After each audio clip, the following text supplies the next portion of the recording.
All right, you know it's time. Today we crown a champion for the Mobile Legends Bang Bang North American Community Tournament. Let's go.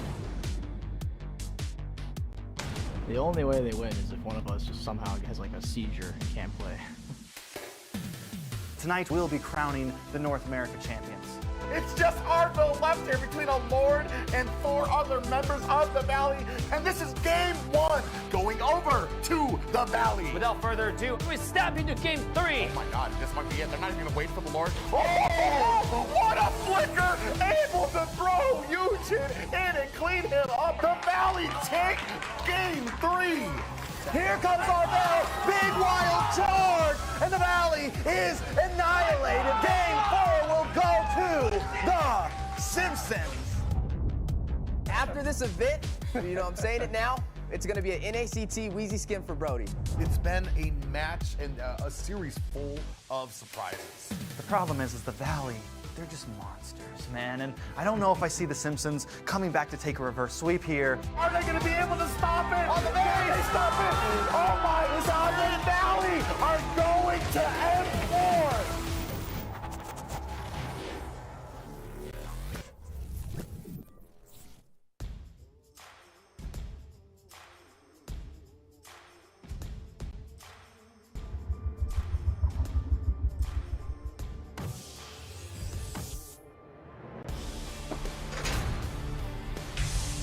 This isn't just any rivalry. This is the rivalry. Coming at you live once again from Las Vegas, guys, HyperX Arena. We're here to see the grand finals. Guys, it's been weeks. I flew from the Philippines here, and now we're here. How are you guys doing? It's a nation divided right now, man. It's like the civil war of MLBV NA right now. 2 teams, but only one can take this, right? Ladies and gentlemen, Outplay taking on BTK. And that is a huge play, ladies and gentlemen. Outplay has done it. They've evened out the odds 2-2 against BTK. To all the people overseas that have maybe just woken up, your dreams have become reality because this is 2-2.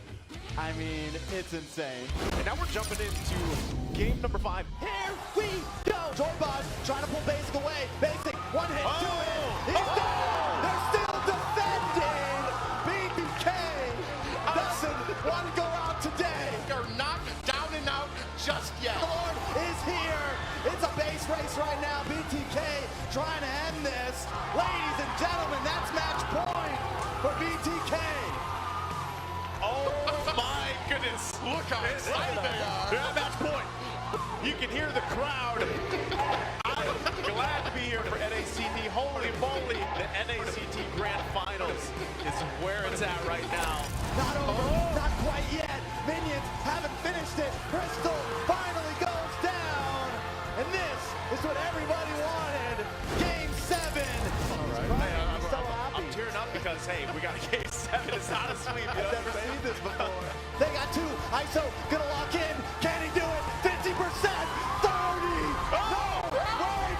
2 more hits. Just finish it. ISO can't quite do it. But that is it. The Bloodthirsty Kings defying the odds. What a series. BTK. Nobody in the world could have asked for more than this, Naisu. Wow, what a series, what a game.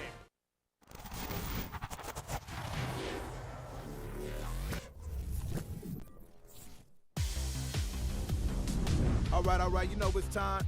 Today we crown a champion for the Mobile Legends Bang Bang North American Community Tournament. Let's go.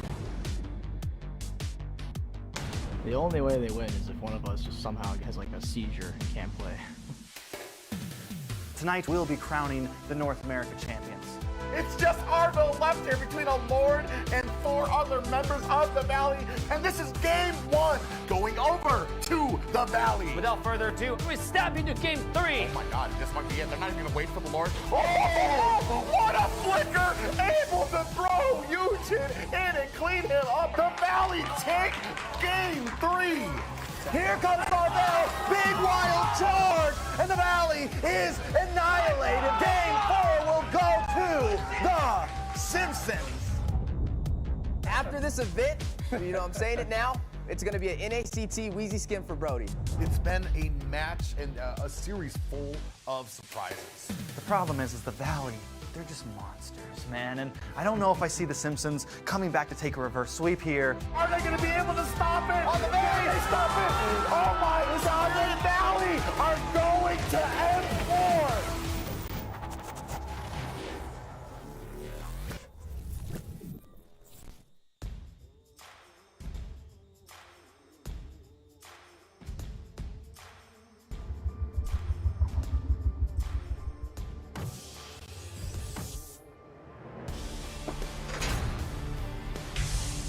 This isn't just any rivalry. This is the rivalry.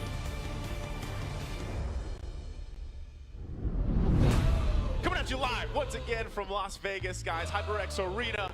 We're here to see the grand finals. Guys, it's been weeks. I flew from the Philippines here, and now we're here. How are you guys doing? It's a nation divided right now, man. It's like the civil war of MLBB NA right now. Two teams, but only one can take this, right? Ladies and gentlemen, Outplay taking on BTK. And that is a huge play, ladies and gentlemen. Outplay has done it. They have evened out the odds 2-2 against BTK. To all the people overseas that have maybe just woken up, your dreams have become reality because this is 2-2. I mean, it's insane. And now we're jumping into game number 5. Here we go. Joybot trying to pull Basic away. Basic, one hit, two hit. He's down. They're still defending. BTK doesn't want to go out today. They're not down and out just yet. The Lord is here. It's a base race right now. BTK trying to end this. Ladies and gentlemen, that's match point for BTK. Oh my goodness. Look how excited they are. Yeah, match point. You can hear the crowd. I'm glad to be here for NACT. Holy moly, the NACT Grand Finals is where it's at right now. Not over, not quite yet. Minions haven't finished it. Crystal finally goes down. And this is what everybody wanted. Game 7.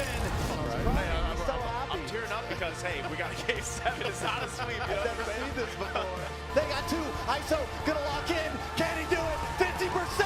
30. No, wait. 2 more hits. Just finish it. ISO can't quite do it. But that is it. The Bloodthirsty Kings defying the odds. What a series. BTK. Nobody in the world could have asked for more than this, Naisu. Wow, what a series, what a game.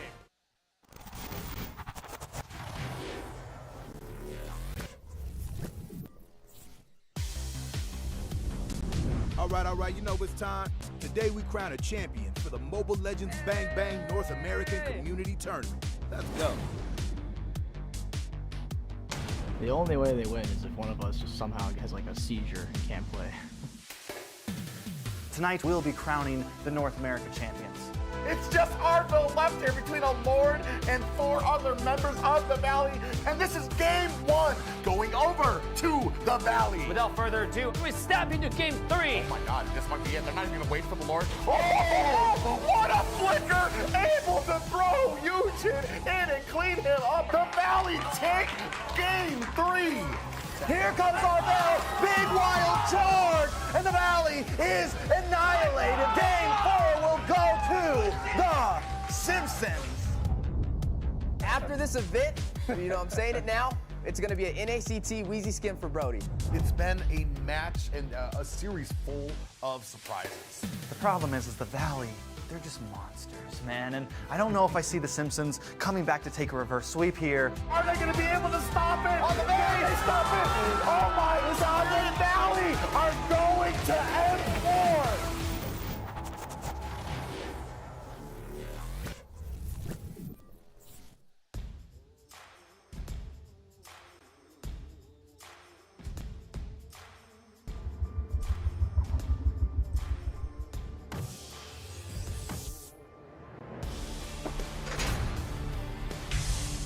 This isn't just any rivalry.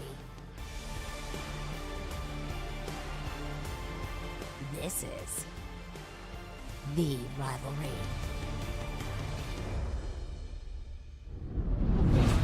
Coming at you live once again from Las Vegas, guys, HyperX Arena. We're here to see the grand finals. Guys, it's been weeks. I flew from the Philippines here, and now we're here. How are you guys doing? It's a nation divided right now, man. It's like the civil war of MLBB NA right now. Two teams, but only one can take this, right? Ladies and gentlemen, Outplay taking on BTK. And that is a huge play, ladies and gentlemen. Outplay has done it. They've evened out the odds 2-2 against BTK.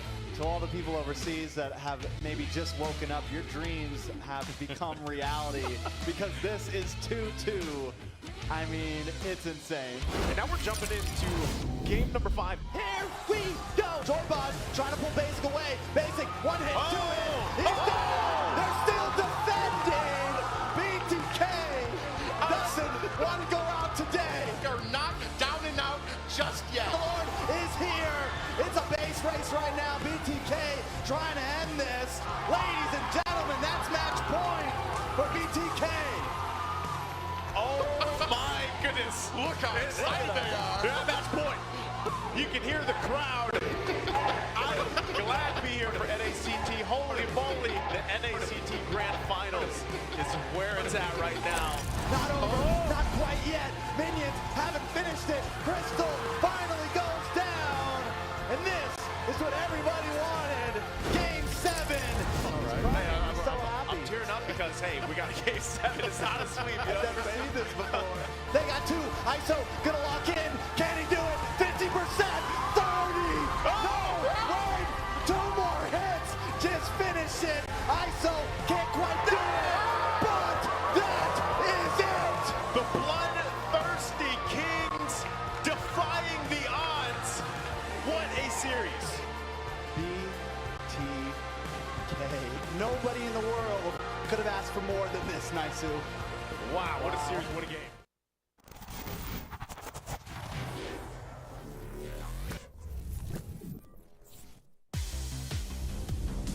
All right, you know it's time. Today we crown a champion for the Mobile Legends Bang Bang North American Community Tournament. Let's go. The only way they win is if one of us just somehow has like a seizure and can't play. Tonight we'll be crowning the North America champions.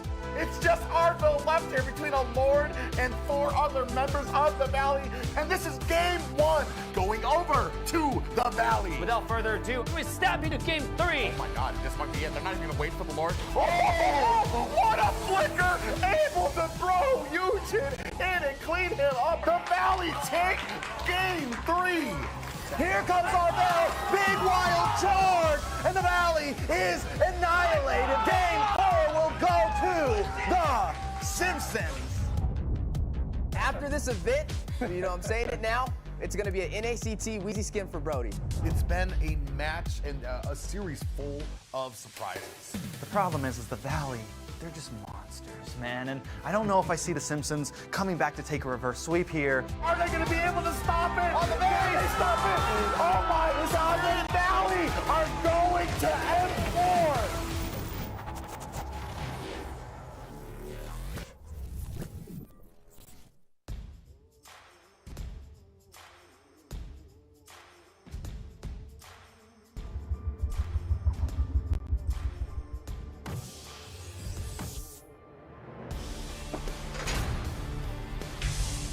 This isn't just any rivalry.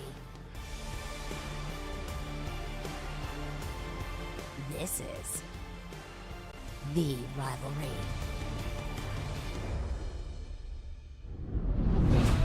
Coming at you live once again from Las Vegas, guys, HyperX Arena.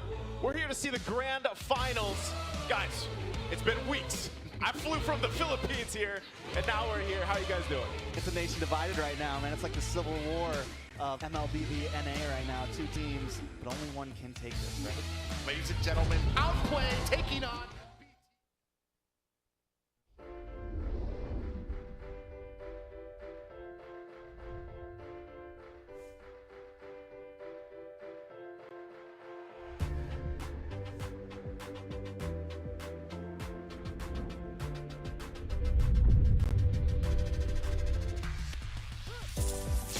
When you find something in life that speaks to you, then you win that thing.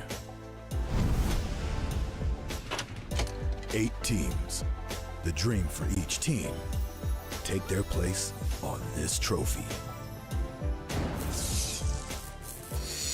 Who's gonna win this baby and go on to M5? If you wanna hoist this holy grail, then know this: you will never be forgotten. Now it's your moment.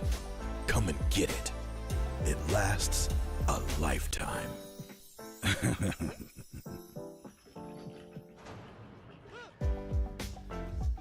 As the summer heat fades, we are back for another season of the NACT. Teams will fight for their chance to reclaim the throne at M5, hosted in the beautiful city of Manila, Philippines, where it's summer all year. I'm your host Liz, and with me are our NA's very own starcaster Trex and our rising new talent Yuwei. Now boys, it's the start of the new season. What are you most excited about? Well, like you said, it's the start. It's day number 1 in a very long journey for the top 8 teams in all of North America, and honestly, I'm just happy to be a part of it. Oh, I'm super excited to be a part of it too. We got so many new teams. We got the new emblem systems, people coming in and out of meta. It's gonna be a great first day. And let the excitement begin. On our path to M5, 96 teams came into the open qualifiers, with 8 teams standing in the regular season. The regular season this year will be divided into 8 mini stages, where stage 1 will feature a single elimination bracket, and teams will be evaluated according to a point system. And regular season 2 and 3 will be the exact same style in double elimination format, and 4 teams accumulating the most points out of the 3 stages, according to the system you see on screen, will make it to playoffs, hosted live in LA, battling until one ultimate champion have risen to begin their journey to M5. Now, as we begin day 1 of the regular season stage 1, Trex, take us through the bracket. Well, we have a very interesting bracket at that. A couple new faces, couple old faces, but the excitement does not dull. For match number 1, what you're going to see tonight is going to be Avalon up against Aggravate One.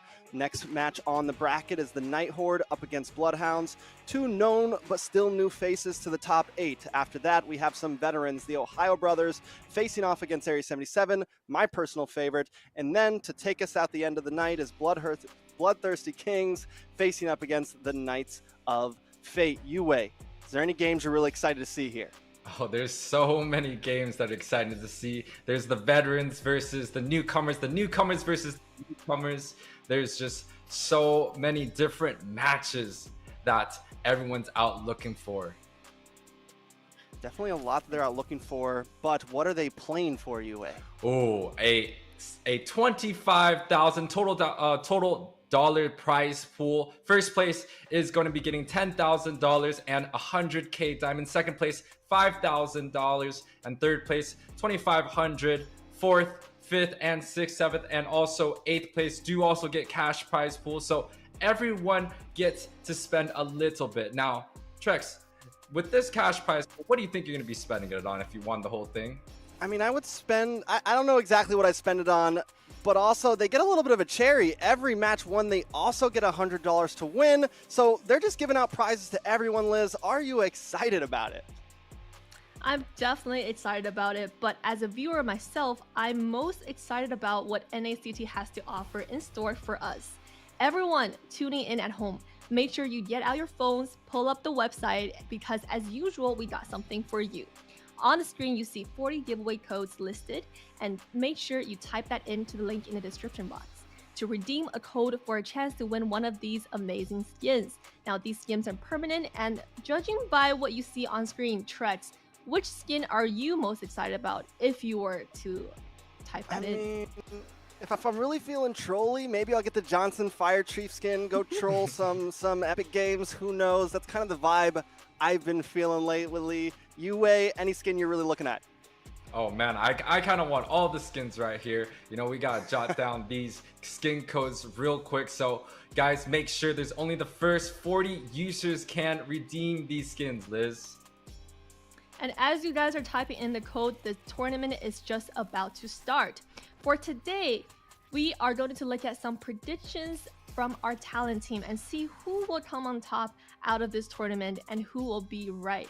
Now, judging by the screen, it looks like Yuwei is the only one who has faith in our dark horse. Now, Yuwei, what makes you choose the Aggravate One?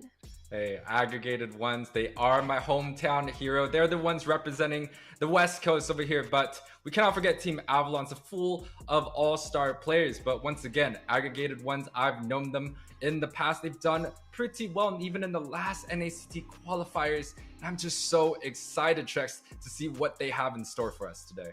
Yes, the Aggravated Ones are definitely a team we need to keep our eyes on, but Avalon Empire, or Avalon now, aka Empire from last season, is a team that I personally have my eyes on to be a top 4 finish. I'm thinking we might all see them in LA. I don't know if they're going to take the whole trophy, but I've been talking to some of them. They feel ready, they feel prepared, whereas Aggravate One, we're all kind of wondering, you know, where do they stand in all of this? Are they going to be a bottom of the bracket team? Or maybe because we don't know that much about them, because some of these other teams don't know that much about them, can they pull out some surprises? Can they pull something out of their sleeves here? Yeah, and it's definitely going to be between the Wolves and the Chosen One here. And absolutely, and just like every season, we will give a chance to every player to show their best. And now, looking at the screen, we have the roster for today's matches. Trex, go through what each player is going to give us for today's tournament. So in Avalon, we have TheOhioBrothers in the EXP lane, ex-roamer, so we're excited to see how he plays now in the EXP lane. We have Fallen, old jungler from The Simpsons, aka The Thief, is going to be in the jungle for Avalon. Demon, basic in the gold lane. Arvel playing as well. So some names and faces that we know. We're just wondering how they're going to do together now under this new name, Avalon. Yuwei, tell us about Aggravate One. Yeah, and Aggravated One's definitely going to be the newcomers here. Uneven onto that XP lane. He is going to be an import coming out from Southeast Asia, and we cannot forget the rest of the members. There's also Final, Magic, Avery, and Black. That is going to be a complete new coming team, and I'm super excited to see how they do today. All right, now, I don't know if you guys have. I'm pretty sure. I don't know if you guys have paid for it. I've been thinking about getting the diamonds to do it. Liz, have you heard about the new Starlight? I was just about to mention that. Now, for all of you guys at home, remember, you will get a chance to secure your Audius Starlight, because the Audius Starlight is coming your way with a new exclusive skin in Eternal Guardian. Plus, we'll also have 10 returning Starlight skins and a new Starlight Shop exclusive killing notification. So unlock your Starlight membership with 300 diamonds and over 6,000 diamonds worth of rewards. Your first Starlight purchase yields a bundle worth of 1,700 diamonds, and if you buy the weekly diamond pass, you will unlock your rewards even earlier. So be sure to look out for more Starlight exclusive bonuses and don't miss out on all the good stuff. Now have you guys remembered to unlock your Starlights? I know, like, we always do that. We always get the Starlight skins and make sure that we get all the diamonds, especially if you're a new player. Without further ado, because the team are ready. So now, without further ado, let's dive into the action with our first thrilling game. I like it. Draft number 1, Yuwei. I know you're feeling excited right now. It's day 1 for NACT, aka M5 qualifiers. And they're already ready. No delays, no issues. The players are in the VCs ready to go. They're in the lobby. And what is the first ban we're going to see here, Yuwei? It's going to be the X-Borg and the Ling from Aggravate One. Now, we kind of know how these bans are going to go. My thing is, do we have any quick notes? Any things we need to talk about as this ban is going on, of maybe some of the win conditions, maybe some of the things that we should keep our eyes on in these upcoming 3 games? Well, here's the thing. We're going to try to paint the picture with Avalon right here. They have TheOhioBrothers on the EXP. We kind of talked about it earlier today. TheOhioBrothers was traditionally a roamer for a lot of the other teams. I believe he was on Ackerman's before. And now that he's on XP, it turns the table quite a bit, right? And, you know, not many players can fit into that multi-role position, but TheOhioBrothers definitely having a showing. But Avalon, full of all-stars versus the newcomers, the chosen ones, the aggregated ones here. bans are on the table. The Kadita is coming out next. Listen, definitely a hot ban. I think the thing I'm really interested by, though, is that X-Borg ban. I have seen it picked up in the EXP lane, even overseas a little bit. It has been something that has leaked through here and there. I'm wondering where it's going to end up fitting. I've heard a couple NA teams may be using it possibly. It's definitely not completely unmeta. Maybe a little bit of a target here, though, onto the Aggravated Ones. Aggravated Ones banning out the Ling and the Eve, all pretty normal. I want to talk about a little bit more about Totnek, though. You mentioned, you know, how is he going to do in the EXP lane? I think one interesting thing to note is this could actually give Avalon some really good flexibility. Sometimes EXP laners aren't as good as running those flex heroes like the Grok EXP, you know, the Akai EXP, some of these tankier heroes in the EXP, but they work very well to where we has Totnek, who already has experience on those heroes. It could just give them a lot of flexibility in their drafts to pull out some surprise moves when they move forward. Yeah, and typically when we talk about the XP, we like a lot of the tankiness of the heroes. And with the X-Borg out of the picture already, we might see a prioritization maybe towards something like the Terizla or the Uranus that's been popular all around the world. We see the Kadita being banned out, so it does give a prio towards that Eve. But now the Eve and the Valentina being banned out, that is 3 mages off on the table for the game 1. Yeah, it seems like everyone's just focusing into that right now. A couple things that are still open. The Kaja's still open. We still have some suppression open for the field if anyone wants to try to prio into that. I'm wondering if that's going to be something. Honestly, though, the great thing about this whole surprise is because of the meta changes, because of everything, we really don't know where NA sits in the overall global meta. I mean, overseas, we see a lot of things. We know that the Kaja can be a little prioed still. The Valentina's prioed, a lot of interesting. But I'm wondering, like, where are we going to sit? What are these teams going to prioed? Because there's always that little bit of change. And even that could, you know, slowly evolve as we move out through this season. So now Avalon on the blue side need to make first pick here. What do you think we're going to see? Well, I do think the Uranus being available right here is definitely going to be slotted into that XP position, giving Totnek something that he can bully, something that he can tank to give the vision, especially as an XP laner coming back from a roamer. He's definitely going to fit into that position of bush checking, leading the team fights, initiating all those big things. But on the other side, wow, whoa, this is something a little bit different. With 3 mages banned, the priority of Avalon goes with the fairness. Yeah, the Fermi's picked up. If I'm Aggravate One, I pick up the Claude here. Claude is Melissa monstrous. Melissa's good too, but personally, I think the Claude's a little more prio. But again, it's up to what these teams feel like. In my personal opinion, on what I've seen around the world, I feel like the Claude has been heavily focused on. Yeah, it's been very contested. So could be something here, and it works great. Same thing with the Melissa as well. I think they should pick it up, but they are going to pick up this Farza. Definitely a good mage, nice burst, nice mobility. I think she always works well on a first-round pick. Well, for me, it's a little bit early on the Farza pick because quite honestly, I like the Uranus, but with the Terizla open, maybe they're trying to protect something like that. They did not go for the Claude or the Melissa, choosing to opt to go for Beatrix, and Beatrix traditionally scales really well from that early game all the way into that late game. He's going to do extremely well, but I do think there are other heroes that do well against the Fairness. The Lapu is available. The Kaja is also there to provide a little bit more crowd control, especially in that mid lane. Yeah, you know, I think we had a hint at that Fermis when they banned out the Valentina, because Valentina has been like very proud and pick, but she hasn't always been banned. But I think it's like, all right, I think that Avalon knew, they had an idea of what they wanted to come in with here. Ooh. And now they bring in the Terizla and they bring in the Grok. And I was thinking how the Grok could be good for Aggravate One just because of that big AoE CC to kind of deal with it. The Lolita's still there, some other possibilities still there, but Avalon have taken a lot of options from Aggravate One, a lot of options that would work well against the Fermis. So they have the CC, they have sustainability. At this point, all they need is a little bit of damage in the back line.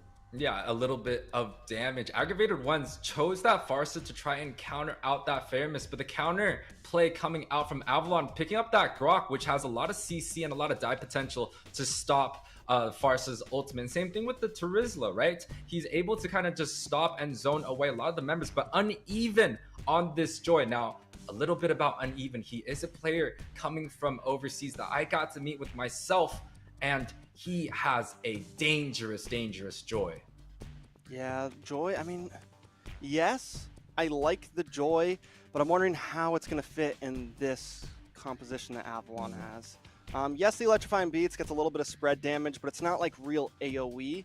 It can work when people are grouped up, but still you're going to be going into heavy CC area right now. And the way that Avalon is forming right now is they want to group up. They want to be together. They want a Joy to come in, whereas Joy works a little bit better at splitting up the pack, kind of targeting out those backliners. Aggravate One do ban out the Claw, which I'm very glad they did, because Basic is known for being a good Claude player. It's something he really shines on, and if that's open, he's going to go to it. So, but they don't only ban that, they also ban the carry, which is another strong pick for Basic. And mark my words, they ban out the Lolita. We know you want some sort of big AoE stun. We're going to get rid of it.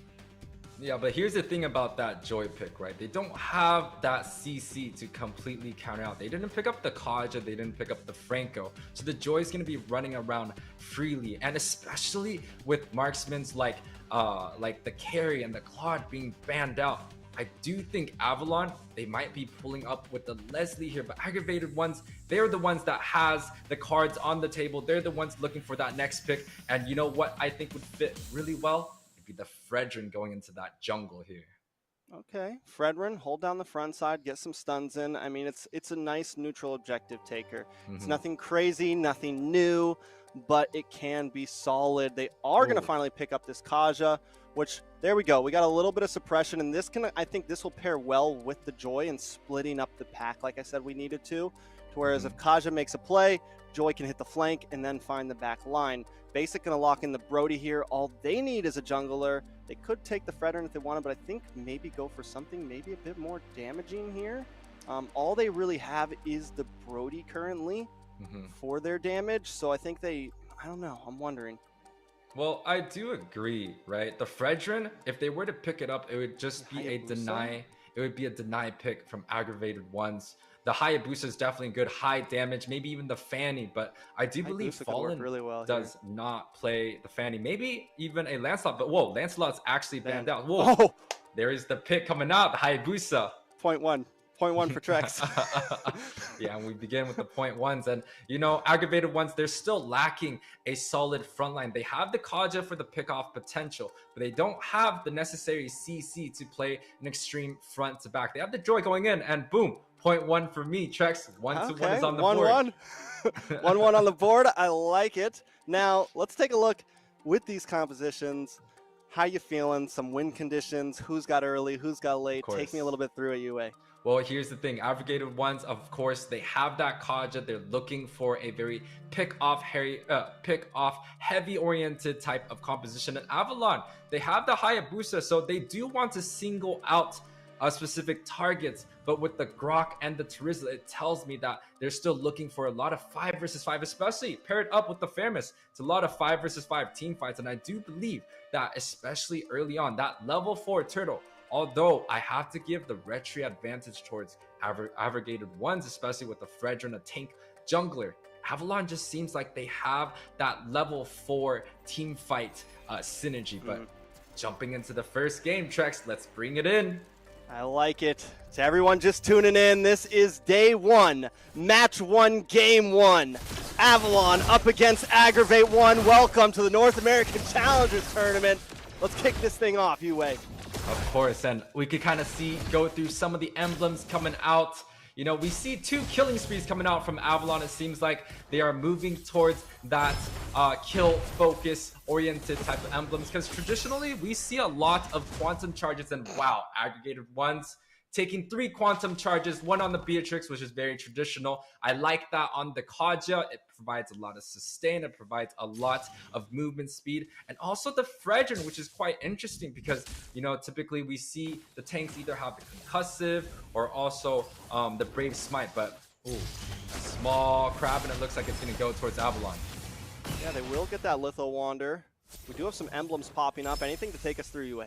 A lot of tenacities coming out from inside of Aggregated Ones, but on the opposite end, Avalon choosing to go for a little bit more damage. The Hayabusa has the Mastery of the Assassins, looking to single out, and you can also see to pull yourself together on that Grok, looking for a lot of the team fight, but ooh, fight? Yeah, a little bit of a fight. TauntKnack taking a little bit of chip damage, nothing too major. Now, one thing I do want to point out with Avalon here, they have a lot of eggs in the basket of making sure that basic scales. And for Brody to scale, he has to not take too many deaths. He needs to be able to get in that first item quickly, that second item quickly. And then Hayabusa as well needs to be able to get some items in to really output damage.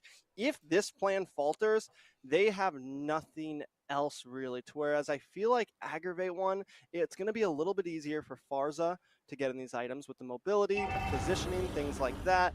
And then you have this Beatrix, who even if Beatrix takes a death or two, she can still scale very well into the late game. So in terms of composition overall, yes, I like Avalon's composition, but I don't want to count Aggravate One out just yet if they play this game right. Yeah, and just playing this game out right. Looks like the first turtle objective is going to be going towards the side of Aggregated Ones. And we talked about it earlier.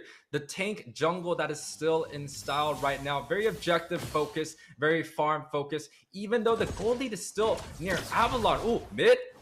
Fallen chooses back out. Nothing too major just yet. Taking a look at some of the items, everything's pretty much at a standstill right now, right? It's 7,100 Avalon, Aggravate One fall behind by just a few hundred gold. It does look like Fallen's going to be going straight into damage items. I like it. And it does look like Black is already picking up that Molten Core. So everything pretty typical overall. I think the real interesting thing is I thought these games were going to be very fast-paced. But to remind myself, it is day one, match one. Both teams know if they lose this match, if they lose this best of three, they're out of the first stage bracket. There's no double elimination here. So there's a lot on the line, and they're taking their time with it. Yeah, I think the format, instead of the double elimination that we had in the last NACT, we have these rounds of tournaments. And, you know, if you lose one, you are pretty much done for the week. So a lot of pressure on the line. And Avalon, as the team that is the all-star caliber, they want to make sure that they have what it takes to push into that late game where the experience, the game sense, those tournament experience, they can really show off. But topside. Ooh, topside, a lot of damage. They're able to get first blood. Uneven goes down, and other than that, it also goes into the pocket of Fallen. That's exactly where you want to put that kill. I like it. Avalon coming up a little bit in this early stage. Yep, and we talked about the emblems earlier. Fallen on that Master of Assassin. Able to single out that XP laner relatively early on. And we also said TauntKnack, that roamer that came from other teams, now playing in the XP position. Able to grab the first kill, but a flicker. Oh, ends up finding him. I thought he missed it. I thought he whiffed it, but down. No, Basic with the outplay. In comes the Cult Altar. Torn apart memories. Basic still very low. They want to get the finish, but they can't connect. Nobody goes down. Snipe shot just misses. And Avalon protects themselves from almost death. Demon still trying to make the play. Black here as well. Arvel and Demon do have enough health. They should be able to get away safely. Nobody goes down. Turtle up. Yeah, nobody goes down, but the flickers and the spells being used quite a bit coming out from both sides. Traded, right? You have the flicker coming out from Basic. You also have the flicker coming out from the Fair Mist. On the other side, the Kaja and the Beatrix both flickered out. And now with the second turtle up, it seems like Avalon has the majority control of the whole entire map. They do definitely have control. I mean, it's still in the middle. Fallen able to get that turtle. That's going to give him even more of a boost here. Uneven. Doing a little bit of damage. Oh, wait. Nice stun. Black trying to come in as well. Nice on a TauntKnack there. Arvel here to help out. Still no damage yet. Magic not there. Magic actually goes down in the bot side. So Avalon starting to creep up here. Yeah, Basic already taking a solo kill. Actually, a help coming out from Fallen. Able to grab up that gold lane there on the side. And Aggregated Ones, they have a composition where they are very heavily reliant on that Beatrix scaling well, right? They have the Kaja, they have the Farsa, they also have the Joy. And those are three magic damage users along with a CC tank. So Aggregated Ones, they need to make sure this Beatrix scales. And with that kill being down early, whoa, mid. Yeah, down comes the feathered airstrike. Arvel will just escape, dodge it out. Cult Altar comes in, but wait, the penalty zone. A lot of damage on a final. Can TauntKnack get the last hit? Slain. Down he goes. TauntKnack picking up the kill. Here comes Fallen as well with the shadow kill. Able to find Black. Moving back in. Electrifying beats onto Basic there, but still not enough damage from the side of Aggravate One. Yeah, 6 minutes in. This is about the time where all the items, the first items of each of the heroes are going to come up. And Avalon already taking the lead with the kills alone with the first tower. It really feels like the experience is showing and projecting off of Avalon as they continue to take towers and able to grab up that top side. Yeah, I mean, you mentioned level 4 spike, and now we're also hitting the 6-minute spike. Avalon knows their moment, and they're finding it very, very well. Aggravate One seemed to not have enough peel in my eyes because they went for this Joy in the EXP lane. Yes, it's not a bad pick, but you pair it up also with your support Roam. You have no one to really create space for you other than Black. And the composition that Avalon has right now, they're just able to kind of work around and get to the backline way too easy. Yeah, but what Aggregated Ones do have is going to be final on this Kaja. Being a very pick-oriented type of hero, they have the opportunity to single out a target from Avalon and make sure that they can get that hero down and rinse and repeat. So they still have some showing in the board, but right now, especially on the second, this is the third turtle coming out. It is 2-1 on that objective lane, and Avalon snowballing away quite hard. Fallen's gonna walk right into Final here. Final takes a lot of damage there. Fallen goes back in with Shadow Kill, able to find a flicker back. Another kill going over to Fallen 2, 0 and 3, and wait, the torn apart memories finds Uneven as well. And this is gonna be another tower going down. Let's take a look at these items, Yuwei. Yeah, a little bit more standard coming out. The Joy going with double penetration. The Fredrin going for a little bit of the tankiness. That Guardian helmet is able to be picked up, but from the other side, you see the Hunter Strike already done from Fallen, looking to grab up more penetration, maybe going for a Blade of Despair or Endless Battle, but the blue buff looking like it's going to be taken away. Oh, Final might be taken away as well. Fallen able to pick it up. Feathered Airstrike still not doing enough damage. The snipe comes down, and down goes Demon. Long range, hard hit. Uneven trying to do something with Electrifying Beats, but the penalty zone comes in, gets a stun. Uneven goes down as well. Basic picking up another kill there. Totnak in a little bit of trouble. Magic able to find him. Here comes Fallen under the tower, gets stunned and taken out by the Nibiru's Passion. A double kill going over to Magic. Yeah, here's the thing though. As a losing team right now on the Aggregated One side, these trades, these 1-for-1 trades, even for 2-for-1 trades, are going to be advantageous towards Aggregated Ones. They want to prolong this game. They want to push it out. They want to trade kills for kills because, quite honestly, Avalon needs to be playing it clean. They need to play fundamentals. They need to keep these objectives, push these towers in siege and group up, while the side of Aggregated Ones looking to just scale well with the Fredrin and the Beatrix going a traditional front to back. Yeah, I mean, definitely very traditional at that, and it can work. I just think that Final needs to start finding some picks. They need to maybe start playing the game a little bit slower, waiting around, kind of like what they are right here, and Final needs to catch them by surprise. They are gaining a little bit of space back on the map. They're still 4K behind, Lord up, and it doesn't look like Avalon wants to force Lord. They might be waiting for the Enhanced. Hey, 4K is not bad around this 10-minute, but the Lord is coming up with Avalon seeming to have control. They have all the outer towers before that mid side and looking to take control over this objective right here. And it does look like it's probably going to be uncontested. And Aggregated Ones, they either have to make something happen, go for a kill, or just back off and reset and see if they get to defend this very first objective. Yeah, I think it's a good play. Oh, big whip by Totnak. In comes the penalty zone. Lots of damage on Uneven. Uneven goes down. Cult Altar helps him survive, but Avery still falls. Totnak able to find it. A little bit of pull on Totnak. Basic is shutting them down left and right with an unstoppable kill onto Magic there. Black able to find Totnak in the last moment, but still it is a 4-for-1 trade.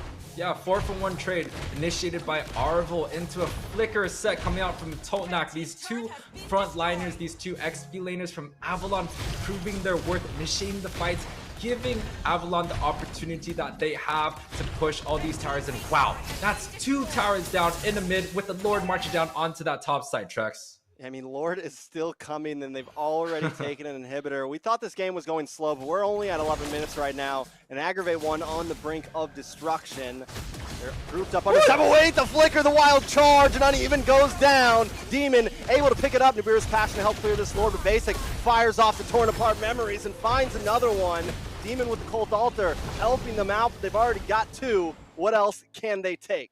They got 2, but what I've not seen is Divine Judgment. There's no plays coming out from Final right here. There's no flicker. It might be a confidence issue. It might just be experience, but ooh, Shadow Kill.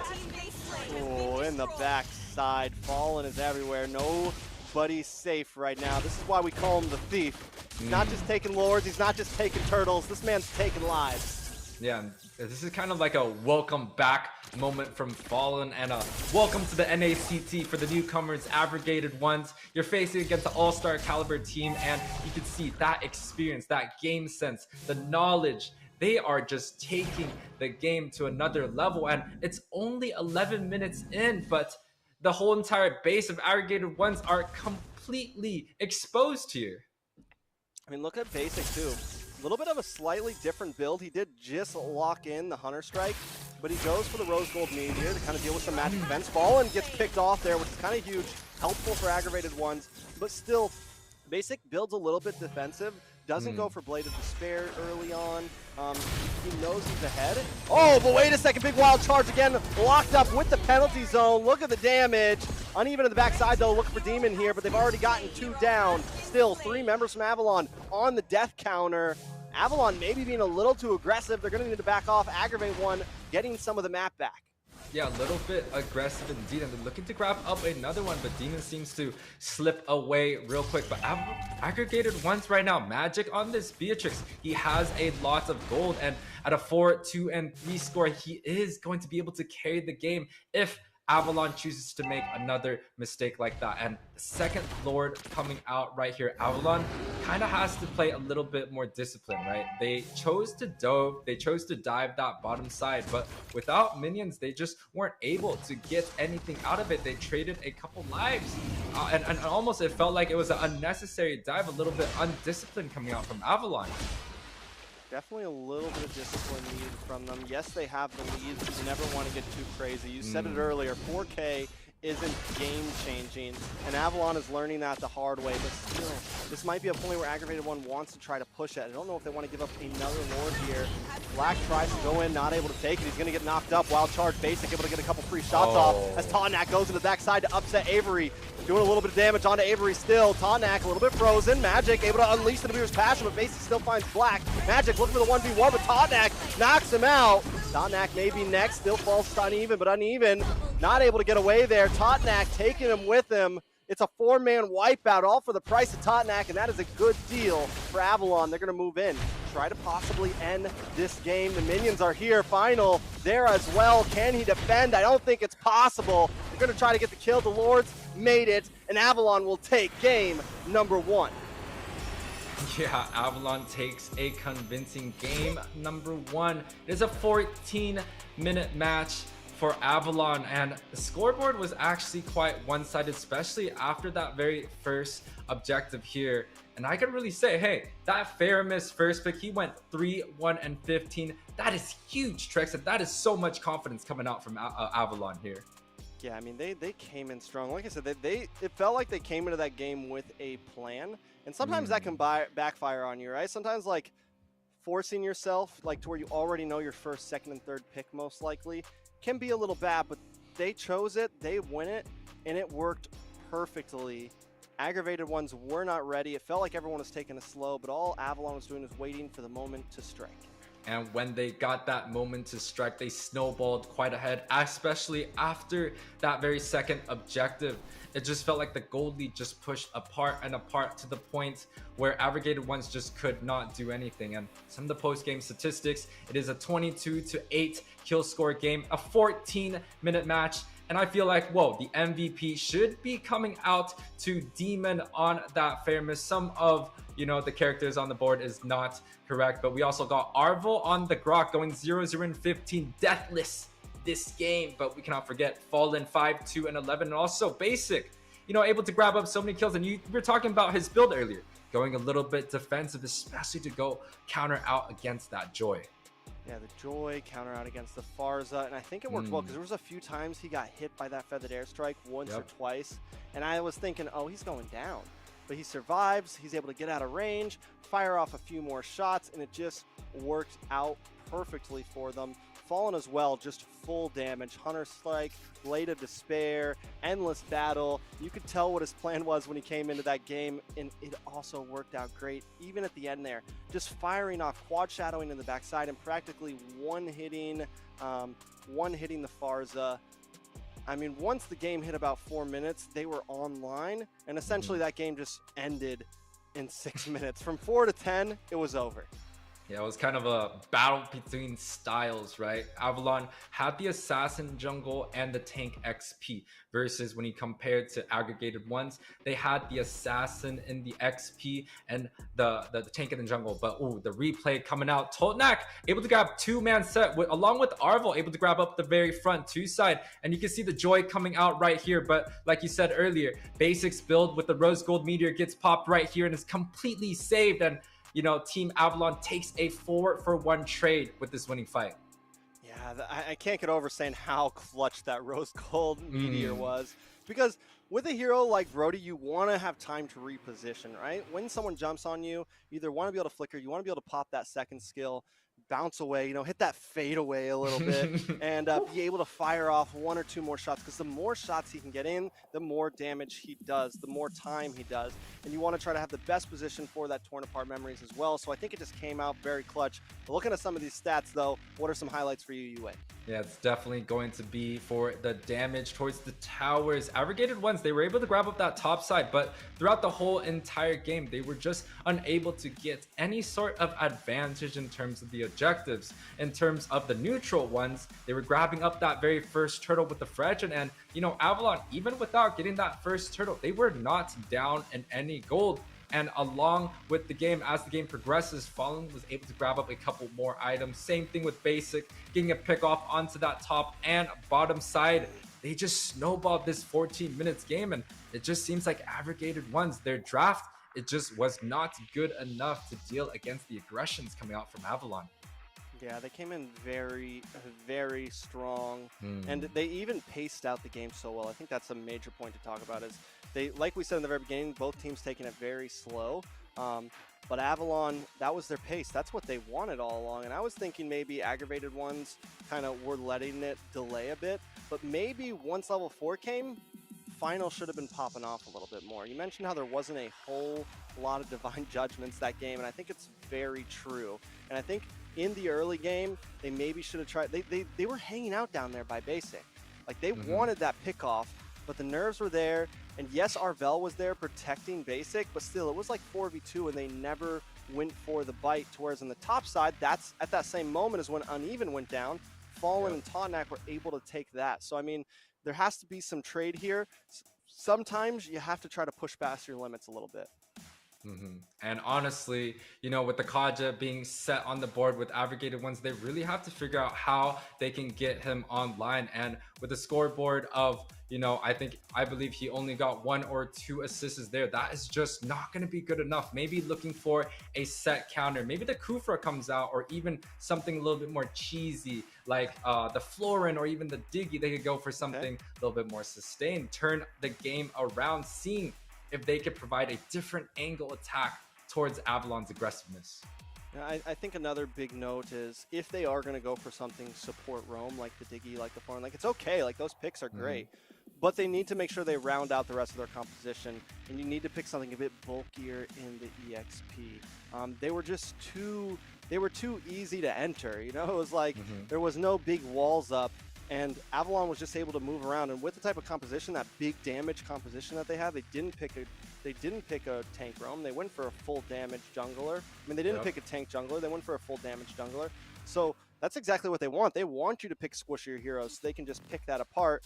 And Avalon completely takes advantage of that, taking game 1. So, talking about that, I think there needs to be some things that how Aggravate One wants to maybe change their draft a little bit here. Yeah, definitely changed their draft. I think maybe the Farsa pick was a little bit too early. They picked up the Farsa with 3 mages being banned out, and the counterplay coming out from Avalon that you saw over and over again. The Terizla sets comes out, completely sticks Farsa in his place. Also, that wild charge coming out from Brock, it is an unstoppable force there. And with those 2 picks being picked up, there's a lot of other mages that could be a little bit more viable. Maybe a Lunox to counter out with some of that defensiveness coming out from Avalon, the front lines. You could also go with something like maybe a Chang'e pick or something with a range like a Sicilian going for the late games. But wow, going into the second draft here, I do think there's going to be a focus maybe on the assassin bands, because you saw Fallen on that Hayabusa grabbing up that kill early on the top side.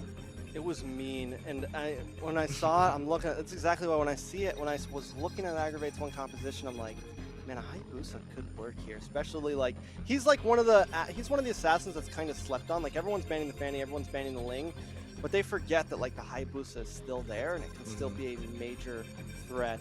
And Aggravated One Avalon just put that threat on the board. So this time Aggravated One will be on the blue side. We're jumping into draft number 2. Aggravate One gonna ban out that Kaja first. They gotta switch something up here because it is match point. Yeah, you know what I think Aggravated One should do though? There was 3 mage bans coming out, and Avalon prioritized another mage coming out with that Faramis. So maybe looking to change up their strategies. Open all the mages, see if Aggregated Ones can get their hands on a very strong first pick mage, something like an Eve, a Valentina, or even that Kadita pick. And Avalon seeming to have the strategies, the CCs coming out, right? I do believe the very, very fundamental of their comp is going to be Arvel and Totnak, providing the CC, providing the utilities to allow basic and also demon to free hit quite a bit in their draft. And Exborg respect ban 2 times against Aggregated Ones. That's telling me something there. You definitely, I mean, you mentioned opening up all the mages, and it could, when you're first pick like this, it's not a bad idea, right? You want to definitely try to leave something for yourself. Force Avalon to ban out those prio bans and let yourself get something. But Avalon, if that happens, if they smell that in the water, they may also try to do the same thing. Like, fine, you want to leave the mages open? We're going to leave Ling open. We're going to leave this open. So at least we get a trade back. That's if we really want to deep dive into the theory, right? Into the chess match that this draft could be. Kadita still going to get banned out from Aggravate One. Wondering exactly what they want to focus here since they have first pick. Yeah, so honestly, a lot of standard bans coming out. We see this overseas, the Eve, the Kadita, you know, the Kaja. Those are some things that we see quite often. But with the Exborg being banned out, that still leaves a lot on the table. I want to see a Uranus being shown coming in from both sides, but Avalon picking up the Terizla, which is the traditional counter. For that Uranus, it makes it hard to justify an early Uranus pick that honestly almost every team in the overseas do like to prioritize. Yeah, definitely a lot of things to prioritize, but so still all mage bans. Nothing too changey here. Wonder if Aggravate One will go for the Faramis up front. Like, wonder if something that's if Faramis just seems to, yeah. Well, he just seems to like he comes back, he enters in, he comes back, he's gone. We don't see him, and then he's back again. And now they're banning the Valentina. It could definitely be possible. Normally, I feel like banning the Valentina kind of gives an idea of like, okay, we want to pick the Kaja, we want to pick the Faramis, we want to pick something that we're worried your Valentina might steal from us. So it could definitely be possible here. But there's the Faramis ban from Avalon. So they smell it. They're like, yeah, you're going to ban out the Valentina. You're trying to pull what we did last time. And if that was Aggravated One's plan, now they're on the drawing board like, oh man, we didn't think about that. Well, here's the thing, right? Now with 4 mages being banned out, it really leaves open maybe like 3 different mages: the Farsa, the Lunox, the Lilia, and the Novaria, which we have not seen quite often. I do think Novaria is a great mage, but judging from Avalon's type of gameplay, right? Fallen is a very assassin-focused, heavy type of person out there, and he had a great game with the Hayabusa. The Lancelot is freed this time around, so he honestly has Ling, he has Hayabusa, he has Lance. He has all the choices in the world, so it actually is very hard for Aggregated Ones to find a mage to deal with the aggression coming out from Avalon. But the first pick, we talked about it earlier, that Uranus, but I'm still very, very scared because Totnak played a great Terizla, and the Terizla is so good against that hero. I mean, whoa, there's your Terizla. Not only that, Fallen gonna pick up the Ling here, and this is the risk reward. It's like, okay, you're gonna ban all this. Well, we're gonna leave this open. and they took the risk there. It's like maybe you'll get the Ling, but instead they go for the Uranus. So I like it. And with the Uranus, like normally for your EXP, you maybe want something that has some CC to deal with this Ling. I mean, to at least help out with your roam to deal with the Ling. But since they already showed the Uranus, now it's like Ling already has a decent time. Yes, it is maybe a little bit early. Aggravate One definitely needs to find something to deal with that. Franco's open, Ruby's open. They need to pick something up for that roam spot, try to get him off the walls. The Grok can work as well, but I think maybe something even more here. You know, I was thinking of something like a Kufra, because just like you were saying, Uranus does not provide any CC, any utilities in terms of stopping anyone from coming into the backside. But the Grok, it has that wild charge, but afterwards, there's still not much left to peel the backside. But talking about the mages, we see 4 mages banned. Lunox is going to be that next hero, and I am scared because, you know, with Avalon right now picking up this carry, that is a counter towards the Uranus, and it does so well to a late game Grok. Definitely, I mean, it definitely does well to that. And then, but also on the other side, we also have some damage per second with this Lunox, right? So both teams now bringing in these shredders. The Lunox also has good escape. It's like one of the few mages that can really get away from a Ling using the Brilliance, because that's like always, like Ling is like, okay, I'm going to come in, I'm just going to murder your Farza, I'm just going to murder your backline mage because that's my job. But with this Lunox, there is some counterplay possibilities here. So I like that. I was a little like, Lunox, like, wow, we haven't seen that in a little bit. Yes, it's a good hero, but how is it really going to play? And that could be some of the thoughts behind that there. Second round of bans is coming in. I like the Angela ban. We definitely don't want to go up against an Angeling because that is a problem. Fredrin going to get banned out from Avalon, so now we're limiting down onto the jungle pool of Aggravate Ones. What else is there? No, the Lance is still open. Could be a possibility. The Bane. Bane, yeah, we haven't seen the Bane yet. I know it's day 1, so you never know. But still, yeah, the Bane could definitely come in. Plenty of options. The Bane could work well against the Ling too. Yep. And, you know, you talk about the Bane, we could talk about the Hellcurt, that's pretty decent. We've seen quite a bit of a Martis jungle coming out, and especially with the changes, you could either go for something like a Killing Speed, Braid of Despair, where it just goes for that reset, or it could even just go for something tanky, like a Guardian Helmet, a Curse Helmet, that type of stuff. But with the Kufra coming out, it kind of denies a lot of the options like the Hellcurt, the Hayabusa. But what is not has been denied. It could be something like a Boxia pick to counter out with the mobility coming out with Ling, right? Ling has the ability to jump around the whole entire map, and Boxia has the ability to follow. And PTSD right wow, now. Yo, we've seen this from last NACT. Shouts to right Booga Booga, but Magic picking up this Hanabi here again. I thought I escaped this Twilight Zone that I was in last NACT, you know. Booga Booga not here, but his memory definitely lives on. Magic picking up the Hanabi. Okay, not only that, but wait. Mid lane Gushin. Mid lane Gushin on Demon. Hanabi on Aggravate One. We're getting spicy. It's day 1. And they're doing everything they can to throw Trex off, but that's okay. We're ready. Yuwei, take us through this. Yeah, they're pulling us out of our comfort. We see a Gushin mid lane. This is not something we've seen quite often. I do believe when Gushin was buffed, we were seeing Hoon and a couple other mages going that route, that assassin, but it just does not provide that much damage, consistent damage when you compare it to a Lunox, where it's a lot of damage over time. But wow, going into game 2, Trex, take us in here. All right, let's jump into the land of Dawn. Avalon will be at match point here. Aggravate One need to get the reverse sweep if they want to continue on in this bracket. Now, Yuwei, you mentioned this Gushin. I want to give a quick little tidbit, a little bit of story time to all the viewers. I was actually talking to Fallen the other night, was doing a little interview with him, learning some things, and he said this was a pick that we should watch out for, this Gushin pick. He said their mid lane Demon has been running it in scrims, he's been running it elsewhere, and it's been working supposedly. So I will say we definitely want to see how it works. It's definitely unorthodox, not something you see all the time, but they said they've been winning with it.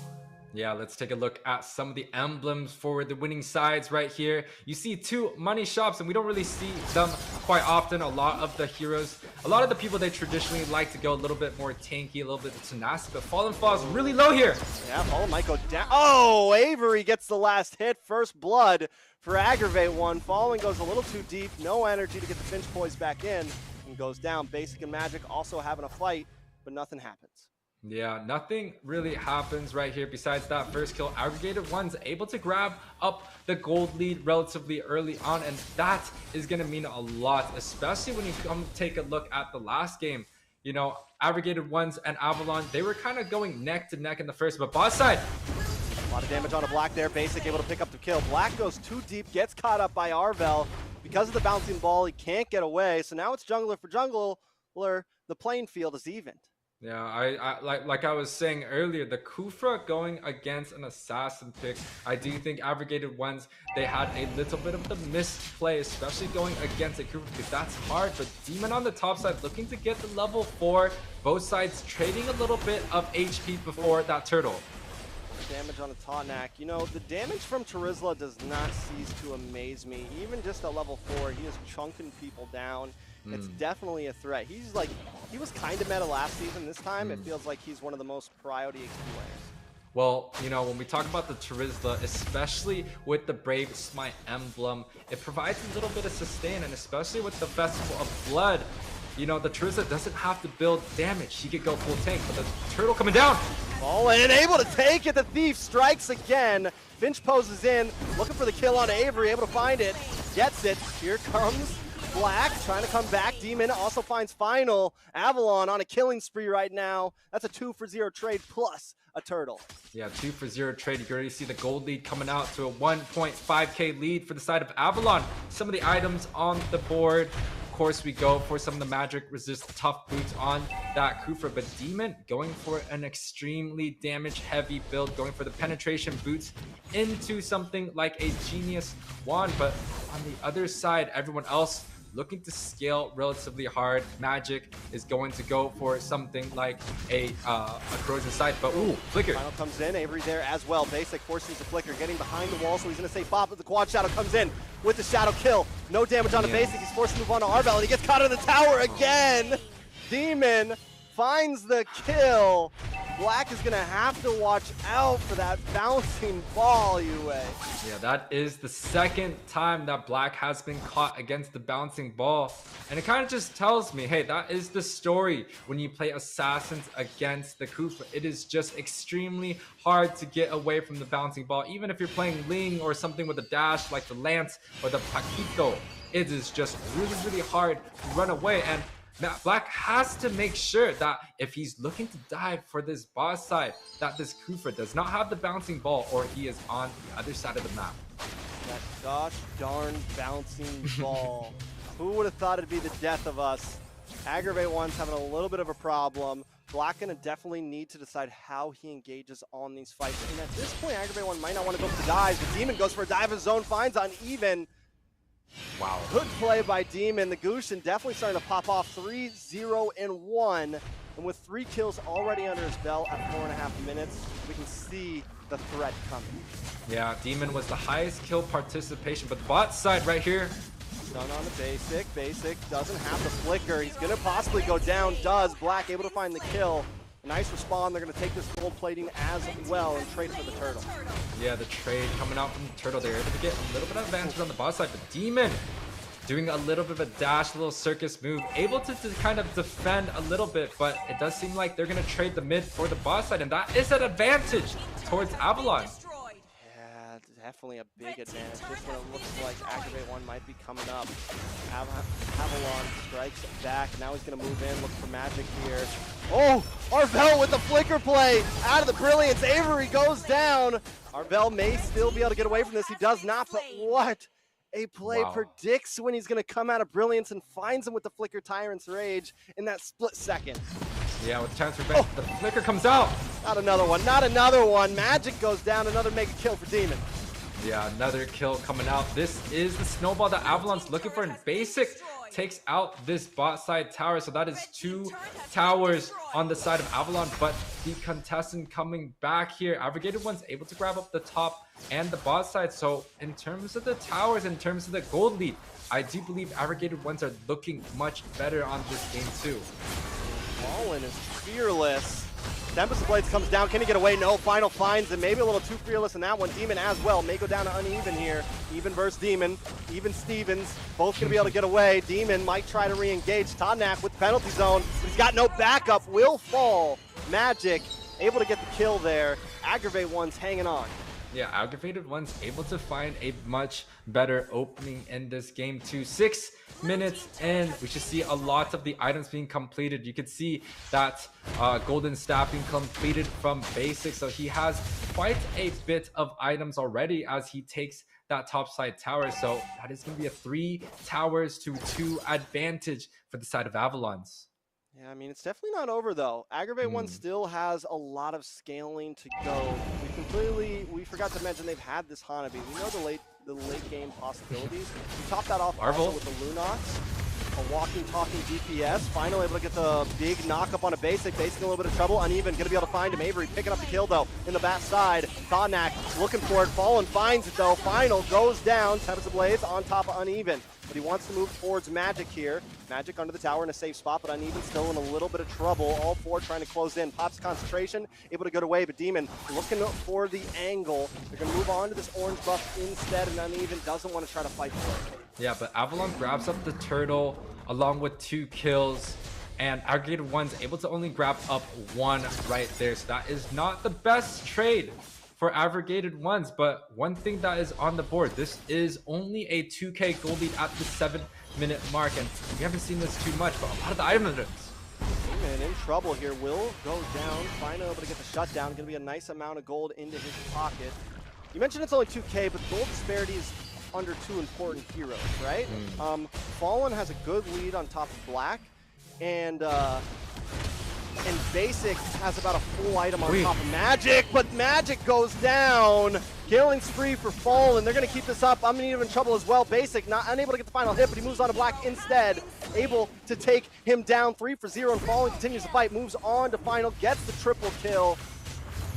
A beautiful play from Avalon. Yeah, the snowball continues from Avalon. It feels like we could kind of see their strategy, right? They go relatively even early on in the game. They play very, very disciplined.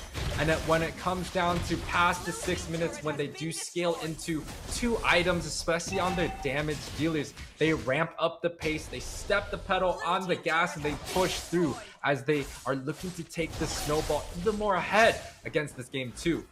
Fallen's not even scared anymore. He's all over the map. He's doing exactly what you should do as a Ling. And once again, Aggravate One doesn't have a whole lot of CC to deal with him. Yes, you have the Grok, but it's still not enough. I would have loved to see them pick up something a little bit different. Here comes Arvel with a long-range hit. Gonna get knocked up from the wild charge. In comes Black with the shadow kill, but Todnak responds back with a big penalty zone, able to take out Final. Fallen into the backside, able to find Black. Under the tower, no fear. They're going to take down the first inhibitor of this game. And Uneven getting to the party a little bit too late. Looking a little resemblance back to last time. Big knockup. Uneven going to go down as well. Fallen with a legendary kill. 5-member wipe. We're just waiting on minions now. Magic and Final and Avery should be up in a few seconds. Avalon going to decide to back off. Yeah, that is a 5-for-0 trade for the side of Avalon. 10 minutes in, then looking to go for that next Lord. We talked about the gold disparity being so close, and wow, it only took about 1.5 team fights. And we're almost looking at a 10k difference, especially after this Lord. Avalon really stepping the pedal and trying to prevail in this snowball right here and taking Aggregated Ones out of their comfort. They don't even have anything to farm anymore. I mean, it's true. They have nothing to farm. They've been completely oppressed. You know, they've been completely oppressed into their own homeland, and even that homeland is getting taken over. Avalon, the new empire, taking over the land of Dawn, and the Aggravated Ones are looking a little aggravated. You know, they're having some problems here. They are up under the base. Lord coming. They need to defend this, because let's remind everybody, this is match point. Yeah, the Chosen Ones unable to defend against the fangs from the wolves coming out from Avalon, but Arvo looking to set in, but chooses to disengage because Lord is marching down, but it doesn't seem like Avalon is able to push through any of the inner inhibitors, and I feel like it might have to do with Hanabi, and Hanabi's a really, really good tower defense, and wow, they are able to defend this quite well. They are. I mean, not only that, maybe a little bit of a miss sync there from Avalon as well. And if you mess up your sync at all, you also have this Hanabi who, like you said, literally hits like 3 or 4 minions at once. It's hard, but here comes Arvel looking for the dive. Misses the Tyrant's Rage. This could be a big mistake. Arvel taking a lot of damage. Demon able to find Final, though. And wait, the response. The penalty zone. Avery and Totnak. I mean, and Magic go down. Totnak able to find it. This is going to be it. A clean 2-0 sweep. The TPs come out. They're going to take it down, and that is it. 2-0. Avalon move forward in round 1. It is going to be Avalon prevailing in this best of 3 series of the game 1 of the open top 8 qualifiers, or not qualifiers, but the top 8 brackets right here. And wow, what a game, right? This was such a fast snowball coming out from the side of Avalon. They were doing so well. They kept it very consistent. They kept it very disciplined, especially the first 5 minutes. And it seems like there's a style, right? They just ramp it up. They get 1 kill, they snowball, and they push the lead. And end games, it's like a 14-minute and it's over type of deal. Yeah, I mean, Avalon completely stomps those 2 games. I hate to say it. Aggravated Ones came in. Avalon was definitely ready. They're showing that they're a team to compete with. They're showing that they want to be one of the top dogs this season. But just know, this is only round 1. Aggravated One still has 2 more rounds to earn some points for themselves, and I don't think they're going to go out easy. But for now, we have to crown Avalon and talk about them a little bit. Fallen, man. That guy was on fire those 2 games. Yeah, the wolf bites down from the side of Avalon, and Fallen, we haven't seen him quite much on the last NACT Spring, but wow, a welcome back Fallen. Able to grab up so much kills that game. I believe he had 10 kills on that Ling, and he did so well in the Hayabusa the game before, so woo. And just take a look at some of the replays coming out.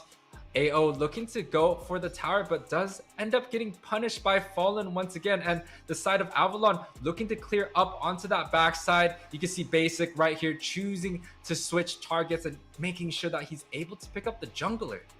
Yeah, I mean, I can't get over it. Fallen is just everywhere. And even when Aggravated Ones thought they had a play, they thought they were close to getting a play, Avalon was quick to respond. It's almost like they were baiting them, or maybe Aggravated Ones was just being a little too aggressive at the wrong time, not reading the map correctly, because in the end, every time, Avalon would always come out on top in those team fights. The synergy was there, the comms were there, and they did a wonderful job. Any stats we need to point out here?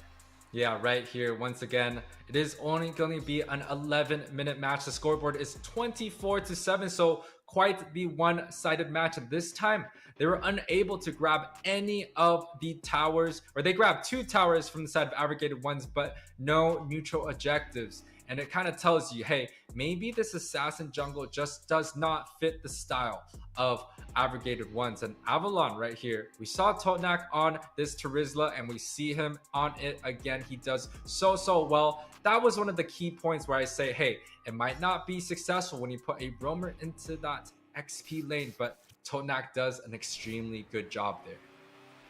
I mean, yeah, Totnak was on. We were doubting. We were wondering. We're like, how's this roamer going to do in the XP lane? Yada. But in the end, I mean, we've only seen him on the Terizla so far, but that Terizla is ferocious. Like, to the point where in future games in this season, we could see that definitely be a ban. I already think it's a very monstrous hero, but looking at these replays, we can see how intense it is here, Yuwei. Yeah, Totnak was able to set to, once again, an Arvel charging from behind. And once again, we were talking about how Basics Rose Gold Meteor was saving him from quite the damage. And once again, he was able to prevail right here, going a 4-for-0 trade for the side of Avalon. They're able to push through. And once again, we were talking about it. Avalon just looking to turn any of the team fights into their advantage, just picking off heroes, priority targets after targets. And you could kind of see the experience is just showing from the side of Avalon as Basic picks up that jungler and Fallen cleans up that last kill. Yeah, I mean, it's You mentioned experience, and that is something always important to say. You know, we talk about these top 8 teams all the time, and there's always some new faces on the map. And whether they do great in qualifiers, whether they don't, however they end up getting here, there's always a question is how are they going to face on the big screen? How are they going to do when they're up against the top dogs in a best of 3?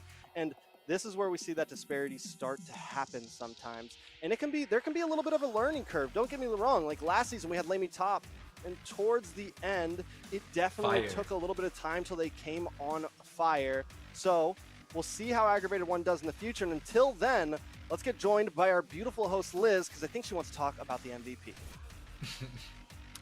You are definitely right. And the MVP, you guys have already mentioned it, it's the MVP will go to Fallen with that massive kills.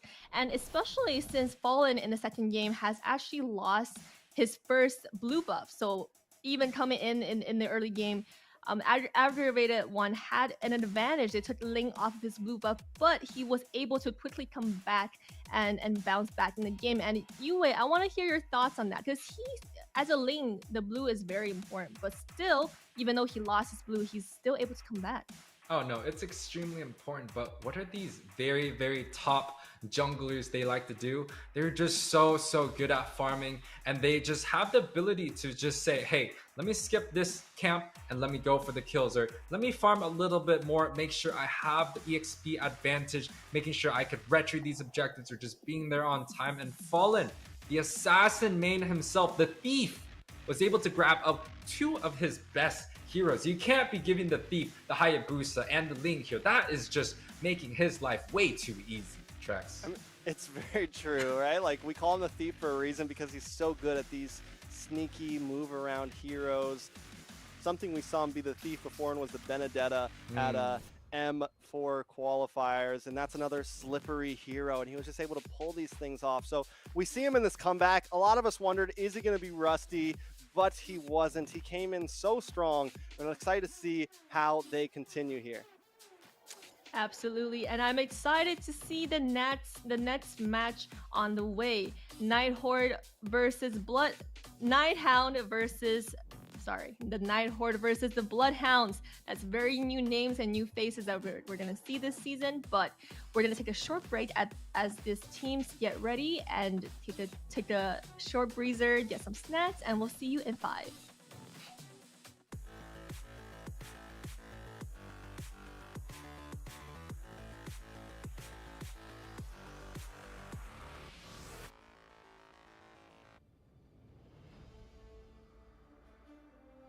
When upgrading your emblems, you will unlock talents at specific levels. Different emblems will unlock different talents. You can choose an emblem by role and use the talents it unlocks directly as your default setup, or you can freely mix and match different emblems and talents to create a custom emblem setup. We're going to show you how to create your emblem setup for your heroes. Emblems. First, let's take a look at the revamped emblem system. There are now 7 emblems in the game, 1 basic common emblem and 6 role emblems. Different emblems can provide different attribute bonuses. It is recommended to use the emblem that matches a hero's role. Standard talents, Tier 1. After selecting an emblem, you can then choose from 8 standard talents at Tier 1. These talents provide mostly straightforward bonuses to heroes.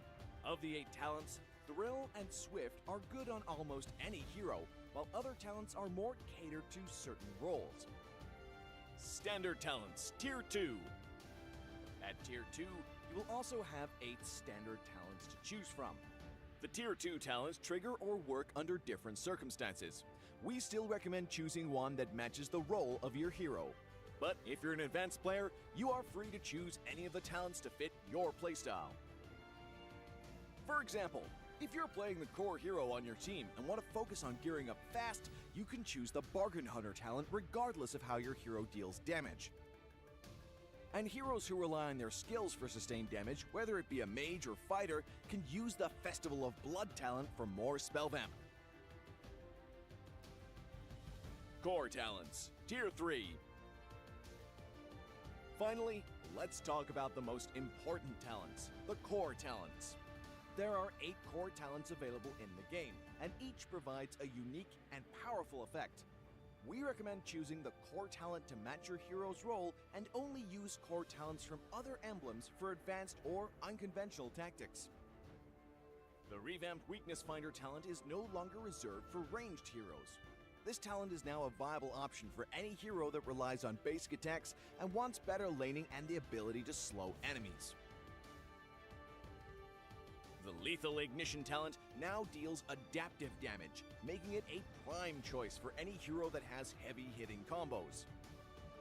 While the revamped emblem system still uses the existing talents, we have removed the restrictions between emblems and talents, opening up new possibilities for many heroes. We look forward to seeing players discover new ways to play their favorite heroes on their way to becoming a legend.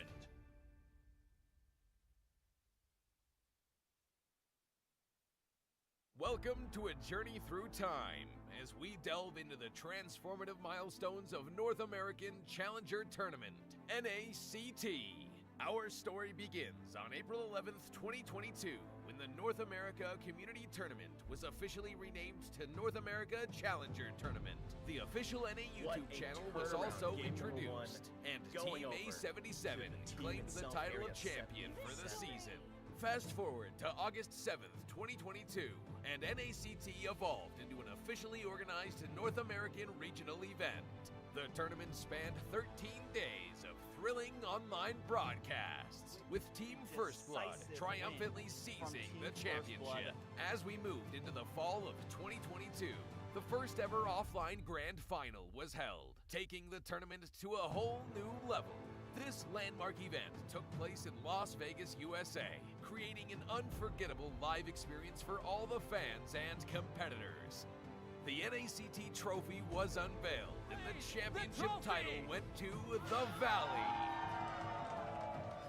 They also represented North America in the M4, finishing in an impressive 6th place. It was a remarkable moment, as it marked the start of a new era for NACT. By February 2023, the NACT spring season was underway. The offline finals took place on May 14th at the HyperX Arena in Las Vegas. Our livestream page was a sensation, reaching number 36 on YouTube's trending list. Gerald Solomon, the head of the North American Esports Association, was in attendance. BloodThristyKings, who will represent the United States in the IESF. This has been a brief look at the significant milestones of NACT, charting its growth, evolution, and the challenges conquered along the way. Stay tuned as we continue to make esports history.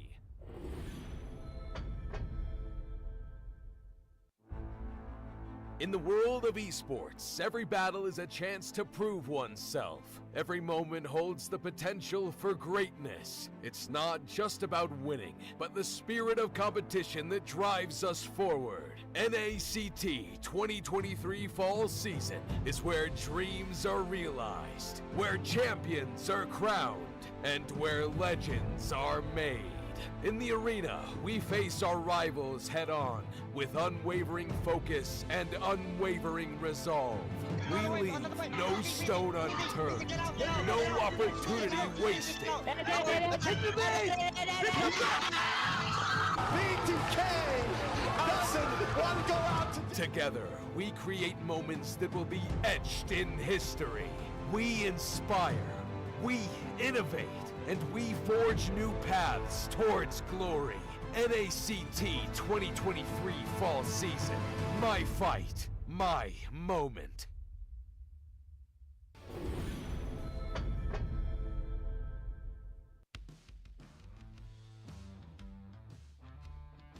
Hey everyone, this is Liz. Are you ready to witness some exciting changes this season? We got some fresh faces joining us in the caster teams, bringing in new insights and perspectives.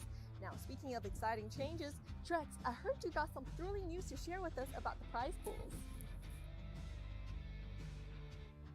I couldn't have put it any better myself, Liz. What's up, guys? You already know who it is. Trex here with the beard this fall season. Now, we've reconstructed our prize pool to reward more teams than ever, and that's not the only update. Private Dancer, isn't there a few things you want to tell them about the tournament rules?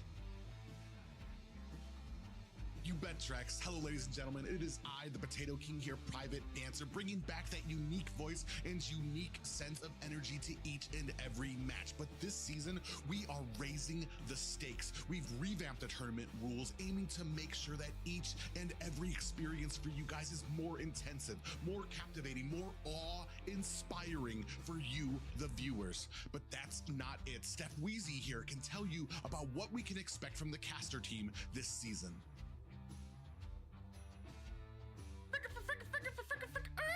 Private, thank you so much for that. I'd love to share. For the NACT Fall Season, we are elevating things to newer heights. Stage:Kickstarts here. I can't wait to see you guys on the desk. But speaking of the desk, we also have some brand new faces. Ben, why don't you go ahead and introduce us to our new colleagues?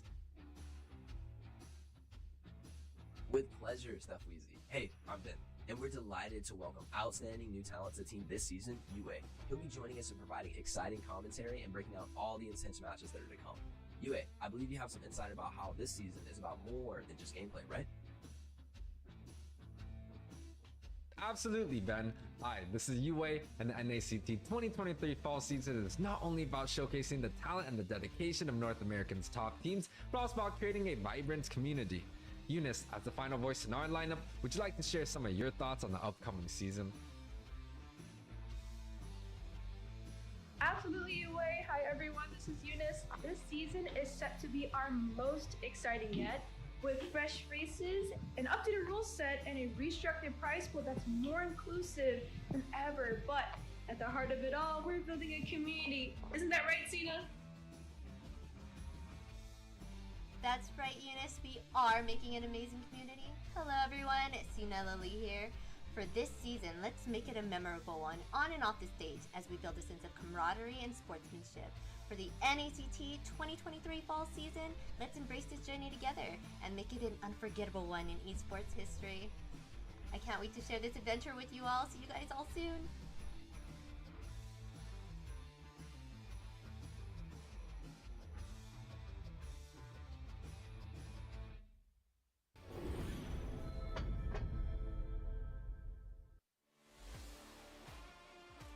The upcoming tournament for NACT Fall. This is Mara Aquino wishing you guys luck, and I hope you guys do so well and you go to Philippines for the upcoming M5 World Championship, and you never know, it might be you that I announce as the winner. Hi, I'm Gideon Q. I'm from Malaysia. I'm a talent as well as a caster for a majority of the MLBB tournaments that you may see internationally. Good luck to all the teams who are coming in for NACT Fall Season. I can't wait to see potentially new talents coming out from North America. Obviously, we love the old, but some new ones would be great to see how the community is going to continue to grow. And especially when we're looking at the top 1%, good luck to all of you guys, and especially those who are prepared to deal with a giant crowd when you start flying over for the international. Good luck, everybody. Wait. Right. Hi everyone, I'm Eterna. How are you guys doing? I just want to say a few good words here. I've been very excited to see you guys grow. It's so great to see how things have developed over the seasons, over the years. I hope it gets bigger. I hope you guys have more to say on the international scene. And I heard you guys are coming to ISF, so that's super great. Can't wait to see you guys there. Can't wait to see you guys rock the, LOBB scene. Hey guys, my name's Nefel, and here's the thing, we watch NACT Grand Finals, and if that shows anything about how NACT is as a region, you know what? I can't wait for it. I hope NACT Falls, all of you guys will do good, because at M5, we gotta see a surprise, man. I can't wait to see NAs in M5. What's up guys, I'm Mirko, Indonesian caster. Right now I'm casting for MSC. I'm eating, they told me to do this. It's all good. NACT is gonna be insane, all right? You know who I'm rooting for. I'm wearing their colors, BTK all the way, all right? So yeah, BTK. Support M5 BTK.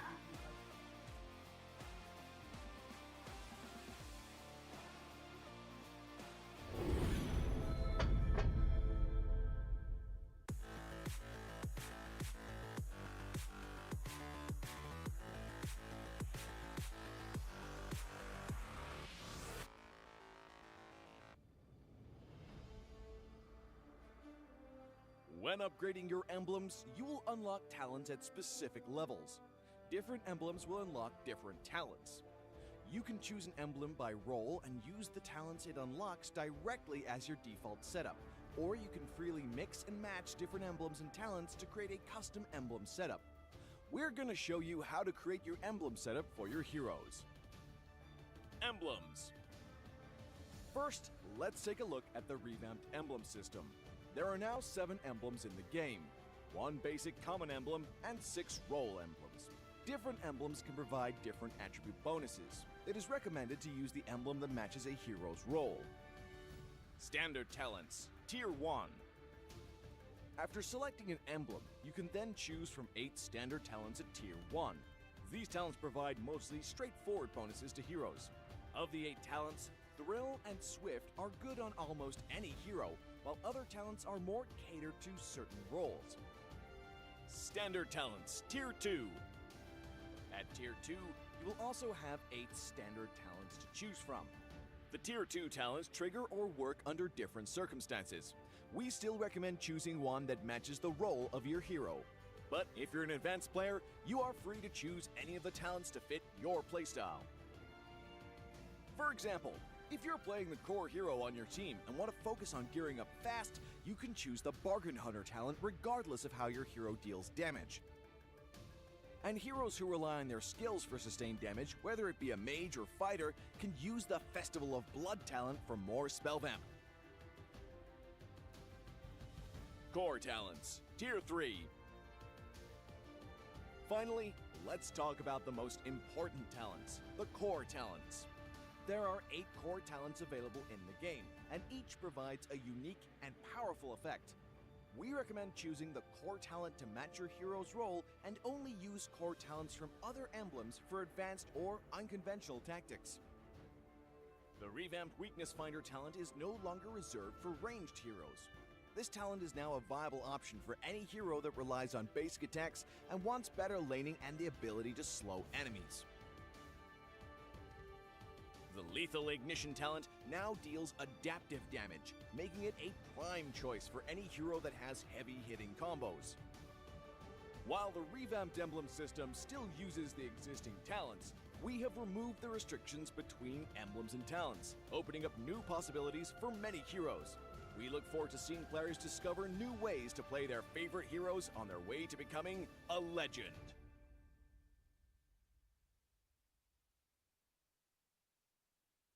Welcome to a journey through time as we delve into the transformative milestones of North American Challenger Tournament, NACT. Our story begins on April 11th, 2022, when the North America Community Tournament was officially renamed to North America Challenger Tournament.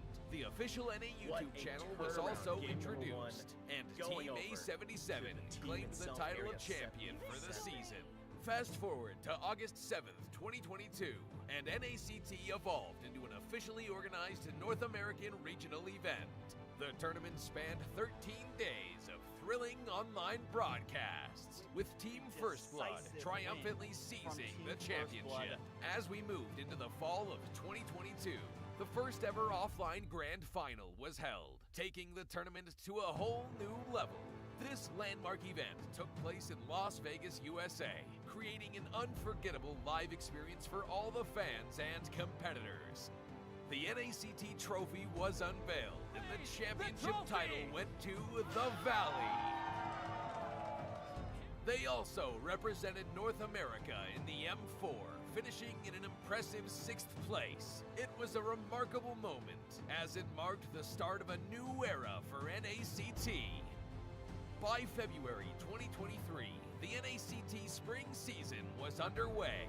The offline finals took place on May 14th at the HyperX Arena in Las Vegas. Our livestream page was a sensation, reaching number 36 on YouTube's trending list. Gerald Solomon, the head of the North American Esports Association, was in attendance. BloodThristyKings, who will represent the United States in the IESF. This has been a brief look at the significant milestones of NACT. charting its growth, evolution, and the challenges conquered along the way. Stay tuned as we continue to make esports history.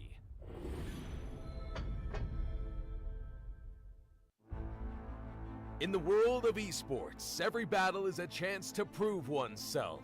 Every moment holds the potential for greatness. It's not just about winning, but the spirit of competition that drives us forward. NACT 2023 Fall Season is where dreams are realized, where champions are crowned, and where legends are made. In the arena, we face our rivals head-on with unwavering focus and unwavering resolve. We leave no stone unturned, no opportunity wasted.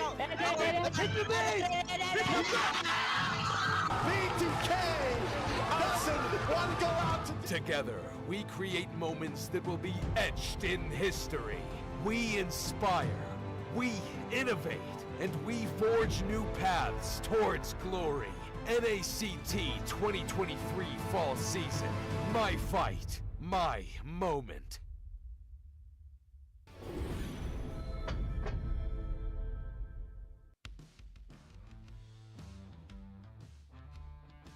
Hey everyone, this is Liz. Are you ready to witness some exciting changes this season? We got some fresh faces joining us in the caster teams, bringing in new insights and perspectives. Now, speaking of exciting changes, Trex, I heard you got some thrilling news to share with us about the prize pools.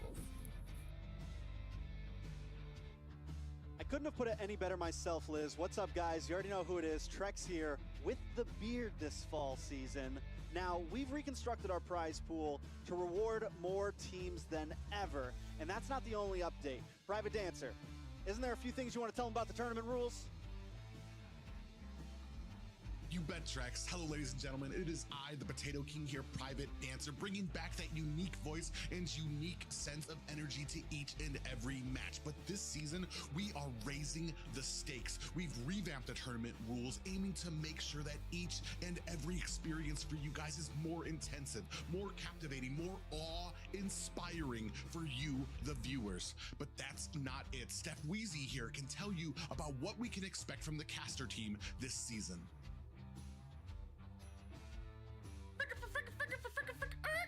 Private, thank you so much for that. I'd love to share. For the NACT Fall Season, we are elevating things to newer heights. StageⅠki here. I can't wait to see you guys on the desk. But speaking of the desk, we also have some brand new faces. Ben, why don't you go ahead and introduce us to our new colleagues? With pleasure, StageⅠki. Hey, I'm Ben, and we're delighted to welcome outstanding new talent to the team this season, Yuwei. He'll be joining us and providing exciting commentary and breaking out all the intense matches that are to come. Yuwei, I believe you have some insight about how this season is about more than just gameplay, right? Absolutely, Ben. Hi, this is Yuwei, and the NACT 2023 Fall Season is not only about showcasing the talent and the dedication of North America's top teams, but also about creating a vibrant community. Eunice, as the final voice in our lineup, would you like to share some of your thoughts on the upcoming season? Absolutely, Yuwei. Hi everyone, this is Eunice. This season is set to be our most exciting yet, with fresh faces, an updated rule set, and a restructured prize pool that's more inclusive than ever. But at the heart of it all, we're building a community. Isn't that right, Cena? That's right, Eunice. We are making an amazing community. Hello everyone, it's Cena Lily here. For this season, let's make it a memorable one on and off the stage as we build a sense of camaraderie and sportsmanship. For the NACT 2023 Fall Season, let's embrace this journey together and make it an unforgettable one in esports history. I can't wait to share this adventure with you all. See you guys all soon.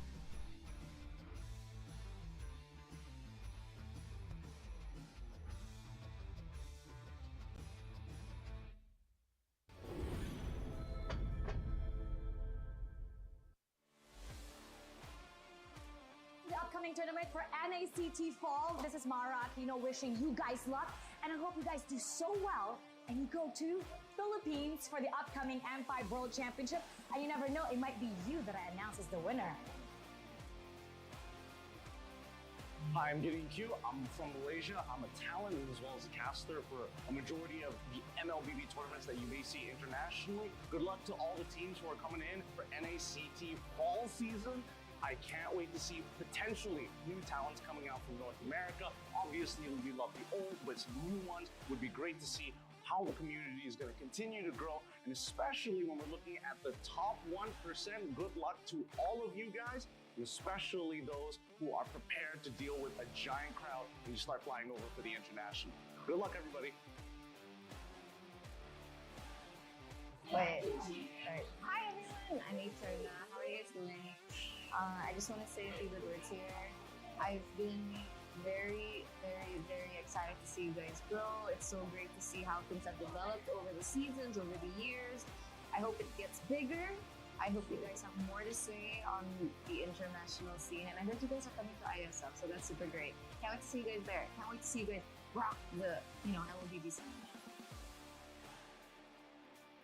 Hey guys, my name's Phil, and here's the thing, we watch NACT Grand Finals, and if that shows anything about how NACT is as a region, you know what? I can't wait for it. I hope NACT falls. All of you guys will do good, because at M5, we gotta see a surprise, man. I can't wait to see NAs in M5. What's up, guys? I'm Mirko, Indonesian caster. Right now, casting for MSC. I'm eating. They told me to do this. It's all good. NACT is gonna be insane, all right? You know who I'm rooting for. I'm wearing their colors. BTK all the way, all right? So yeah, BTK. Support M5 BTK.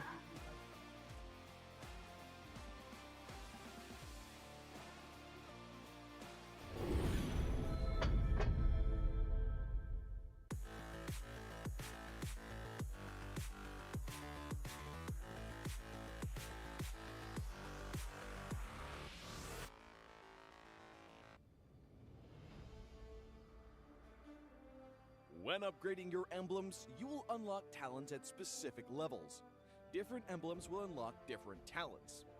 You can choose an emblem by role and use the talents it unlocks directly as your default setup, or you can freely mix and match different emblems and talents to create a custom emblem setup. We're going to show you how to create your emblem setup for your heroes. Emblems. First, let's take a look at the revamped emblem system. There are now 7 emblems in the game, 1 basic common emblem and 6 role emblems. Different emblems can provide different attribute bonuses. It is recommended to use the emblem that matches a hero's role. Standard talents, Tier 1. After selecting an emblem, you can then choose from 8 standard talents at Tier 1. These talents provide mostly straightforward bonuses to heroes. Of the 8 talents, Thrill and Swift are good on almost any hero, while other talents are more catered to certain roles. Standard talents, Tier 2. At Tier 2, you will also have 8 standard talents to choose from. The Tier 2 talents trigger or work under different Alright everybody, welcome back to the second series of the night. I hope you guys got some quick freezer because the games are going to be starting soon. Now, just for a reminder to everyone who's watching at home, the August Starlight is coming your way with the new exclusive skin in Eternal Guardian. 10 returning Starlight skins will also be available, so unlock your Starlight membership now with 300 diamonds and over 6,000 diamonds worth of rewards. Now, let's dive into action with our next series. Just like their name that takes a little bit long to get accustomed to, the Night Horde and the BloodHounds are finally ready, and we won't make you wait any longer because we're going to jump straight into predictions. Now, the first series, me and Trex, 1 versus 0 for Yuwei, and looks like this game we have some diversity in our predictions. Now, Trex and Yuwei, explain it. A little bit of a biased desk here, I would say. All 3 of us voting towards the Night Horde. Good luck. Will the caster curse prevail, or will they win? I think this game, honestly, for me, I feel like this could be one of the most even matches tonight. I think that Yuwei agrees with me. I just feel like they're both teams that we've known for a while, to give everyone a little bit of story. They're teams that have competed in the past several NACTs.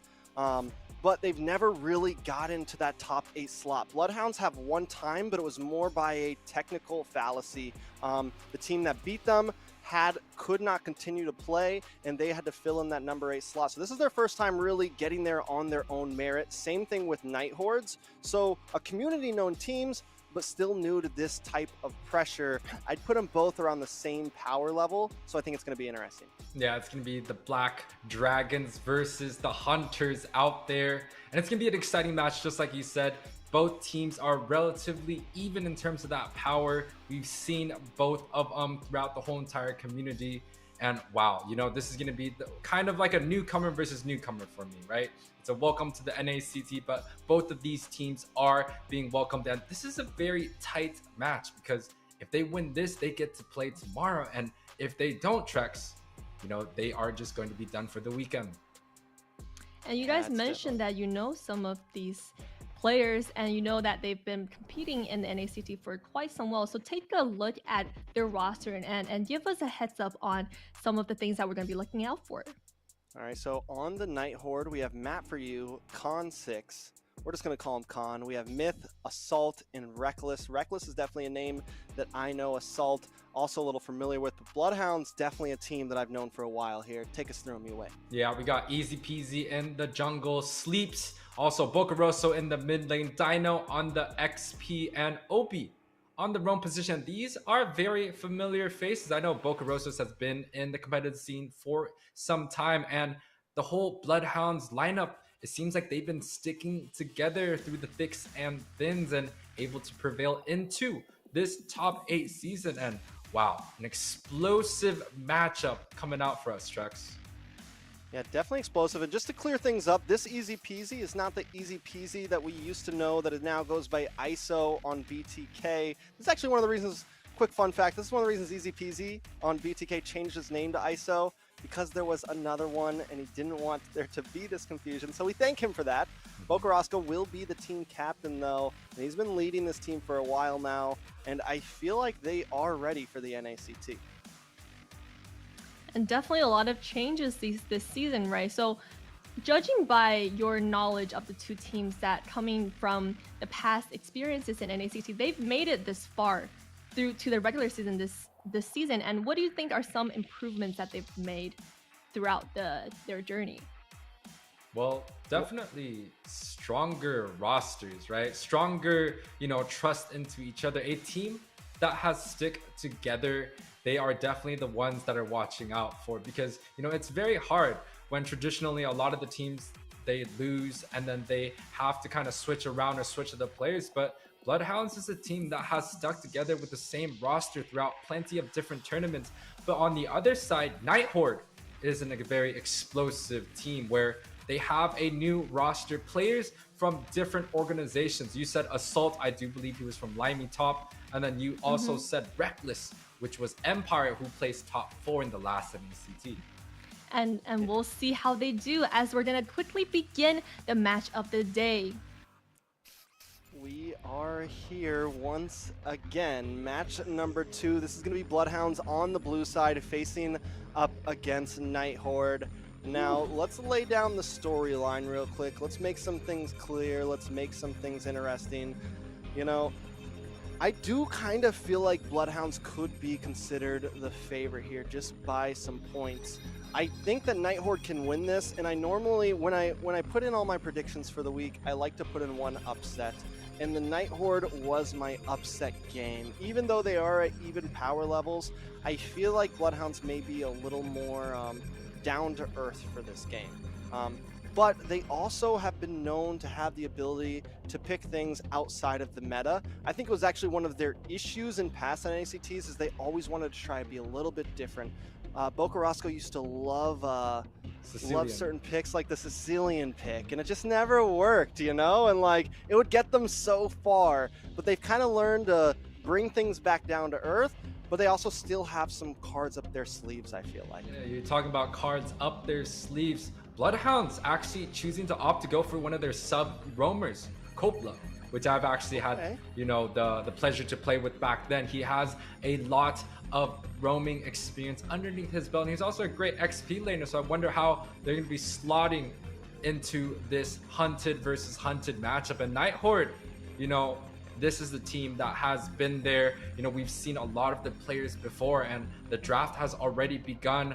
Interestingly enough, the X-Borg ban has already been put up on the board, and that is one of BloodHound's favorite pocket picks. Yeah, this X-Borg, this is now match 2, and we're still No seeing X-Borg. him banned out. I'm actually excited to see when he does fall through, to see if, like, is he really ban-worthy? You know, is this something that has become that much of a threat? He does have flexibility, too. Like, I wouldn't say, like, he's just jungle or just EXP. I think he could be in both sides. I don't know exactly which one he really thrives in yet, but obviously these teams know there is a threat in him. BloodHounds now on first pick. Valentina open right now. Kaja not open. Uranus open, and that is another prio pick, so BloodHound's gonna lock that in immediately. Yeah, the Uranus being locked in so quickly, but we saw the previous matches, the Uranus just doesn't do well against the Trizla, so I'm assuming, hey, if Nightgord does their homework, they're going for a Trizla. Now, for the second pick, the second best available option, right? We talked about the Valentina. I do believe that is going to be the best pick, but there is also still a Kadita available. There's the Fanny, there is a Kufra, but whoa, opting to go for a Grok, and okay, both picks are up. Trizla locked in, another one. This is definitely becoming a staple. The Grok is always solid. I feel like you can't really go super wrong with it. When I first saw it pop up, I thought maybe they wouldn't pick an EXP lane immediately, possibly have some flexibility there, but now we kind of know, all right, this Grok is going to definitely be roam, this Trizla will definitely be EXP, but still they have CC already locked in. BloodHounds might want to find some for themselves here. Yeah, I kind of agree with you. Just to have the Grok a little bit early on, you could kind of add the flexibility, the flex picks, right? You can put the Grok in the XP, you can put the Grok in the roam position. I mean, we've also seen Grok in the jungle in the past, and if you wanted to run a double fighter style, you kind of go for it in the gold lane, but BloodHounds looking like they are prepared for these two picks, opting to go for the Valentina. And, you know, the IMU definitely going to be able to take a lot of good ultimates coming out from Horde, and they complete it with the carry pick. And carry, I do believe it is to deny the opportunity that that Hordes have to go for that Uranus counter. Yeah, I mean, you deny it, plus it's going to work well against the Trizla. It's going to shred down this Grok, and if the Horde decides to go for, you know, if they're thinking about a Fredrin, if they're thinking about a tank jungle, they already have the answer for it. Not only that, but with Pokerosco on this Valentina, they now have a penalty zone of their own. They now have a wild charge of their own, and I wanted them to have some CC. Well, there it is, and they still get a chance to possibly have something else, but hold on, Horde gonna bring in the Fanny, and with this, I think you ban the Franco, right? Ban the Franco, ban the Kufra? Yep. I think the Kufra ban is definitely 100%. Now for the Franco, right? It's a very, very interesting position because we can ban the Franco for Fanny to not be suppressed, but there's also the Grok, and the Grok traditionally does counter out with the Franco. So I would opt to go for the Kufra ban and maybe look to go deny some of the jungling picks. So for example, right, the Uranus does not have CC, the Valentina does not either. So maybe BloodHounds looking for more of a set jungler, right? They could go for something like the Fredrin, maybe even the Bane to counter out some of the damage coming in from Horde. So I do think there is a little bit of a leeway in terms of letting open that Franco pick. Yeah, the Bane could definitely work here for the BloodHounds. Because of the heavy dive composition that the Horde had, I feel like that Deadly Catch is such a great responder to when, like, all right, fine, you want to dive me? Boom, everyone gets knocked up, Anti-dive. and pretty much everything gets reset. That's exactly what it is. He's like the epitome of anti-dive jungler, so it could definitely be a good ban for the Horde here, kind of try to foresee that future. BloodHounds, on the other hand, we're going to target in onto your gold lanes. We get rid of the Leslie. I think get rid of the Beatrix, possibly. Could be a decent ban. Melissa's still open, Brody's still open. Honestly, the Horde does have a lot of choices still on what they want to put there. They're going to take out the Martis instead, which also can do well against the Fanny. But you know what I think Horde is missing though? They have a lot of physical damage, and when we talk about the gold lane, it's traditionally physical, right? There's a couple of true damage heroes like the carry, like the Leslie, but they're both either banned or already picked. So I would actually recommend something maybe like a Harith, right? Bring in a little bit of a magic on the side lanes, making sure that even if your mid falls, you do have another option to kind of bring in a mixed damage that completes the comp, especially with that Fanny pick. And BloodHounds looking to ban out that Kadita. And now with the Kadita, the Eve, and the Valentina being taken away, the options are very, very small coming out from Nighthorde. But maybe the Farsa. The Farsa does well against the carry. Yeah, the Farsa can do well. Of course, I mean, at this point, you just have to be like, whatever. If the Valentina steals our skill, it is what it is. Yeah, Farsa could be great, going to do great against the carry because there's not a lot of range, but they're going to wait it out. They're going to pick up the Beatrix first and have a little bit more time to choose on that mage. Eve is not open, so yeah, I think Farsa honestly ends up just being the best pick here. BloodHounds are going to lock in the Fredrin. They also need a roamer. Like I said, Franco's open. I want to say it could be a decent pick here. I like the Franco, right? We have the Fredrin to be able to set skills up with the first and the second, be able to stun and have like a little bit of like a petrify coming out, and the Franco can just iron hook it, come back, sleeps using his speedy light wheels, and just completely bursts out a single target. So I 100% agree with the Franco pick. Something else that could be, they could go for maybe like a Ube strat, exactly. Like the Faramis could come out. They could also go for the Estes pick, and wow, the Atlas pick comes out. Is he going to be able to catch the Fanny? I don't know, that's hard. That's fast. Yeah, I don't know. I know, like, all right, so Fanny does get stopped in her tracks now when she's on cable. She does, like, in the past, if she got knocked up, she would just, like, keep going and knock up. So, like, she's a little bit easier to catch now, but still... Tough. It's hard. I just feel like it's going to be hard to catch, like, yes, you might catch one person here, but it's going to be hard to get, like, a 3 or 4 man with the way that Grok is going to be moving and diving, with the angles that this Charizla is going to try to be coming at. Nighthorde isn't going to just be, like, consistently grouped together, you know? They're not going to be super ube, and now they might. They picked the Faramis in to the Atlas. Okay. Well, all right. Well, Mage Faramis too? Yeah, here's the thing with the Faramis against the Atlas matchup, right? If you take Flicker, you have the ability to do the Flicker pool sets. And we've seen that quite happen throughout a lot of the competitive plays. But with the Atlas on the board, it kind of forces a lot of the spells of Nighthorde to go a little bit more utility compared to, you know, taking the Flickers. Maybe you're going to see the Faramis opt to go for a Purify. So when the Atlas does set, he has the ability to counter set with the Cold Altar and completely sustain everything. But BloodHound has a lot of solo DPS, has a lot of CC, especially with that carry. They're able to just lock down one of the members of Nighthorde, and with one of the members being locked down, Nighthorde may just have to pop all the utility. But Trex, game 1. All right, let's jump into the Land of Dawn for game number 1. 2 new faces ready to show their strength. The BloodHounds facing off against the Nighthorde.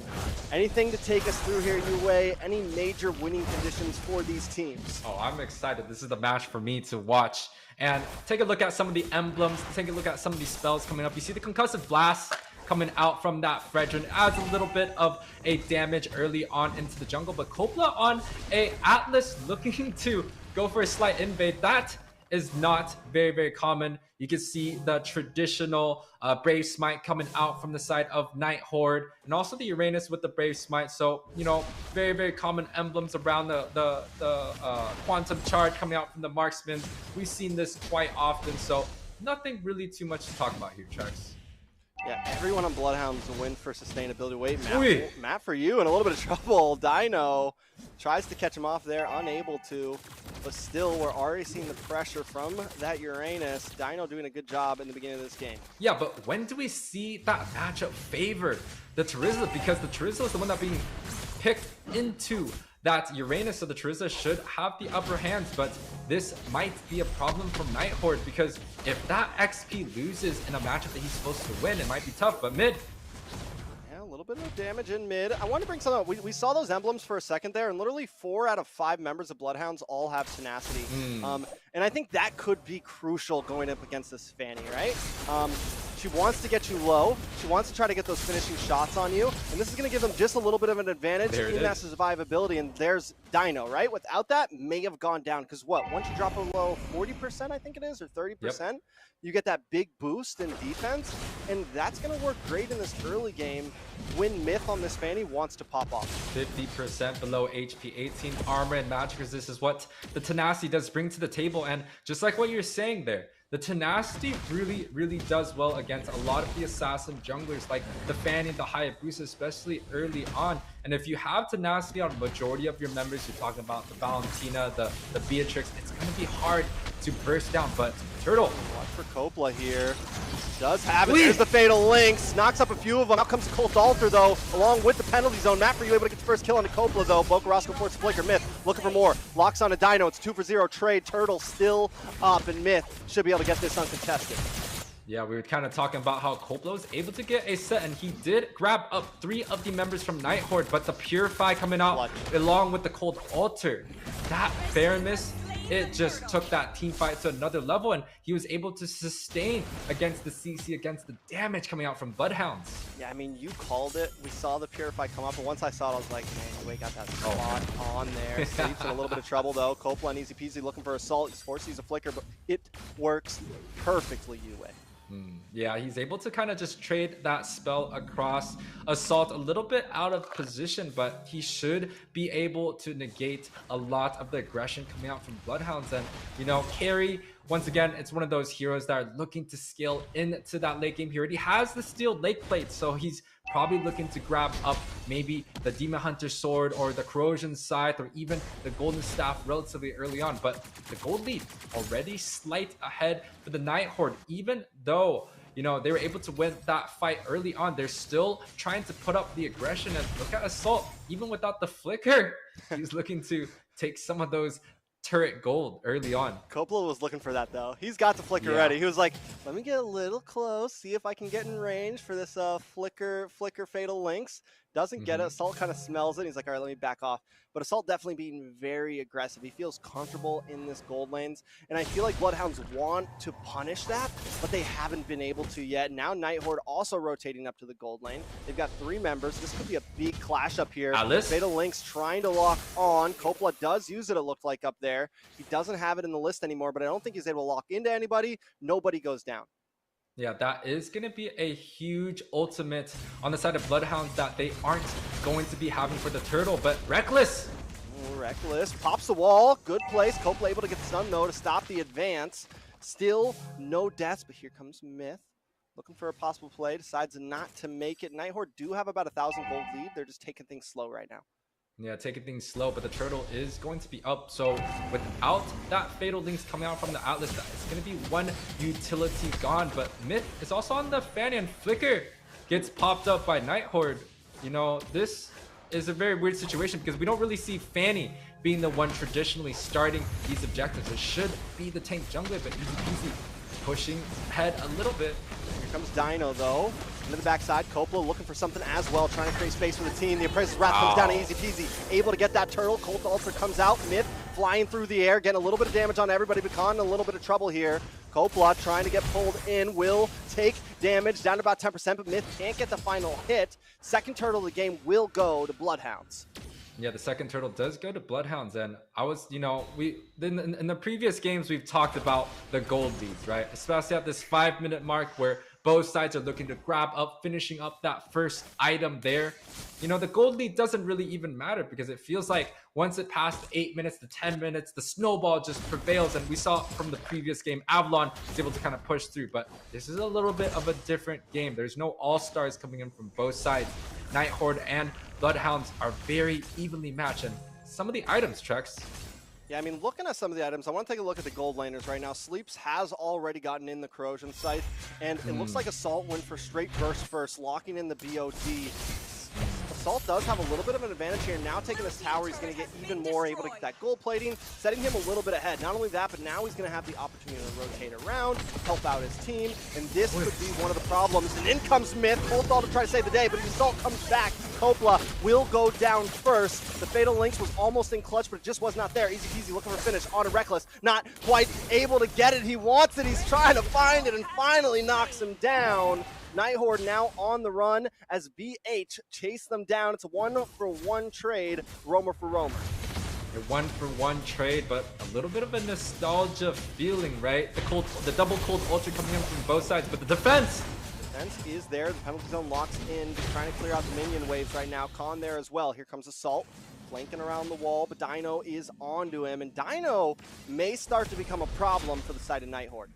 Oh, 100%. If the only lockdown CC coming out from Night Horde is going to be from that Grok, that is not going to be enough when you go against the Uranus, and I do think that is going to be the problem, the big deal breaker coming out from BloodHounds, because, you know, if nobody's going to lock down the Uranus, hey, maybe the Beatrix has enough damage, but both sides looking to trade towers. Yeah, Assault's going to take this bottom tower. That is 2 towers down now on the side of BloodHounds. Yes, they get the turtle. I'm more in the favor of towers. I think it's a great trade for Night Horde.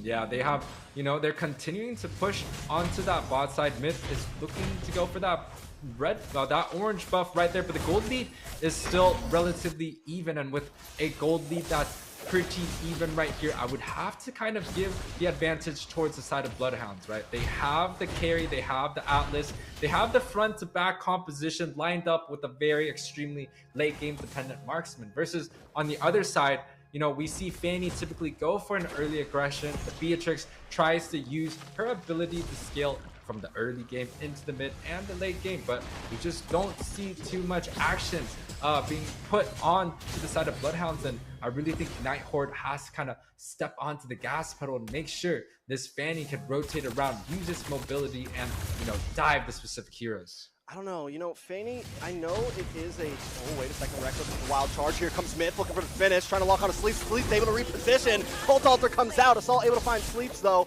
That is the first kill for the side of Night Horde. They're looking for maybe another one. Khan coming in, able to Shadow Stampede onto Easy Peasy. Matt for you with the backside with that penalty zone. Easy Peasy down to about 20% as Matt for you continues to drill in. Khan and Reckless here to back him up. Bokarosco looks for a response, misses, though. Now he's getting low. Big bombs come down, but Assault not able to finish. Wait, no, he's flickering in. He takes it, finds it. Killing spree for the side of Night Horde. Just when we thought BloodHounds might have had an advantage, Night Horde continues to bite back.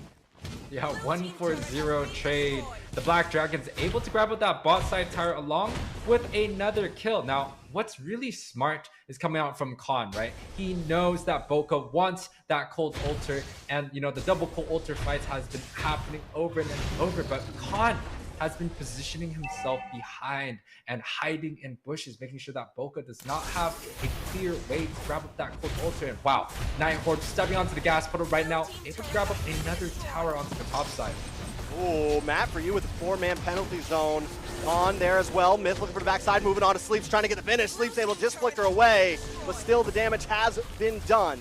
Reckless now here with Assault, easy peasy on the run as well. Every time that Assault gets involved in this, people start moving back. The damage is there. He's got that VOD in. He's now, I'm sure, moving on to some other items. He's 3-0-0, and it is starting to show.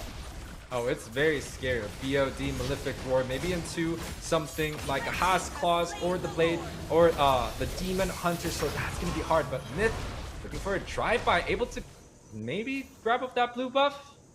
I mean, even if he doesn't, they got the Lord. They're definitely scaling in.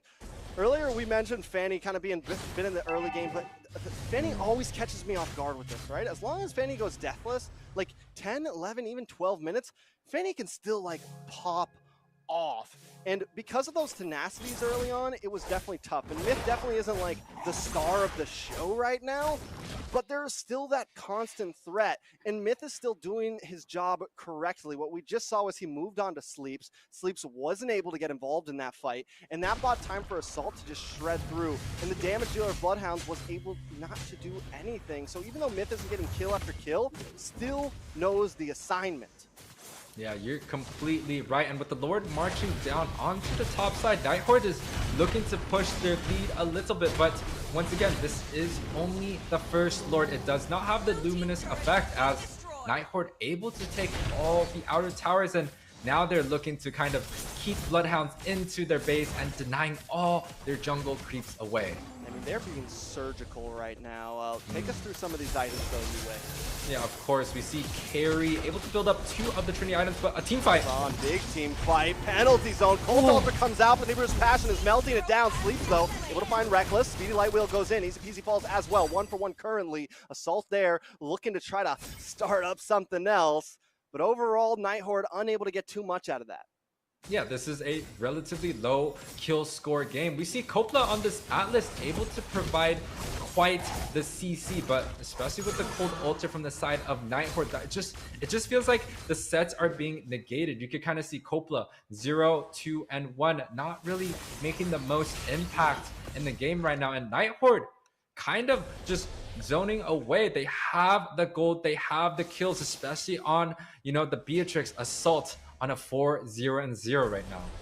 Yeah, I mean, 5K, we're pushing to that limit, right? Like 2, 3K, even 4K is comebackable, but this is starting, we're now at 6K essentially. Horde's definitely starting to get ahead. What I like that they're doing, and this is what I meant by surgical earlier, is they're still taking their time. Throughout this whole game, they weren't forcing fights. They had one objective. We're going to take tower, we're going to move Assault around the map, take a tower, maybe take a fight here and there, but it's only 6-2.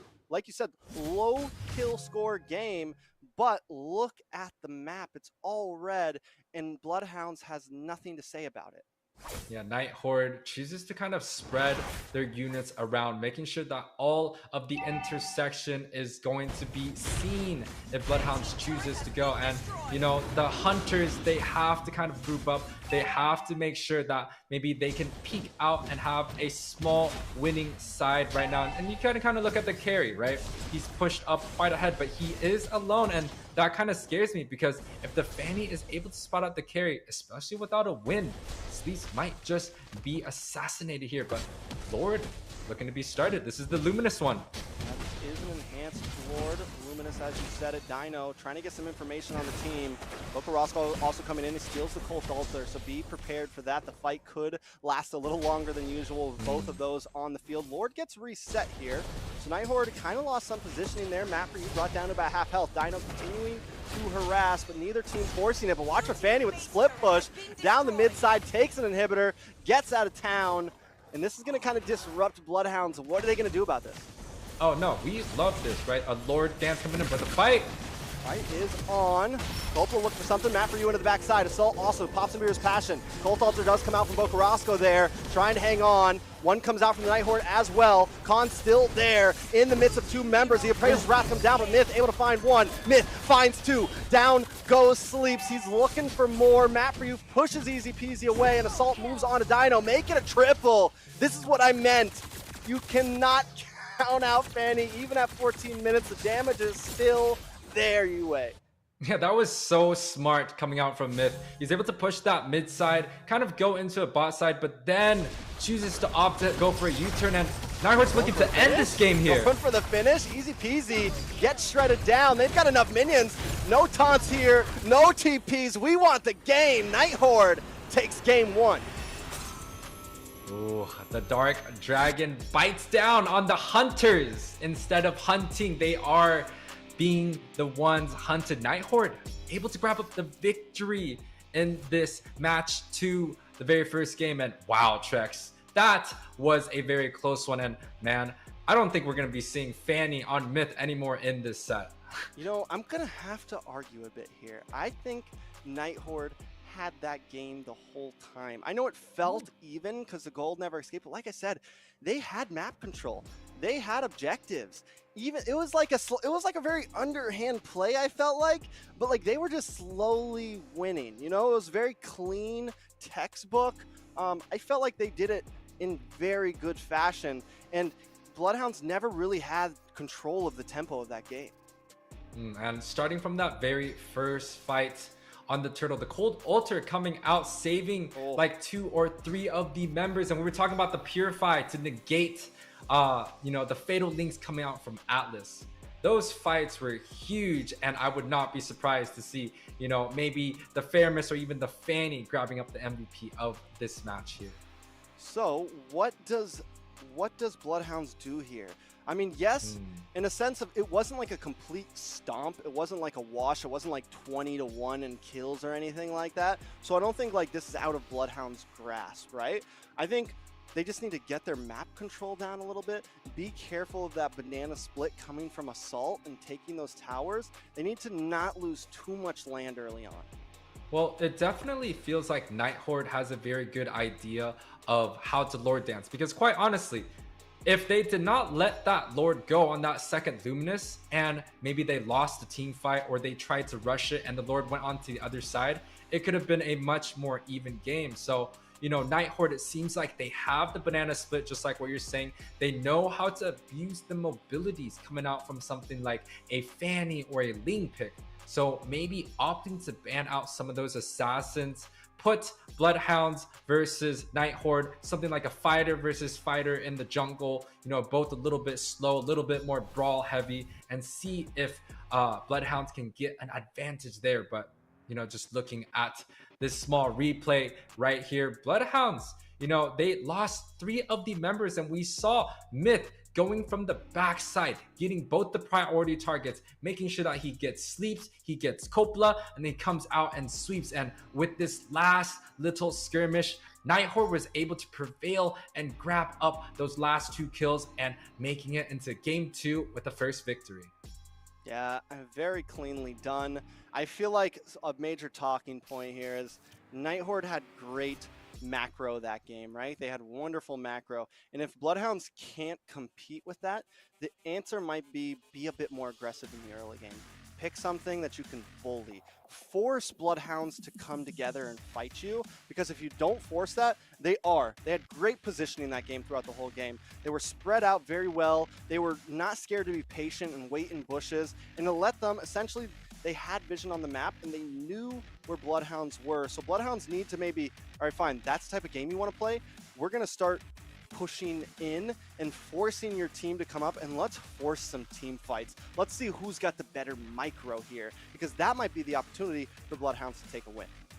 Yeah, you talked about the early game. Maybe something like an early game marksman, the Brody, might do a little bit better against the Beatrix. Maybe some of the early game mages take that Fairness away, because we've seen Fairness do quite well even in the last game between Avalon, right? And you know, that might be a priority pick, especially after, you know, the Eve and the Kadita being banned out. But Trex already into the game 2, the spicy match, the match between the Black Dragons and also the Hounds coming in.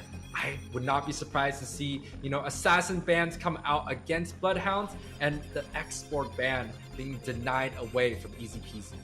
Yeah, I mean, I guess that's just going to keep being standard. Again, it is match point. BloodHounds are going to get a little crazy here, right? This is a chance to maybe start target banning. I know sometimes it's like scary to do that in just a best of 3. Normally it's like a best of 5. You really start like bullying in, but it looks like they are already doing it. They're taking away the Fanny, maybe take away the Ling next. Maybe like we saw last game, or like you mentioned last series, is leave the board a bit more open, force some trades to happen in picks. Well, you know, you talked about target bans, right? And, you know, as somebody that has, you know, been playing and also watching a lot of the overseas, we're starting to see a variety of bans, especially leaning towards more target, right? You know, there's so many good heroes open, the Eve, the Valentina, the Kaja, the Kufra, the Ling, the Fredrin. There's so many heroes open that it's very hard to ban out what, you know, they called the meta bans back then. So now, you know, they have banned out 2 of the mobility heroes coming out from BloodHounds, and Night Horde does not want that fighter versus fighter matchup, bans out the Exborg and also the Alpha. Yeah, and what you just said literally matches up perfectly, because compared to last series, we never saw the Alpha ban. The Kaja only got banned once in the second game. The Fanny wasn't always a major threat. So yes, things do come down to teams, which also, it makes us casters have to do a little more work, right? We can't just be like, yeah, this is gonna get banned. I'm such a genius, aren't I? Like, no, we actually have to like know these teams, know these players now. Like, so this is why they're banning the export. This is why they're banning that. And it gives a much bigger depth. It also gives the teams a harder time of like needing to do their research and needing to pay attention to who's playing what, just because so much is viable now. Now, Night Horde on the blue side, first pick is up. Uranus was prioed last time, but that was by BloodHounds. Will Night Horde do this for themselves? Well, I still think Uranus is a good pick, but that's how Rizla, and we've seen it being picked up onto the very first set of games, and now showing another appearance.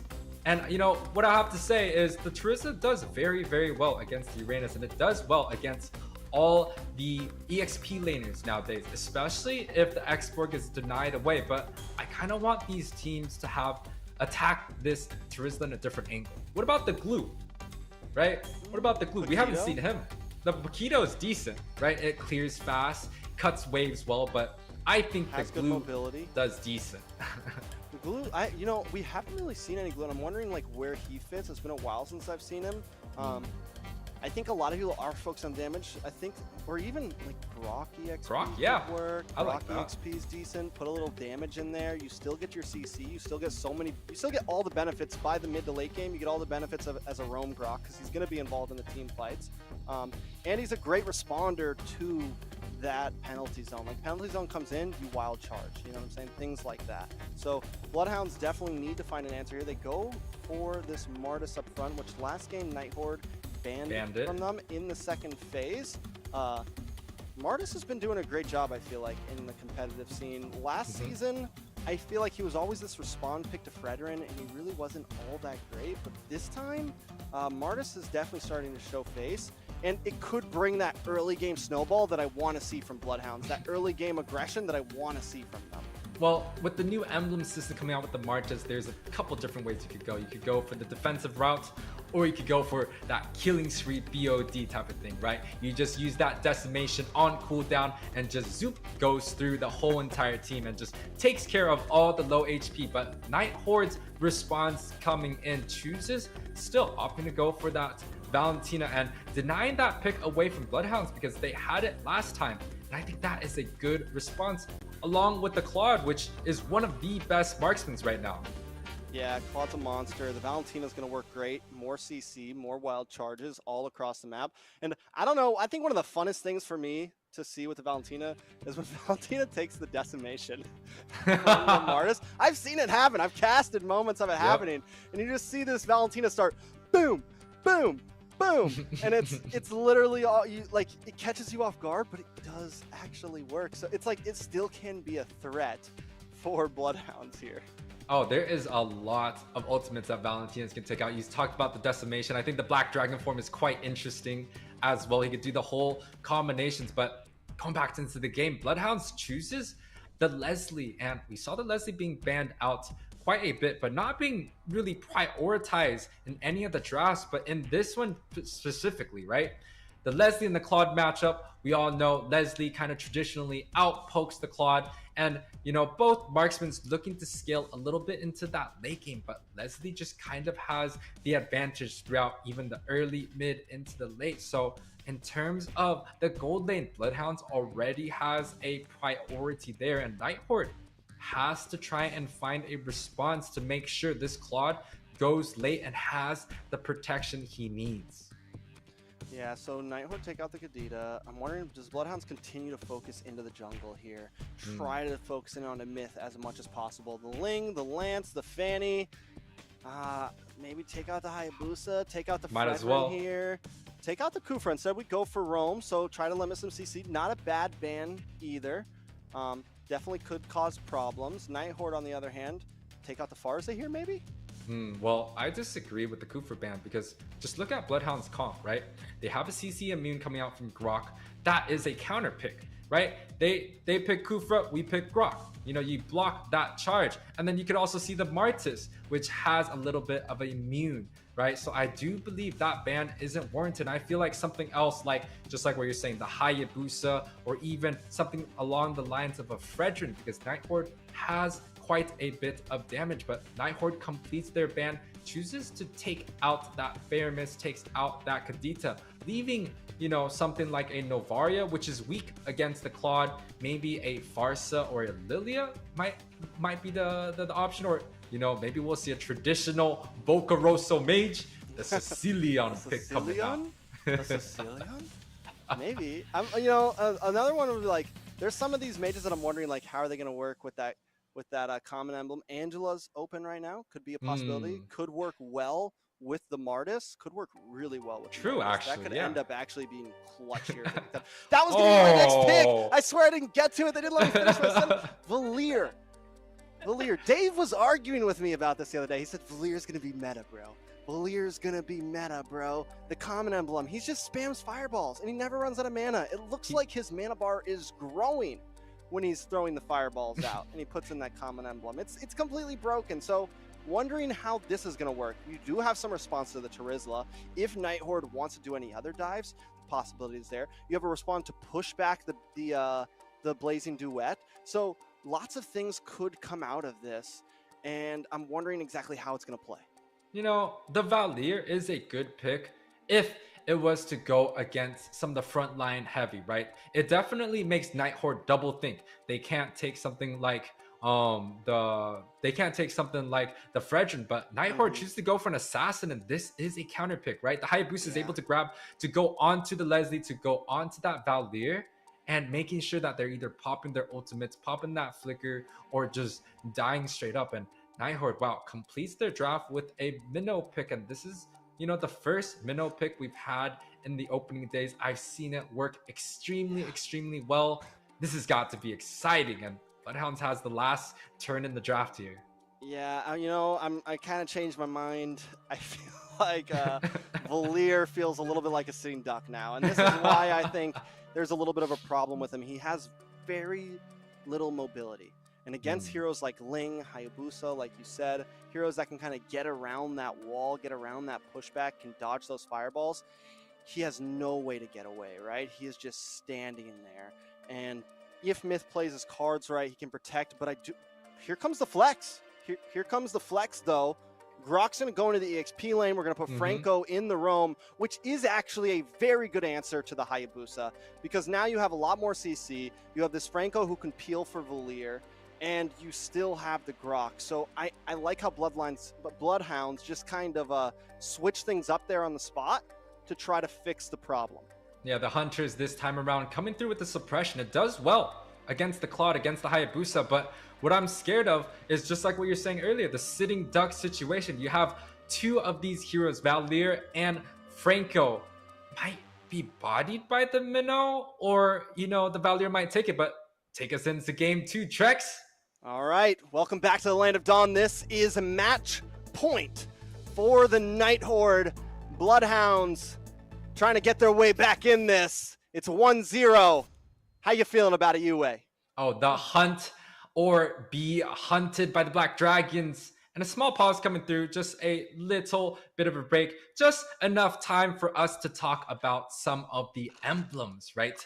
Easy peasy on this Martis, going with the killing spree. I do think we might be able to see something like either he's going for a damage route, maybe like the Hunter Strike, adding a little bit of mobility into his kit, or maybe opting to go for a more defensive route, helping with the front lines, you know, going for something like the Guardian helmets. But on the other side, you know, all the emblems looking quite nicely, but something that stands out in pure rage on that Valentina, where I do think most of the mages, they like the lethal ignition for a little bit more extra damage. All right, we get a little flashback into game 1 here. Night Horde playing such a clean game there. BloodHounds right now, I mean, this could be the game. And once again, they're playing something clutch. They're bringing in this Valier. This can either be a 200 IQ play right here, putting the EXP in with the Grok. And don't get me wrong, I get amped up when I see flex picks like that, because honestly, I wish they happened more in North America. but it could be the 200 IQ play, or if they lose this, people are going to be making fun of them all week. So hopefully it becomes something clutch for them. We will see. Yeah, so, you know, already a little bit of an impact coming out from Coppola on this Franco. He's just trying to be a nuisance right here, and he's looking to come back with another hook. And wow, Myth. The slowdown. Yeah, it's already, wow, the buff completely reset. So that is going to be huge coming out from BloodHounds already with the early game advantage and the tenacities across the board. Trex. Myth just left his purple buff. He's like, no, I'm not doing this again. I gotta move somewhere else. We'll come back to the purple. But my guess is easy peasy. He's gonna cross across the map and go for that purple himself. And that's what he's gonna do. BloodHounds, this aggression up front is definitely working. Yeah, that is quite the opening from the side of BloodHounds. Coppola able to grab up the buff twice and completely reset it off. So Myth actually now down in the Coppola gets the hook. Con in a little bit of trouble. Easy peasy looking for the finish. Does have the decimation and first blood goes over. Bokarosco also picking up Reckless. Make it 3-0. BloodHounds, this is what we wanted. Oh yeah, this is exactly what BloodHounds is looking for.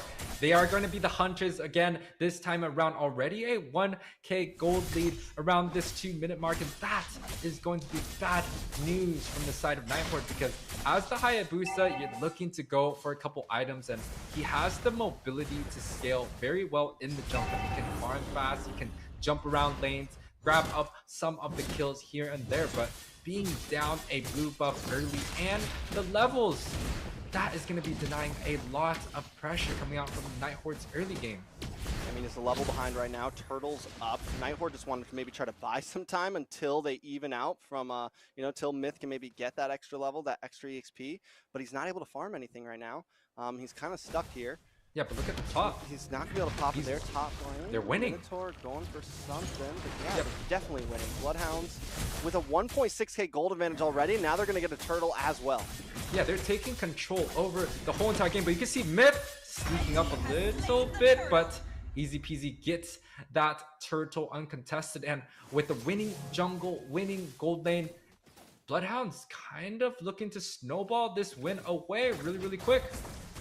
Yeah, I mean, and this is exactly what you need, right? Like, with this, with Bokarosco on this Valier, having this level, having this gold advantage, like, once you find this lead, it is going to be easy for them to continue to snowball. This is the thing that Night Horde need to watch out for, and it's going exactly to BloodHound's plan. Yeah, it's a little bit of round 2 invade on the buff, but 5 of the members from Night Horde is all here. The stuns, it's coming in. Reckless tries to get the wild charge from Coppola, gets the suppression on, easy peasy, goes down. Now Night Horde fighting back. Coppola on the run this time. Assault there as well. Gonna find Coppola. 2-4-0. Assault picking up the kill. Sleeps here. Needs to try to run away. They're gonna get the knockout. Assault trying to maybe get the finish though. And now Night Horde getting back into the game. Yeah, a little bit of a small over-aggression coming out from BloodHounds. They had the Grok onto that XP, and they asked Night Horde to send 5-man into Myth's buff, and BloodHounds chooses to still go in, and that's a 4v5 fight. But now, Night Horde with that advantage on the top side. Comes into Reckless for their own fury, gets a big knockup. Myth there, along with Reckless. Sleep falls with a blazing duet to help clean things up. Khan gonna find Coppola. Easy peasy, looking for a decimation here, trying to get that last hit. Doesn't pop it though. Saves it for later, so they find something, but still a tower, 2 kills. Night Horde back in the game. Yeah, that is a tower on the side of Night Horde. We can already see the bot side.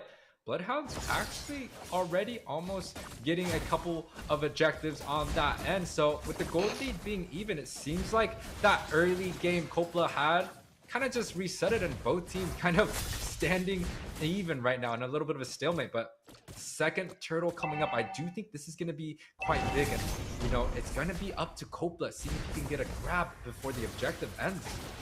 Assault on to Sleeps once again. Kong gonna flicker in, messes up the wild charge. Reckless finds these peas in the bush. Map for you still here as well. Turtle on the map. Here comes Dino. It's 5 up against 4, but soon Myth is gonna get involved, and we're gonna have a full 5v5 on this turtle pit.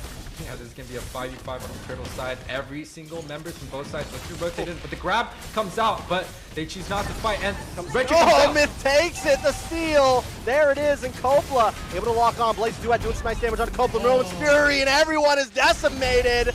Dino goes down, and Boca Roscoe and Sleeps are all that's left as they're on the run. Night Horde looking for the dive. Khan around the backside gets terrified. Myth comes in with a triple kill. Boca Roscoe gonna fall as well. It's a 5-for-1 trade. Night Horde on the prowl.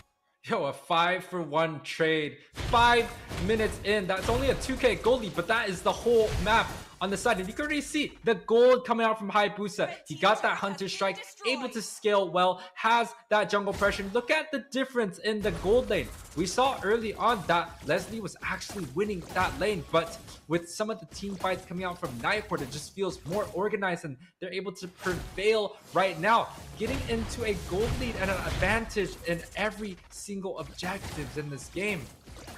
Yeah, it's definitely going to be tough at this point. They were falling behind, but they found that power spike. They found that moment. Once that Minoan's Fury came online, they said, listen, Bloodhounds, we got good macro, but don't count us out on the micro. We're ready for team fights as well, and they're proving that right now. A much higher kill count than last game, and they're still up. Oh yeah, they were definitely dancing with that Minoan's Fury, and he was able to grab up like 2-3 targets each of the time, and Assault just comes out with that machine gun, just kind of mows majority of the members down, and Night Horde looking to push that bot side. Hit him with the baratatata. And Assault gets it every time. Now he's going to take this tower down. Bloodhounds on the top side trying to make a play of their own, but Myth is here. Going to try to... Ooh, I thought he was going to move on to Sleeps there. Decides to make a different call. Yeah, I do think that's going to be the right call because Copla is there and so is Easy Peasy. So that's 3 of the members that Bloodhounds have put their resources in onto the top side. But look at the rotations coming out from the Black Dragons. They're looking to hunt down the Hounds right now and looking to take up this very 3rd objective. Reckless on this Minot, right? Seen his ultimate come through and ooh. Ooh, nice suppression there. Gonna be able to find Matt for you. Easy peasy now with the decimation. The passive speed gonna try to come in as well, but Reckless able to take Turtle. Blazing away to the backside. Copla getting melted down, but Easy peasy's here. Double kill onto Reckless, making a triple onto Khan. The decimation, the maniac. Is it the Savage? Yes, Easy peasy with the first one in NACT. Congratulations, Easy Peasy, getting that Savage onto Night Horde. We saw earlier he was kind of just moving fast with that decimation, kind of walking around, looking to see if he could get the objectives, but instead of the objectives, he ends up getting 5 of the kills. So that is going to be the first Savage, the highlight reel of Easy Peasy right now. And some of the items, right? We see Easy Peasy going for that brute force. That is going to be a lot of mobility along with the decimation, extra movement speed. Even with the killing spree, he's going to be very, very fast, very, very speedy, Trex.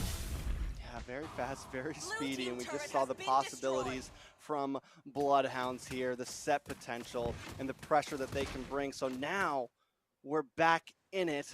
Just when it felt like Night Horde had this game in the bag, Bloodhounds respond. They know what's on the line. They want a game 3 just as bad as we do. Yeah, they kind of pushed each other around, and this kind of tells you, hey, Night Horde versus Bloodhounds, the hunt or hunted, it's relatively an even match, and Bloodhounds kind of pushing away with some of the team fights, but this team fight started with an iron hook coming out from Copla, and I do think that is going to be the key reasons on if Bloodhound is going to win or not. They must have Copla deny one of the members coming out from Bloodhounds, because if the fight is 4v5, you saw what Easy Peasy did last time. He just took care of them and their family.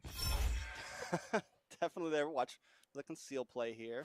Myth needs to get out. Hook comes in. Copla. I thought we might have seen a flicker bloody hunt there, but they don't waste it. They don't take the chance. Quad Shadow is up. While they're doing that, though, Night Horde gaining back some ground on the boss side. So gold lead at a 1,000 lead for the side of Bloodhounds. Lord coming up in just a second.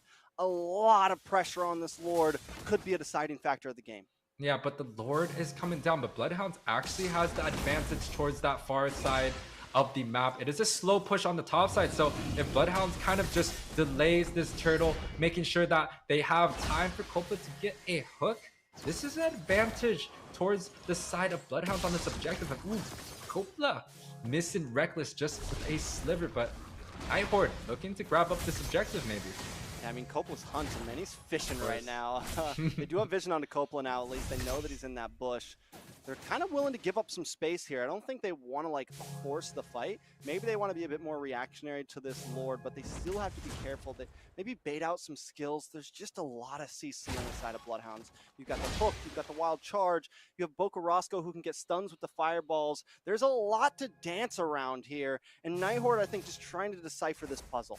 And Nighthorde, again, playing with the banana splits. The Hayabusa kind of showed himself on the top side, but that's an early Blazing Duet coming out from Assault. Yeah, and he's not able to get a kill with it either. That's so tough. Utility down. Nighthorde now needs to try to buy even more time. Yeah, but from the side of BloodHounds, once again, the easy peasy was able to get that Maniac, was able to get that Savage because of Copla's hook. He's able to start up that fight. But, hold on, Khan's got the wild charge. Match it up with the penalty zone. But Dino responds back with one sleep, able to find Matt for you. And now Nighthorde on the run. The Monster Sniper comes in and easy peasy able to find Reckless there. 2 for 0. BloodHounds should be able to take this Lord. Yeah, that is a huge 2 for 0. But the initiation was coming out from Matt itself. But BloodHounds, might be caught in a bad situation. Kill. Don't know if he has a quad shot to get away from this. He already used it, and down he goes. A little bit of a misplay there. Sleeps, picks up the kill. Yeah, and right here, BloodHounds kind of has to try and figure out how they can sync these waves. And, you know, BloodHounds just cleared that mid side, which I kind of disagree. They had the top side pushing. They want to make sure that they can have a good sync on this Lord, because quite honestly, BloodHounds, it does seem like they are a very snowball heavy team, right? They were able to get one hook, able to get one team fight, and suddenly they are up. So making sure that they have a good sync is going to be priority. But Sleeps, come on, man, be a little bit more disciplined. Don't be hitting that mid wave there. But Sleeps still, even with that, Sleeps starting to become a little bit of a problem in the team fights. I will say that the damage is getting there. You know, Leslie's not like the most viable marksman. One thing you can guarantee is the damage in the late game. And now Lord is going to get shredded down. Nighthorde. Oh, the knockup! 2 players deleted. BloodHounds find it. All Nighthorde had to do was shred down the Lord, but they went a little too far, and Dino takes advantage of it. They're going to spread out now. I think BloodHounds got what they needed. Look at Boca Rosa's score with 3, 1, and 10.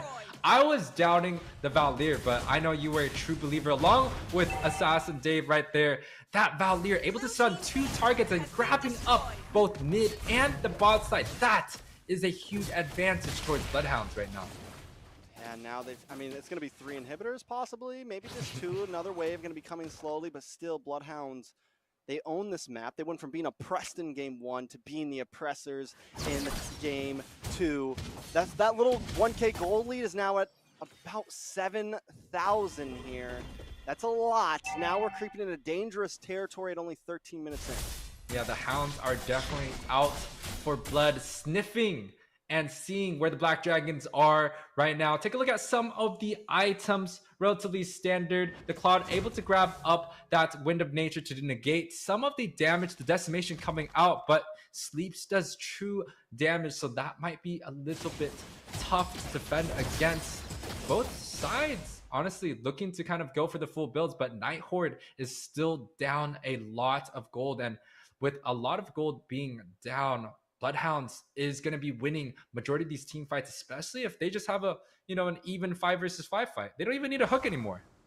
Yeah, you know, I will say that in early game, we saw that Minoan's Fury be the decider of a lot of these team fights. And as we've crept a bit farther into the game, Reckless hasn't really been able to pull that off recently. It's the Valier. But wait, down on the boss side, the trick, the play, they're going to move in. They found one and they're looking for another. Down goes Khan.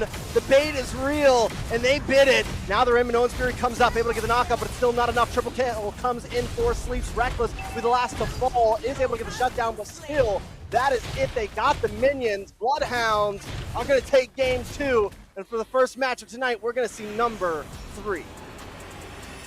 Wow, the conceal play coming out onto that bot side, right? BloodHounds able to take this series onto a game 3. And just like what you're saying, this is the first time that we're getting into a game 3. And that is quite exciting, right? And I do think the special mention right here is going to be Boca Rosa on that Valier, that wild pick that we were just talking about. Definitely a clutch pick. And like I said, that plus the flex of the Grok over, they had enough CC. They made it through the decimation of the early game, getting completely destroyed. Got Leslie online enough to where she was outputting enough damage that as long as they could get those chain CCs in, they were just going to melt them down. Not only that, but the Martis did amazing as well, able to hold them through. First Savage of the night with easy peasy there. So, I mean, just a great performance from BloodHounds, and we called it. We said this was going to be a very likely best of 3, and here we are, Yuwei. Oh, it is tough, and you kind of talked early, touched a little bit on that Grok being flexed. Man, how long was that Grok flexed for? It was literally from the very first pick all the way to the very end. We did not know where he was going, but the decimation coming out, that is kind of the reason why that Martis was banned out on the first game. And just like what we're saying, we BloodHounds want Night Horde on a fighter versus fighter type of matchup. They're not going to give the Fanny, they're not going to give the Ling. They're going to try to duel it out and see which side actually is going to push through onto the next stage. Okay, so where did Night Horde fall off there? They had that. I mean, it definitely went back and forth. Like, BloodHounds had a really good start. Night Horde kind of took it from, like, I want to say like 4 to 6 minutes or so, maybe even to the 8-minute mark. And then BloodHounds just had this moment where they answered back hard. Well, for me personally, it was when Assault was not able to get the Blazing Duet onto the correct member. And, you know, we were saying how the Valier can kind of push that Claude away, and Sleeps on this Leslie can kind of just run away and just, you know, be invisible. So when the Claude was unable to do any damage onto the backside of the members, I do believe that is when Night Horde fell a little bit short. But BloodHounds, 20 to 10, 14-minute game. You can see the damage to the tower is going to be for the side of BloodHounds, but some of the more noticeable stats: Sleeps 25%, 27% damage dealt, and Boca Rosso on this Valier on fire with 25%. Yeah, definitely on fire. And we noticed how only one Lord got taken that game. And I wanted to say, BloodHounds, that final play there was so clutch, because it's something you don't always expect, right? You're like, okay, we're probably going to have some slow time for the next 20 seconds. We're going to wait for this next Lord to come out. They went to go like check the top lane, get secure purple buff for their Hayabusa, and BloodHounds knows that's going to happen. So what do? They all hang out by the bot lane. They know there's only one hero defending, and they just rush in and clean house. Hey, they are BloodHounds. Take a look at their name. They're sniffing out for the opportunity to end the games, and they definitely smell blood right there. But this was the turning pick. He was able to get that hook, and Easy Peasy was able to grab the first kill. And, you know, that's a great Minoan set, but Easy Peasy, oh, the flicker play, right? Dino actually is the one that saved Easy Peasy's life and made that happen there. Yeah, it's a relatively big set coming out from Dino, but this was the major turning point coming out from BloodHounds, right? That savage play and completely tilt the favor into the Hunters. Yeah, definitely turn them into the Hunters, and now it is 1-1. Everything on the line here, because there's no double bracket in stage 1 of the NACT. This is going to be a big decider of points for these teams and the way that they're going to start off in these standings. So, with all this being said, does our vote change at all? Do we think Night Horde can pull this off, or are BloodHounds going to be the ones to be victorious? Hey, you know, I know both of the teams personally, been friends with Boca Rosso for quite some times, but, you know, I do see potential in Night Horde, although they aren't, you know, a team that has stuck together for a few seasons already. They have proven themselves, especially after last game, that they are a powerhouse, and they have these elements coming in from different teams. They have Reckless joining from the Empire. They have Assault from Limey Top, and, you know, with the bans coming out from last game, standard. BloodHounds denying away the assassin picks, the mobility picks, especially the Fanny, the Ling. Night Horde looking to take away the opportunity of having fighters in the jungle, right? They don't want Easy Peasy on something he likes. The decimation, that Martis, gone. The Exborg, gone. That's what I think is going to happen in this game. Yeah, so do we just focus back into that, right? Continue with the Exborg ban. This time put the Martis off the map. And then after that, you know, there's some other options, but still definitely a problem. They're gonna, now that we know that possible flex the Grok the Grok pick can get flexed over. You also have to start thinking about that. Maybe Night Horde takes Grok for themselves this time and denies BloodHounds those possibilities. Yeah, Grok actually surprisingly has been a very big factor in all of these games.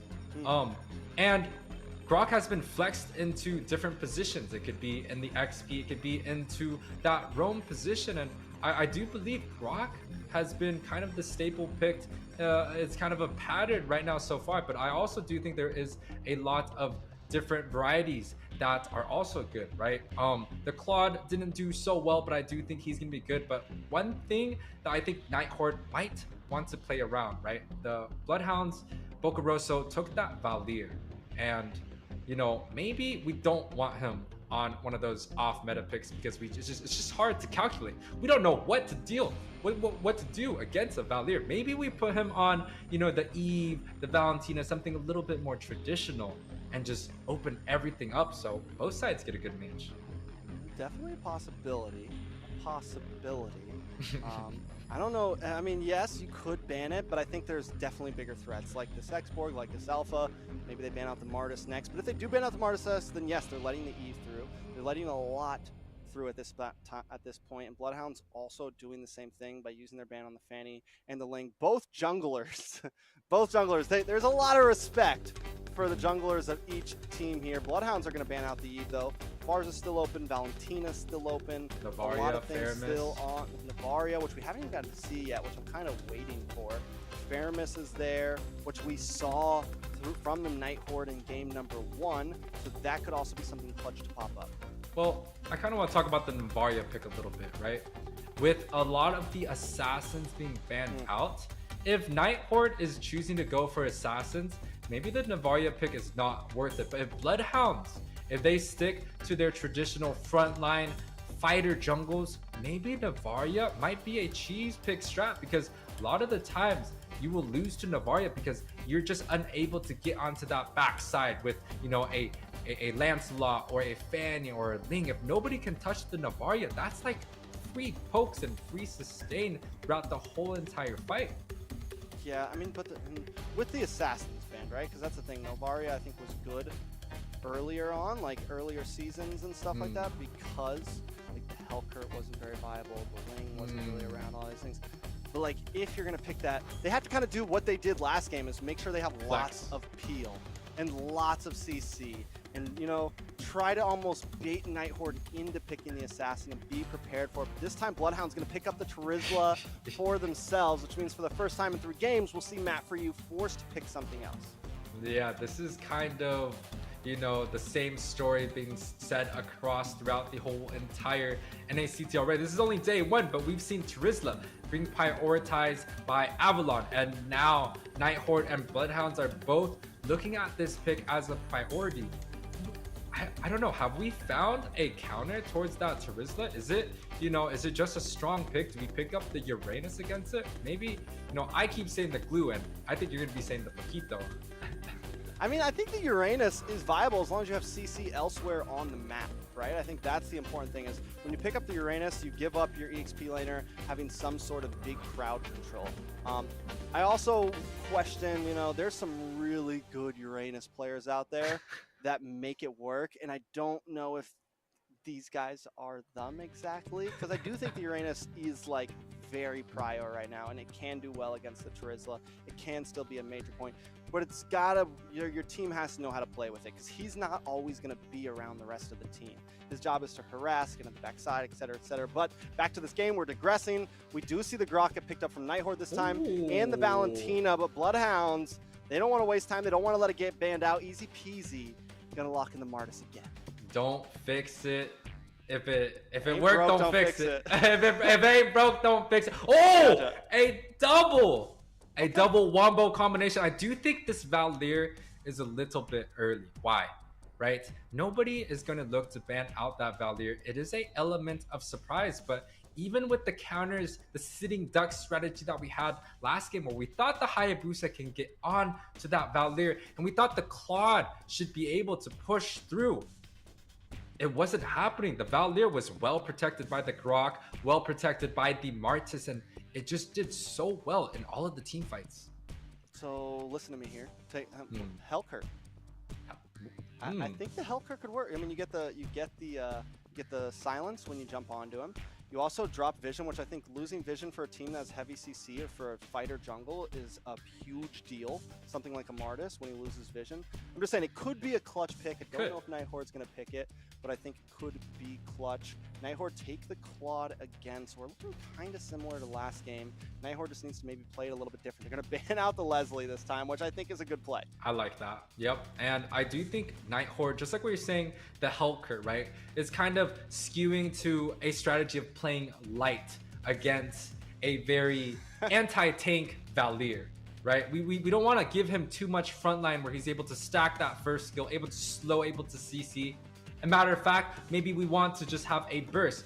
We want to have a very fast fight, you know, something that you just cannot run away from. So I do think the Hellkirk is relatively perfect, but with the two bans on the table, they choose to ban out the Lancelot, and that is actually another assassin that does pretty well, especially against the sitting ducks of Valier. And they ban out the Brody. Pheromones could get banned out here from BloodHounds, maybe. Probably not, because they expect the Grok to be Rome. I was thinking Night Horde might have banned out the Pheromones. It would have worked well there.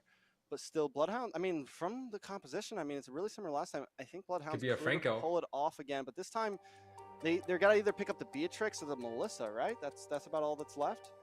Yeah, the Beatrix is one of the better marksmen out there. I would say the Beatrix is going to do pretty well. They could also opt to go for something like a carry, but you know, with the Valier, I don't think Night Horde is opting to go for something like a Fredrin or something extremely frontline heavy. If anything, Night Horde is going to opt to go for, you know, maybe the Hellkirk, the Lancelot, maybe even a Bane, right? Bane, yeah. We haven't seen the Bane yet. We keep saying it, but it just doesn't pop up yet. They tried the Hayabusa last time, it didn't work, so it makes me think that maybe they won't go for it again.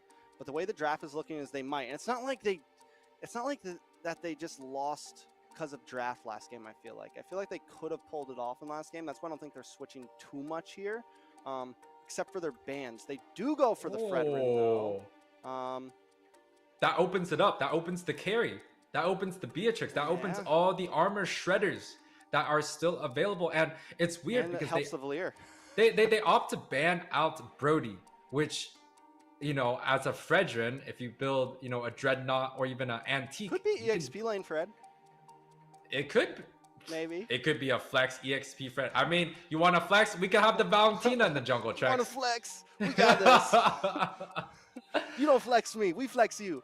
Yeah, but, you know, BloodHounds still looking for a tank and their roam. And you know what could be good? Maybe a Franco carry, a wombo combination, right? Where, you know, the Franco can get that set, but opted to go for a different combination, Trex. The Minnow. I mean, I like the Beatrix either way. And then Minnow for CC. We're just talking like, that's a lot of CC. You got it counters the Claude. Penalty zone. It's yeah, and it helps deal with the Claude. Definitely a lot of answers. You have nice early game, nice late game. I you know, a year ago, if you showed me this composition right here, I'd laugh at you and say, get out of my face, you grandmasters. But today, this looks like it, man. Hey, the Mino got buffed. Same thing with that Valier. They got some of the changes, but Night Horde looking to complete their draft, and this is the first time that we get to see the Black Dragon on the Black Dragon team. You've been waiting for that one, Yuwei. You've been waiting for that one for sure. You know, it's pretty exciting, you know, when we get to see some of these new heroes. But hey, the Black Dragon versus the Trizla. This is a matchup that I quite want to see myself because, you know, matter of fact, every game they pick up the Trizla. We keep seeing it over and over. It just seems like there's not much of a counter towards it. But Night Horde seemingly looking like they want to use this Black Dragon to maybe counter the Beatrix or even the Valier.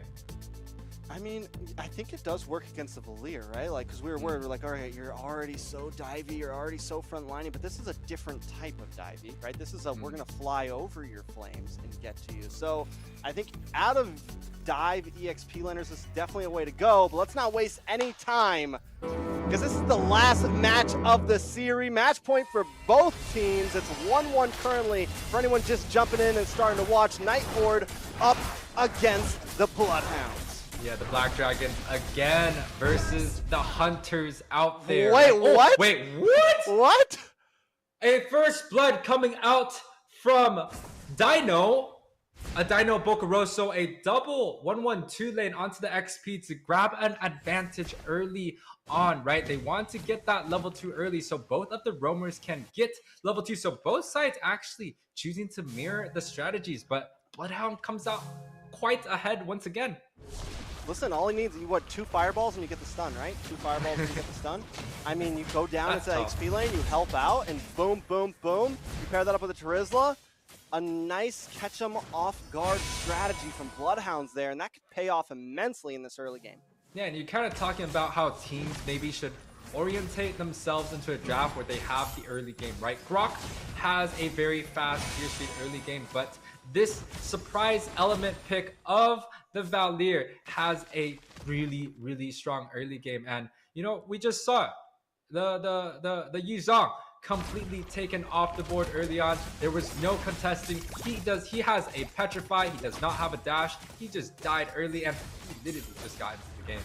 You know what else I love from Bocarosco here is instead of picking up Magic Shop or something like that to help him scale a bit faster, he goes for the tenacity instead. And we were talking about the weaknesses of Valier, of him being a sitting duck, and Matt, for you gonna go down again in the EXP lane. Con6 trying to come and help out, but as I was saying, he makes up for those weaknesses by picking that up, right? Man. He gets a little bit bulkier and he can survive those pickoffs. Man, this is a little bit of a tough news coming out from the Yuzong lovers out there, but 50-50 maybe?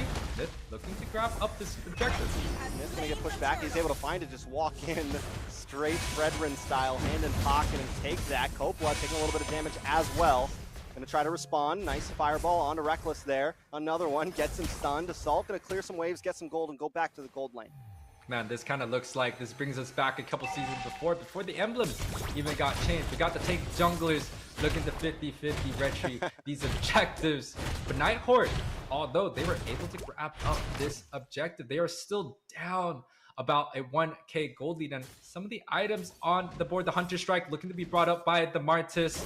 The Claude has that steel late plates deal with some of the damage coming out from the Beatrix, but the Beatrix opted to go for all damage. He's going to be skilling really, really fast. No boots, yeah, no boots. Skilling really well for that BOD really early. Walking around barefoot in the land of Dawn. But doing okay with it.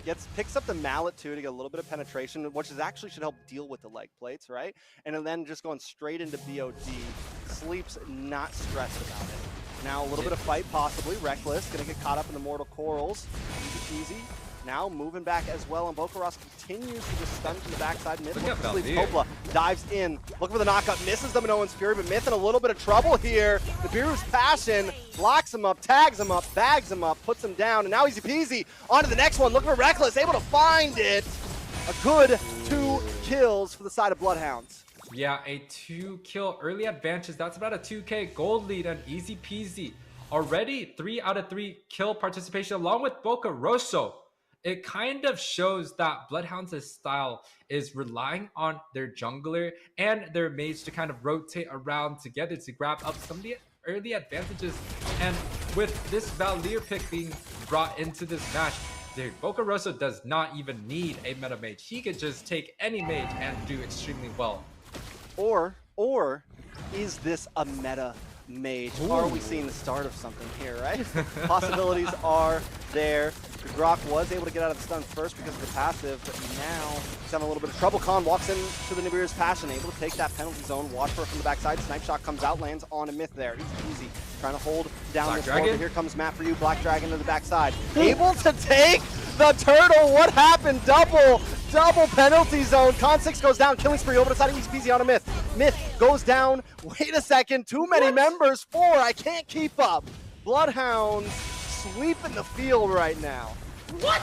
A 4-for-0 trade on the side of BloodHounds. And I thought they were at a disadvantage, especially with the objective being taken by Matt for you, along with the Black Dragon full ultimate going down. But it just feels like that Valier, the tenacity, just the whole entire team fight coming out from BloodHounds. They're just looking so solid right now.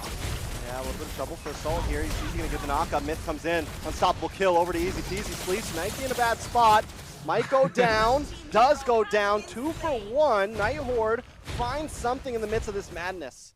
That was kind of like a Hail Mary play coming out from Sleeps, trying to grab up maybe a couple more minions before he was looking to die. So it is a small trade coming out from Night Hordes. I don't know if it's going to completely shift the favor back into Night Hordes' side, but BloodHounds is still, you know, pushing forward right now. They still have that goalie, and I think they're really going to be stepping and trying to put Night Horde out of business. I mean, Night Horde now, you can definitely tell, slowing the pace a little bit, whereas BloodHounds continue to push it in. Night Horde, if they can find a moment, we do know the possibilities are there. Khan has him in Owen's Fury. They have some setup possibilities, but BloodHounds are just relentless. And we mentioned in Game 1, this is what we wanted to see from them. And from Game 2 to Game 3, they completely changed their tempo, and they're completely changing their gameplay style, and it's working so well for them. Yeah, and I do think it's kind of Boca Rosso on this mage. The Valier pick's been paying dividends right now.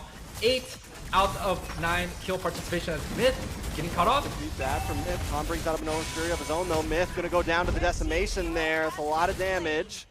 Reckless gonna see Easy Peasy Assault there as well, but without a retribution, this should be easy for the side of BloodHounds. Yeah, we don't really like to pick that Fredrin into the Valier. That's why I kind of wanted Night Horde to play a little bit more light, but Night Horde kind of still opting to go for their own strategy, chooses to go a front line against a Valier, and I can tell you that's a no matchup. Can we talk about Boca Roscoe bullying back Reckless and Assault there?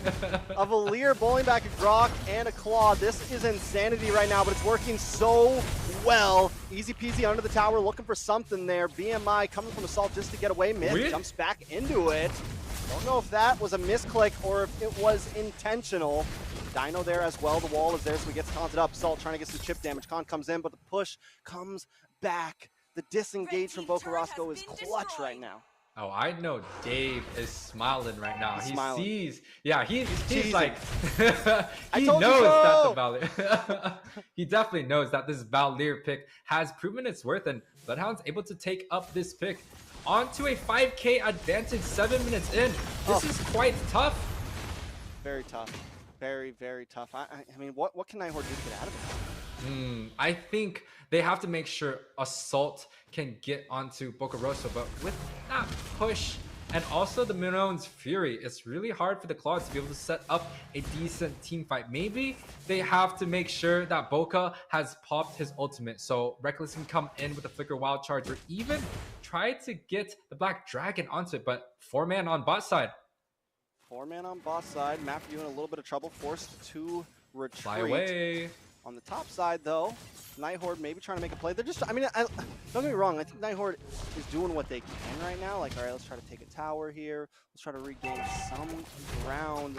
But at what point are they going to be able to meet Night Horde in a team fight and pull this off? And how do they even accomplish that? How do they get to the back line? How do they deal with Sleeps? How do they deal with Easy Peasy?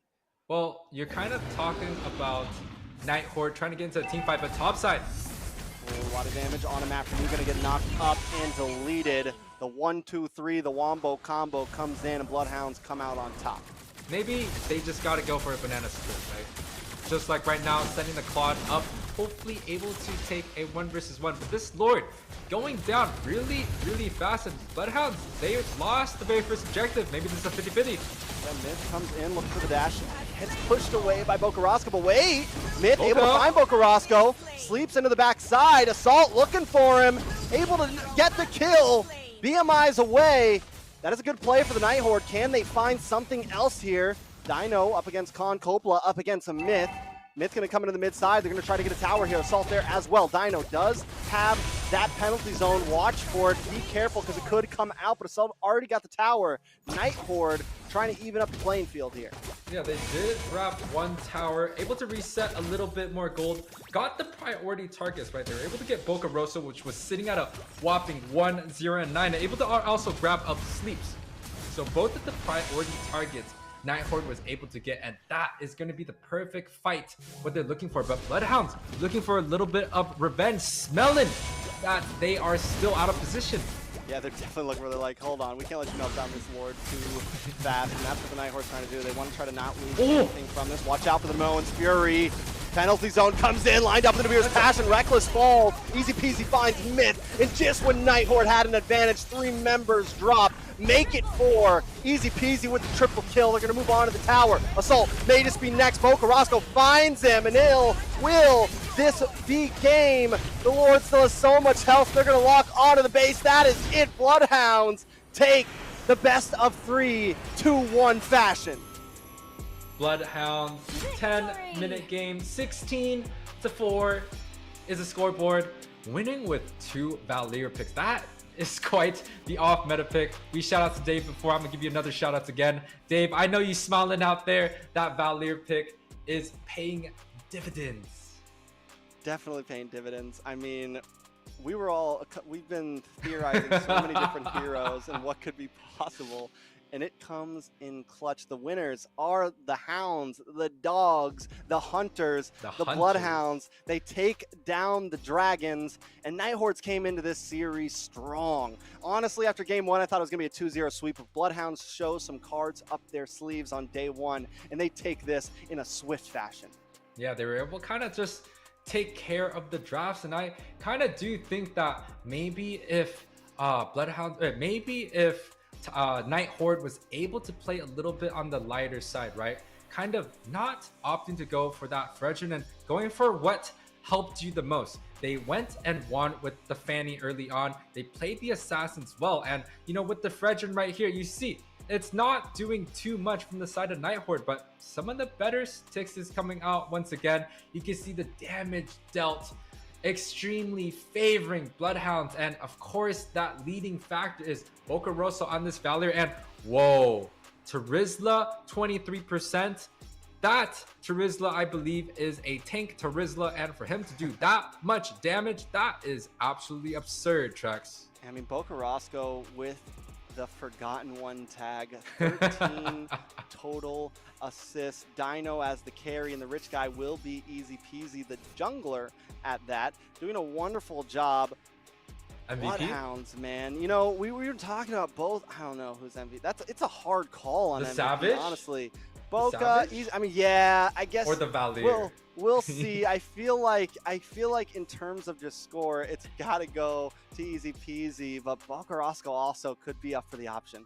Yeah, Coppola had a 5-man Minone Fury set right there, and easy peasy sweeping, taking care of business right there, able to grab up all the targets, and you know, he had that Savage early on. I really hope we get that replay coming through, because that was an absolutely beautiful play coming out from BloodHounds. It was a chef's kiss. It was, you know, you don't expect. You come into day 1, you think it's all going to be just casual, and we got to cast the very first Savage, so I'm happy to say that. Very hype about that, and BloodHounds just showing, you know, we could maybe be a top 4 team.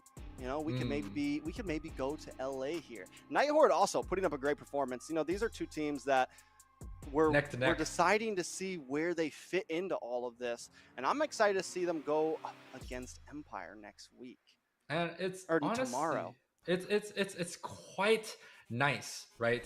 This is a very, very competitive match. Both of these teams neck to neck, and yes, that flicker, that hook coming out from Coppola was able to start up this fight, and Dino flicker sets coming out, hits 2 of the members, and you can start to see easy peasy just resetting his ultimate, coming down, able to grab up that Savage, and wow, Trex, we are so lucky, man. You know, you could tell there was probably some nervousness for Easy Peasy, because he gets the first decimation, he runs into that pit, and then he gets stunned up. He gets like locked up. Noen's Fury comes down. He's probably like, oh, panic, panic, panic. And then Dino comes in the nick of time, gets the wild charge, a knockup brings him all down low enough, and he doesn't have to move his joystick. He just clicks decimation 3 times in a row, and then starts running after the last one. So very well played teamwork from the side of BloodHounds. It's not just a singular player, and that's why I think it's so hard to pick an MVP here. Yeah, it's a lot of faith, a lot of trust onto the BloodHound side, and you can kind of say, hey, you know, BloodHounds have stuck together through the thick and the thin, and they're able to prevail into this match, getting that kills right there. That is going to be the storyline. But MVP, Trex, man, Boca Rosso, I do believe the Valier has its ability. Dude, even Dino did extremely well. You know, able to setting up that pick for easy peasy. But, you know, it definitely seems like there's a storyline. It's the Valier. It is the Martis coming out from the Hunters this time around. All right, well, we had a great series, and now we're going to have a very great guest. Let's toss it over to our beautiful host, Liz, and see who she's got for us. Oh, thank you, Trex. I know you guys are waiting for the MVP, but first we have a special interview with Jeffrey from BooBooGamers. They're not only streamers from the community, but they also are vibrant community members. They flew to the M4 to watch it live, as well as the NACT Spring. Now, Jeffrey, you have a special guest with you. Can you please introduce yourself and your beautiful guest? All right. Well, hello, everybody. I'm Jeffrey from BooBooGamers. And this is Alice. This is Alice, my wife. Together, we're gamers, so that's why we're BooBooGamers. Yeah. Nice to meet you. Nice to meet you, Alice and Jeffrey. And just a little background on you guys, right? Because Alice, you're a flight attendant, and Jeffrey, you're actually a PhD in chemical engineering. So streaming and being part of the community is just a hobby for you guys. And tell us, Jeffrey, from highly academic person's perspective, what excites you the most about Mobile Legends? Oh, that's a great question. Well, I like watching these games. Like, I've been writing notes. Maybe that's my like nerdy side.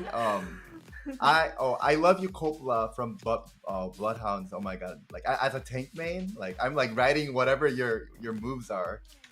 But yeah, I think like as like a nerdy scientist, like the emblem system, the revamp, and also like all the tactics. Yeah, I think that's what we love about Mobile Legends. And yeah, I like study the items, like what goes best with what. I think the chemistry. I think maybe that's where the chemistry comes from. Yeah. And speaking about chemistry, there's you know that all the for this tournament we have 4 teams that are gonna go to playoffs. And Alice, which team are you rooting for? So I might be I might be biased, but I am a big fan of Hoon. Avalon. No, OhioBrothers. Avalon. Ohio. But yes, I personally am a big fan of Hoon. So whichever team Hoon is in, currently OhioBrothers. So I'm rooting for OhioBrothers the most. Okay, I think we're gonna be. But yes. I'm rooting for Avalon. And Jeffrey, you're rooting for Avalon. Yeah, I'm a big fan of Basic. Basic Signature, we got it from NACT last time. Also, representing Arvel from the Bay Area. He showed up in our meetup last time, and we got a lovely picture with Arvel. If you're there, we love you. Yay, go Arvel! So yes, I think we're gonna be fighting with each other for the next few weeks. Okay, we'll see. Well, I guess last season will be your favorite season, as both of your favorite players are on the same team. And you guys mentioned meetup, right? So you're having another meetup at Disneyland. Tell us more about that. Oh yes, yeah. So we've been streaming for the past like 3 or 4 months now, and yeah, we already got like a pretty nice community. I want to shout out to all the BooBoo fans out there. Yay. And if you haven't followed us, you can follow us. We stream on YouTube and Twitch. But yeah, like we are going to join the NACT LA, right? Yes. And at the same time, we're gonna meet some of our fans in LA. So we're ready to meet them, greet them, also meet up at Disneyland with Mickey Mouses. Hopefully, yeah. Exciting. And before we and for the meetup, how do our fans find you guys at your socials? Oh yeah, so we are at Twitch TV BooBooGamers, so you can see the logo in the back. And yeah, we're still planning it, but once we have all the details, like we can all go together to Disneyland and have some Dole Whips and fun rides. Yes.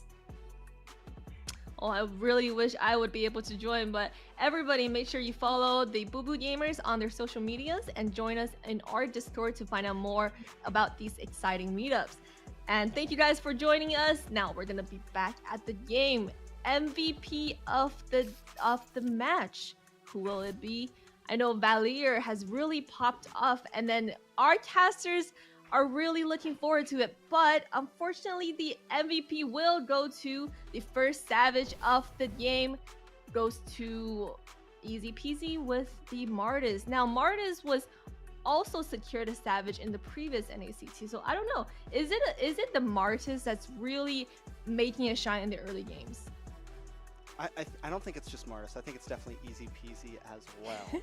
The Martis definitely going to be something for us to keep our eyes on, but Easy Peasy's the one who pulls it off. Yes, through the merit of his teammates, but still in Game 2 and Game 3, he was a monster of a player. Yeah, it was quite clean, right? The decimation coming out, able to grab up 5 of those kills. So definitely, you know, both the player and the hero itself. And the player is the one that's making the game easy peasy for them. Now, everybody, we are just about to be at our halftime point. Now, coming up next, we have 2 very exciting matches. We have the TheOhioBrothers versus Area 77 and BTK versus KnightsOfFate. So stay tuned, guys. We're gonna come back after just a short break.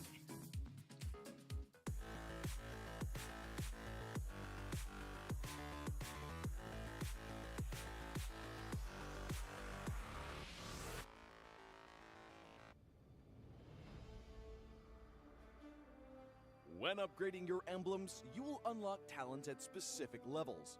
Different emblems will unlock different talents. You can choose an emblem by role and use the talents it unlocks directly as your default setup, or you can freely mix and match different emblems and talents to create a custom emblem setup.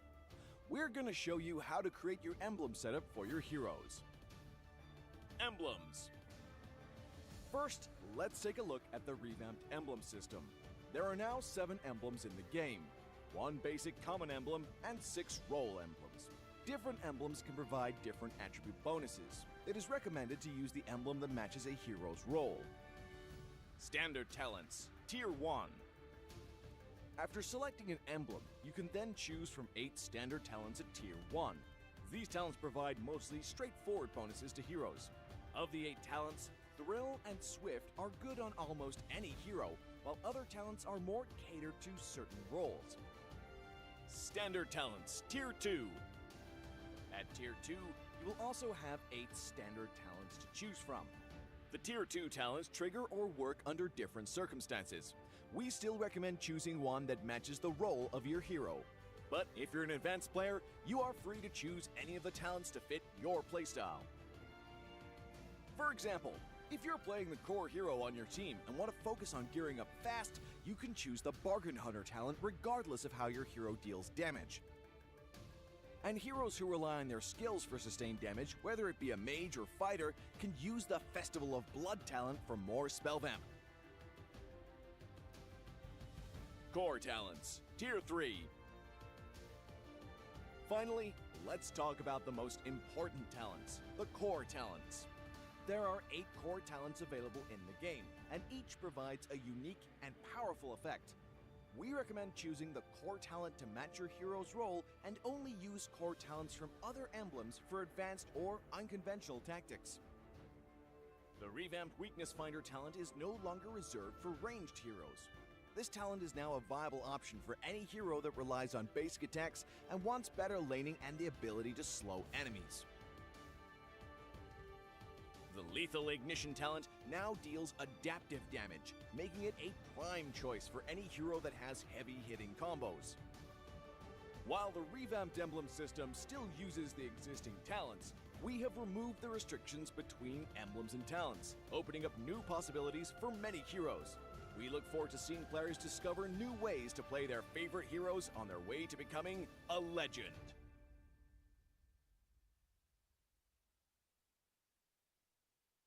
Welcome to a journey through time as we delve into the transformative milestones of North American Challenger Tournament, NACT. Our story begins on April 11th, 2022, when the North America Community Tournament was officially renamed to North America Challenger Tournament. The official NA YouTube channel was also introduced, and Team A77 claimed the title of champion for the season. Fast forward to August 7th, 2022, and NACT evolved into an officially organized North American regional event. The tournament spanned 13 days of thrilling online broadcasts, with Team First Blood triumphantly seizing the championship. As we moved into the fall of 2022, the first ever offline grand final was held, taking the tournament to a whole new level. This landmark event took place in Las Vegas, USA, creating an unforgettable live experience for all the fans and competitors. The NACT trophy was unveiled, and the championship title went to the Valley. They also represented North America in the M4, finishing in an impressive 6th place. It was a remarkable moment, as it marked the start of a new era for NACT. By February 2023, the NACT spring season was underway. The offline finals took place on May 14th at the HyperX Arena in Las Vegas. Our livestream page was a sensation, reaching number 36 on YouTube's trending list. Gerald Solomon, the head of the North American Esports Association, was in attendance. BloodThristyKings, who will represent the United States in the IESF. This has been a brief look at the significant milestones of NACT, charting its growth, evolution, and the challenges conquered along the way. Stay tuned as we continue to make esports history.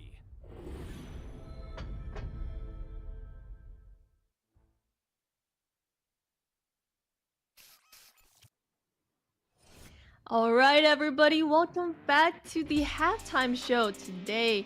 Once and again, for you guys at home, the August Starlight is coming your way with the new exclusive skin in Internal Guardian. And as well, we have 10 returning Starlight new skins and a new Starlight shop. So make sure you check out the Starlight shop and make sure you check out all the bundle and rewards. A lot of exciting things happening, and be sure to buy your Starlight for the month.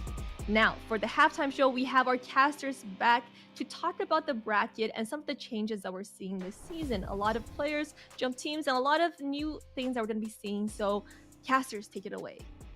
All right, Yuwei, definitely an interesting bracket at that. Now, BloodHounds able to just secure their first victory, move on to the second round. Avalon secured their first victory, move on to the second round. Now, the real interesting thing about Stage 1 here, just to let anybody know that's just coming in, is these teams will not play again until round 2. And depending on how they place in this bracket, there's a point system involved. And then in the culmination of all 3 rounds, the 4 teams with the most points move on to playoffs. But we still have 2 big incoming games for this Stage 1, round 1. Yeah, it's kind of unforgiving if you don't really do well on the first day. You know, you don't really have a chance until the next round comes through. But the rounds after that, it is going to be a double elimination. But the matches that we are looking for right now, OhioBrothers versus A77, BTK versus KnightsOfFate. This is going to be quite the 2 matches coming up. We see the Kings of the Kings.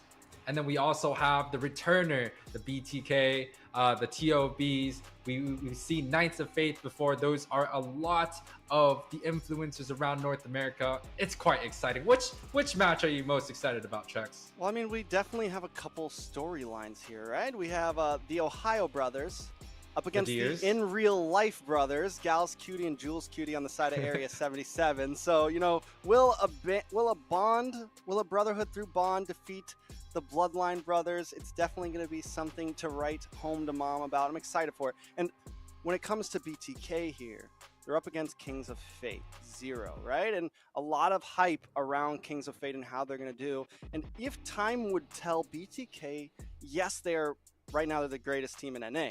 You know, they're a top team in the world, essentially. A dynasty, yes. But they are known for having bad starts in events. From M3 to M4 group stages to last season, they will sometimes have a rough day 1. So I've been giving out some, you know, a little bit of a hot take is if there's a time that a team can beat them, this could definitely be it.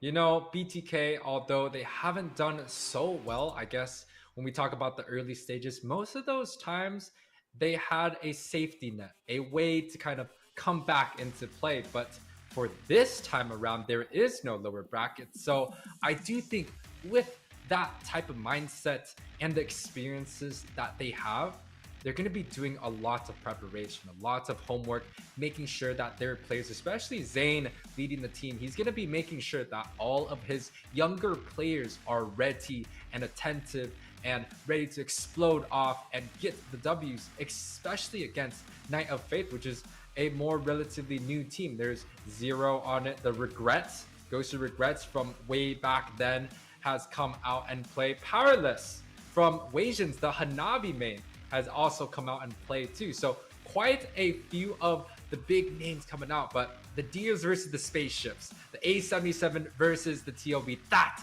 is going to be one of the closest match. And we've seen both of these powerhouses before in previous tournaments. That is my probably most wanting to watch match in this in this series, the second half. I'm really excited for both. Area 77, I'm hoping they've scraped off some of that rust that accumulated. They had a little bit of a fallout towards the second half of last season. I hope they come into this season strong. They are essentially a household name in NA, and hopefully they're ready for this season. BTK, though, Chicken's back on the roster. We got Bosch coming back in, Bosch is trying to take that throne from Shark, man. Some people are the debates are happening. Some people are starting to say that Bosch could be that dude now in the Rome position. I still think there's a little bit of inconsistency, but he does have the attitude, right? He's got that dog in him, just like Zane does, I feel like. He wants the win, he has the excitement, and that is such a huge thing when it comes down to just mental strength. I think him and Zane have that in them. Chicken does as well. Yato maybe a little bit on the quieter side, but also a great player. T, ISO, definitely a roster I'm excited to see, because last season was it was the season of growth. It was their growth arc. It was just episodes 1 through 10, you know? And now we're coming into, they've all got their superpowers now. They're ready for season 2, and the people are ready to watch the show after a couple months of waiting. I'm excited to see how they do. I just think it's gonna be hype. So Trex, talking about this, where are we going with this? Are we leaning towards the Deers? Or are we leaning towards the King of the Kings right here? Because that's gonna be a day 2 conversation. That's gonna be a round 2, round 3 conversation. I'm not trying to give out all the talk space now. We'll talk about that when we get to it. I don't want to make any huge predictions. When I get to TOB versus BTK, that's when we'll talk about TOB versus BTK. Yeah, but going back to the matches, we do have A77 versus the Deers, the OhioBrothers, the one that has done the best throughout the regular season. And I do think they're going to keep up that excellency here, Trex, right? They've done well in the last NACT, and, they fell just slightly short to the Kings of the Kings, the MOBA Zane, right? But I do think TOB is going to prevail, especially in this little circuit. All right, I like the hot take, but you know who has a nice hot take for all the viewers? Liz. We're going to toss it over her. She got something special for every one of you.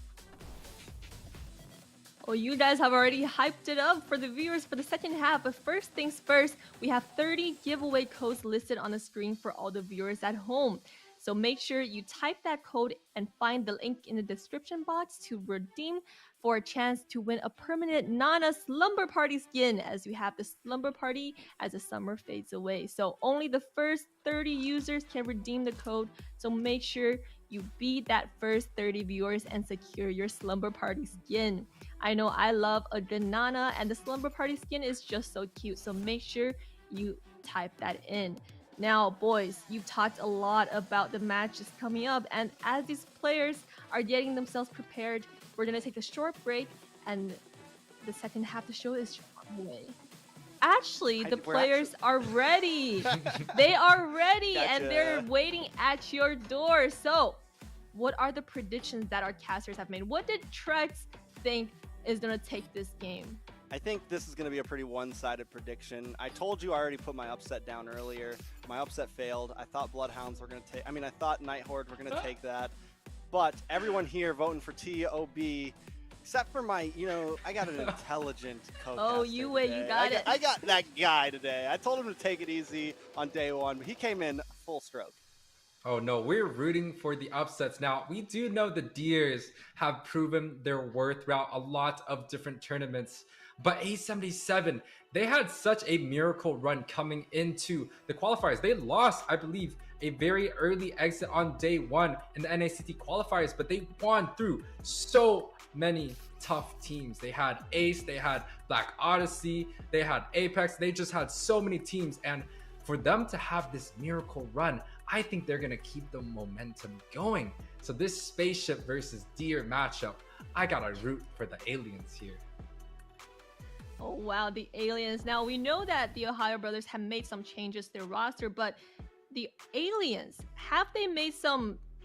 What are their roster changes now, Trex? So honestly, it's the same exact roster as last time. We have Merciless, Mark Cutie. The only difference that people are going to see is DPR, who is still Poggy. We just have a slight name change here in the jungle. We have Jules Cutie and Gals Cutie, the two brothers, the two bloodline brothers. These guys sleep in the same house up against the TheOhioBrothers. Tell us about that roster, Yuwei. Yeah, going across the TheOhioBrothers, we got Milo on that XP, Zia in the gold lane, best player onto that jungle, Hoon, the fan favorites out there, the young prince onto that mid lane, and also Shark being that MVP caliber player from back then. And wow, that is a powerhouse team, Trex. Definitely a very powerhouse team. Yeah, your Trex is right. Definitely a very powerhouse team. And now the powerhouse team has taken it away. As we start match one. We are now jumping into match one. Area 77 will be on the blue side. We had some exciting games. We had some good games so far. But this, will it tip the scales? Are we going to really bring on the hype, or is this just going to be a sweep? Let's see if Area 77 got that dog in them tonight. The TheOhioBrothers are ready, and we're already seeing some changes in bans. Merciless is an old school EXP laner, man. He's been around for a while, and I think these are the EXP laners that we're going to have to watch out when it comes to that Uranus. These are the guys that were around in the great Esmeralda and Uranus times, where those were the only two heroes you ever picked there. These are the guys that literally that's all they played for a year straight. So I think it's definitely something you want to deny from a guy like that. Yeah, I do think the Uranus ban early is a very smart decision, actually. But, we probably won't be seeing the X-Borg this way around. But I do know A77, so Poggy loves to go for a little bit more fighter style. He likes to go a little bit off meta to kind of surprise elements. But the rest of the A77 members, they are solid. Gals QT has a Chow. He's one of the set tank roamers, and Jules QT actually is the mid laner this time around, and I haven't seen Jules perform that much onto this mid lane, so that is going to be quite an element of surprise. But I do think we might be seeing maybe a double roam strategy or something a little bit different to try and catch out the Deers this time around, especially with this Kadita being banned out. There's still not that many mages available again. That, and then we just get an Arlot ban. First showing of that picture in day one. So Area 77 doesn't want to let that get into the hands of Milo here. One thing I will say about the TheOhioBrothers, from things I've seen of them recently in recent events, is they're not scared to break out of the box a little bit. And this is something that's a little different. Yes, we've seen them like troll in the past, but this time it seems like they're coming with some cards up their sleeves. Whereas last season, when it came down to it, it was very simple. It was very textbook on what they were picking. But now with the meta changes, they are adapting very fast and coming up with their own strategies. So I'm excited to see if they have to pull out any of those cards here.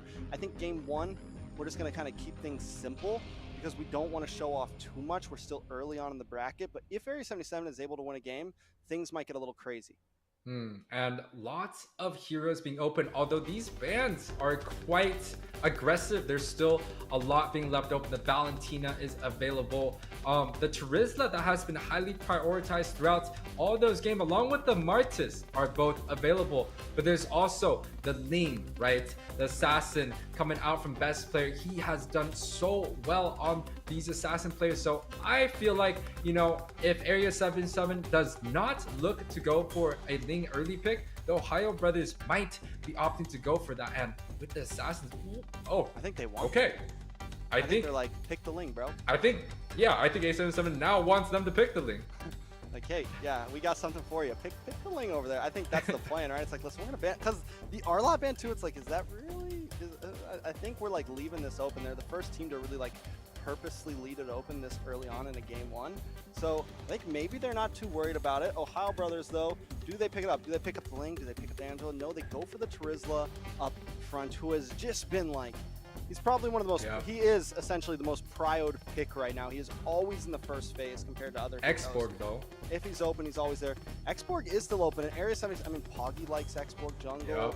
They would put it in the XP lane. A lot of possibilities there.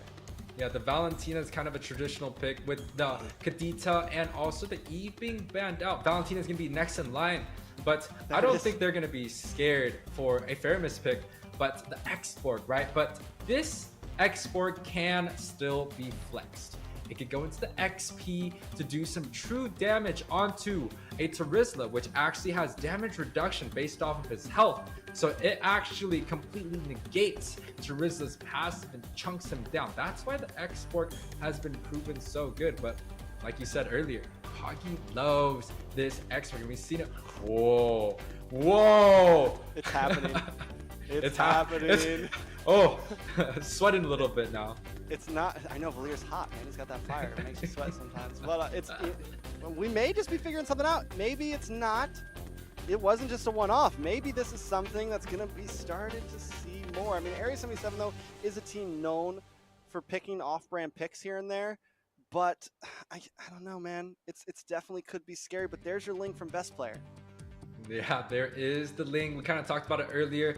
They want best player on an assassin, a very high mobility hero, and they definitely prep up best player to be able to do well with this. But A77 going with the Valier and Expert, this takes me back into my days where I used to play some good Valier and Xborg. And you know, this is a wombo combo, a very true combination where it provides a lot of slow. It provides a lot of CC, not hard CC, but just very, you know, slow heavy. The Ice Queen one, double Ice Queen one, the AoE fan shape type of thing. You know, it's just going to be very hard to try and clash into, you know, that type of combination coming out from the aliens here. Definitely a clash out with the aliens now into these second bans. Right there goes the Martis. Area 77 also needs to take, I mean, we aim for Rome here maybe?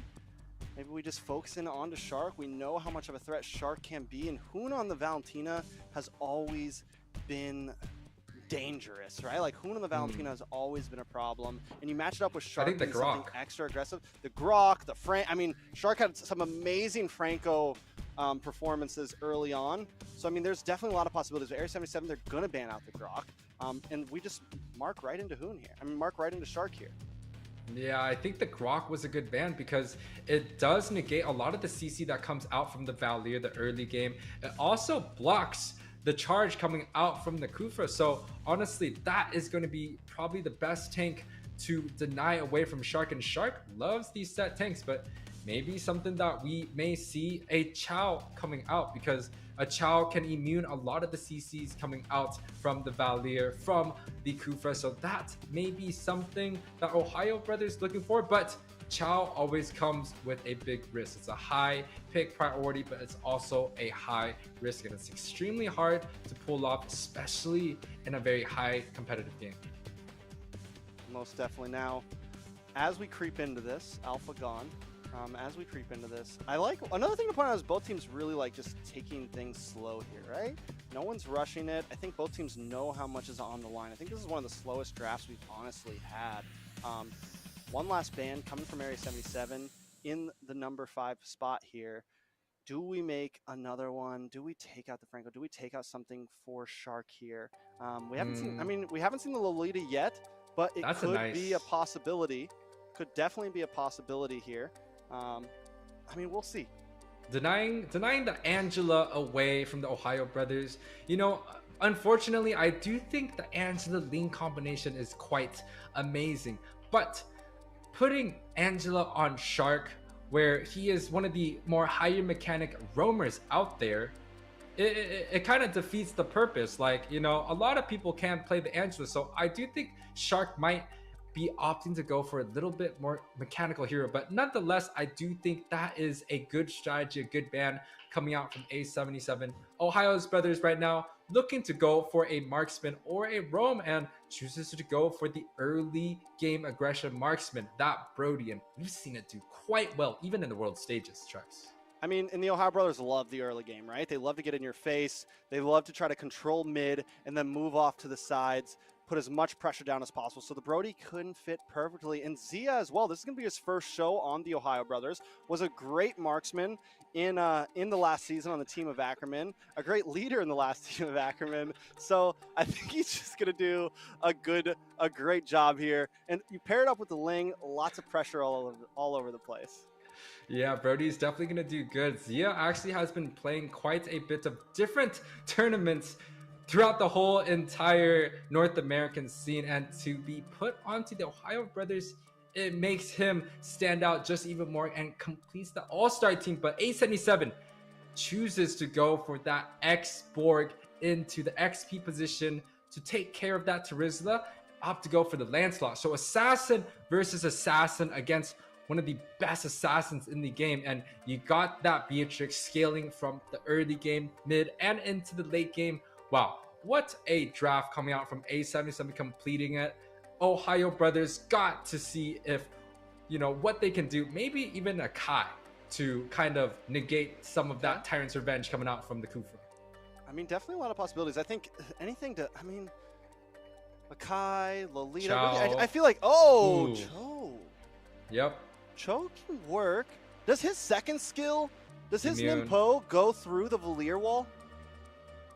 Yes, it immunes everything. So definitely Chow has a second skill that can immune. It can immune the Tyrant's Revenge. It can immune the X-Borg when it pulls back. It could definitely immune Valier, but it takes a lot of skill. And once again, it is very focused on, you know, trying to make sure you can smash into those buttons at the exact frame. But Trex? Yeah, it's definitely not going to be easy. A lot of pick pressure still along with this. So I'm excited to see how Shark plays in this. We haven't seen him on the Cho in a while. Normally really focusing on some of those AoE CC heroes, but I think he does play a good Cho. He's had some issues with him in World Stage presence, but when he's at home comfortable, this is something he can really shine on. So let's see how it goes as we jump into the first match of this game. This is TOB up against Area 77. Take a little bit of time, Yuwei, and take us through this. Take a little bit of time indeed. I will. A77 versus Ohio brothers, the Deers, the fan favorites, the crowd, the championship winning team versus the aliens, right? And you can already see a little bit of an aggression coming out from Shark, showing his dominance. But let's take a look at some of the emblems. You can kind of see the Impure Rage on this X-Borg. That is quite interesting. Traditionally, we see Impure Rage on X-Borg. You know, he doesn't have the mana, so instead of regenning 2% of your mana back, you're getting a 1% health, and that does quite well with X-Borg. But wow, an early game advantage already for this side of Terizla, and you can see best player there. Yeah, look at Shark too. This is, best player's gonna try to come in, go for this orange buff. He's able to steal it. DPR in a little bit of trouble there. We're already seeing Ohio brothers take huge advantage on this map. DPR in the run now. Ohio brothers being aggressive, and this is what we were talking about. Man, you can kind of see the strategies coming out from TOB, right? They had Shark early on to see and make sure if DPR was able to kind of use that retribution early, and once that retribution was wasted, best player took both, went buff to buff into an invade, and that is an aggressive strategy. Good flicker by Merciless, but still not enough. Tempest of Blades is going to come down, and the first blood goes over to the side of the Ohio brothers. ever so aggressive at only 2 minutes in. Yeah, that's a spicy opening, but Gal's QT looking to put a little bit of damage, but Zia able to kind of fend off two of these players, and that is going to be quite the offense coming out from TOB, able to defend on that top side and get the objectives. Yeah, and I mean, Turtle, Kill, the Ohio Brothers just rolling along right now. 2 minutes in, they've got a 1,000 gold lead. Area 77, like, I think they had the right idea, maybe focusing on the Zia there, but they actually have to complete that assignment. They need to be able to get the kill. Not only that, someone's got to get Shark out of DPR's face here, man, because he's going to stay there. And if they don't match Hoon and Shark in the river, then there's going to be a problem. And this is what I say about a lot of teams last season going up against TOB. These two combos in the mid, they're the dynamic duo. They're so aggressive, and you have to match that or they're just going to bully you. Merciless in a bad spot. Best player coming for another one, finds it. That's 2 kills on the best player already. Yeah, the opening coming out from TOB, able to grab up another kill on the top side. Wow, advantages on the bots with 2 people, but ooh. Not another one, not like this, not like this. Best player, gonna dance around, able to still get away, steal another orange buff. Yeah, the mechanics coming out. We saw the bouncing ball do quite well against Hayabusa right there, but best player able to use his ultimate to kind of deny the bouncing ball away and kind of just dash and look at a 3K gold lead at 3 minutes. 3-0 for the Deers Ohio Brothers right now. Yeah, the aliens aren't looking too good right now, having a little bit of trouble. Let's take a look at these items though, Yuwei. Some of the items right here. You see the Fury Hammer coming out from Mar. QT looking to scale into some of the penetrations, but a lot of the armor boots being built out, and that is kind of just trying to deny some of the damage coming out from best player. But ooh, DPR caught out. They just keep coming in. Best player is relentless. Here comes Hoon, finds it, gets the kill. Make it another one. Down goes Jules Cutie, killing spree for best player. Bops the Tempest of Blades, dances around some more, and they're zoning in. Comes under the tower, takes 2 shots to the face, able to get away, but still, Area 77 backs against the wall. Hoon and Shark are not going to let him go. They're going to hang out here. You're trapped here. You're in our land now. I am speechless on the aggression coming out from TOB right here. They are giving A77 a seminar. The spaceship coming down right here landed in the wrong spot. This is TOB's land. This is where the Deers will prevail, and TOB showing such a dominant performance. And ooh, Shark. Shark. Oh, nice way of the dragon. Return. Super Shark does go down there. Jules Cootie taken out though with a face full of torn apart memories. Z able to find that one. Another tower dropping in the bot side. Best player on the prowl once again. DPR in trouble. Killing spree for Hoon. He's all over the place. They're all over the place. This is trouble. Mark Cutie as well. Taking a little bit of damage. Milo pops that penalty zone. Lands unknown, but still, they are everywhere right now. 6K gold lead, 5 minutes. When have we seen a story like this before? The snowball, the early game, the opening coming out from TOB. How explosive is that? And they are just winning in every lane possible. This is I don't even know, man. I don't even know what to say right now. I feel like there's not many answers for Area 77. With us, you have heroes like this on the side of the Ohio Brothers. Ling is supposed to get invaded, not invade. Only right now, only in best player's hands is this going to happen right here. And he is doing a wonderful job at that. And it's because of Hoon and Shark creating that space. Not only that, we mentioned Z on the Brody. We know how Brody needs to scale. He's already got a kill under his belt. He's already taken a tower. This is looking like a Raps, possibly. Yeah, TOB putting a lot of resources. You're talking about Shark, you're talking about Hoon. They put a lot of resources onto the enemy's red side early, but Zio is kind of able to fend for himself. 1v2, 1v3 onto that top side and even getting an advantage. Now you see 4 members of TOB looking to siege on this top side. They're playing so fast right now, Trex. They are. They're everywhere. And another tower's going to fall now. Nice way of the dragon. Comes in on a Gals Cutie, able to find it. Best player. Pops the Tempest of Blades. Gets a little bit of poke damage on a Mark Cutie. Jules Cutie just trying to fire some shots. Keep him at distance. Oh, DPR in the midst. Use the Phantom Execution. No damage there at all. Hoon going to come in looking for the finish. Finds it. The unstoppable kill.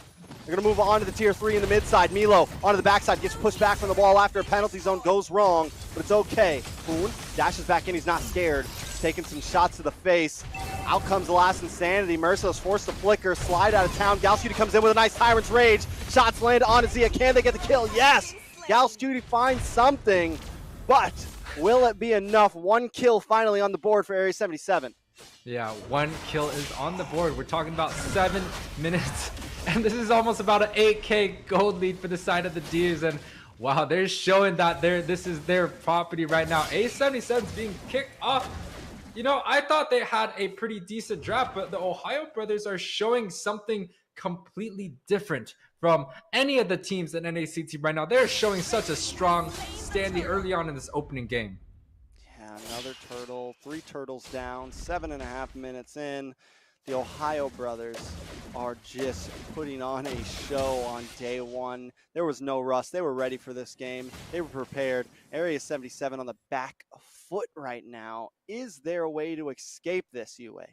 Yeah, they're taking care of all the towers, even without Lords, and they're looking to kind of get a little bit of the pressure coming in to some of the inner towers. And with a gold lead like that as early as in 8 minutes, this is kind of unseen, especially in the day 1. This kind of makes me scratch my head because TOB, wow, they are just going crazy looking to push the mid side. Yeah, they're going to take another tower here, piece by piece by piece. It all ends up falling down in front of the Ohio Brothers right now. A77, I think, like, if Gals Cutie can land something big here, maybe paired up with Jules Cutie, there could be some possibilities. Mark Cutie has luckily only taken 1 death compared to a lot of other members in the field, so there are still some possibilities for damage. The problem is it's only 8.5 minutes in, and the lead is already gargantuan. It's 10,000 gold right now. Well, A77 does have a Beatrix to clear waves, right? But with just a sole Beatrix, especially with big minions marching down, they're not going to be able to clear all of the waves right now. And look at the discipline coming out from A77, right? They are looking to kind of just pressure some of the side lanes, keeping A77 stuck into their base, denying all the jungle creeps, and they're just playing such a clean game. And you talked about what A77 can do to get a win. Maybe this is it.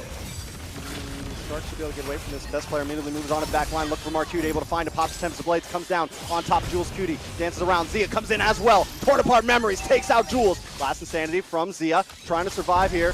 No. Zia goes down. Merciless able to find it. Can they get another one? DPR falls to a basic hit. That's it. 3 for 1. A good trade for the Ohio Brothers.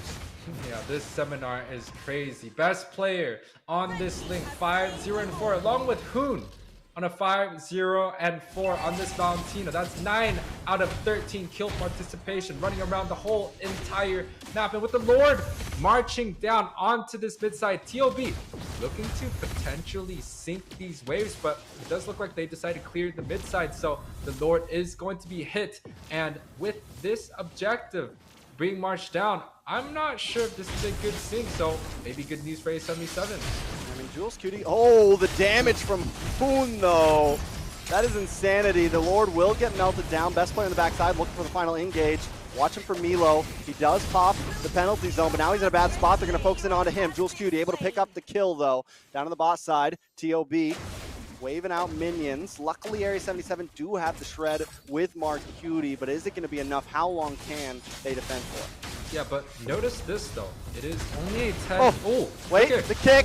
The Mark Cutie almost goes down, but Shark ends up taking that one to himself. Now TOB going to move on to the inhibitor. They got a few minions. Tempest of Blades comes down. Hoon engages as well. Gets terrified onto DPR. Zia there. Wait, no, Gals Cutie. Tyrant's Rage shut down. Double kill. Area 77 fighting back right now. Hoon dashes back in, gets terrified. Can he get the finish? Yes! The monster, the kill, and Mark Cutie goes down. Hoon single-handedly stops him in their tracks. Now he's on his own, though, trying to run away. DPR punctures through, pops the roses. Phantom Execution's away, and Area 77 fights back for another day.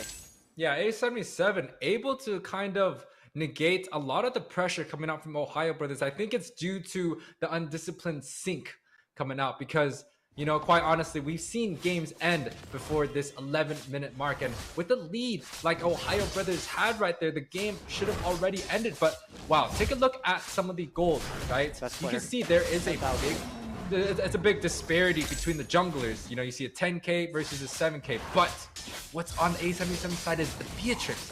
He's not that far away from Zia.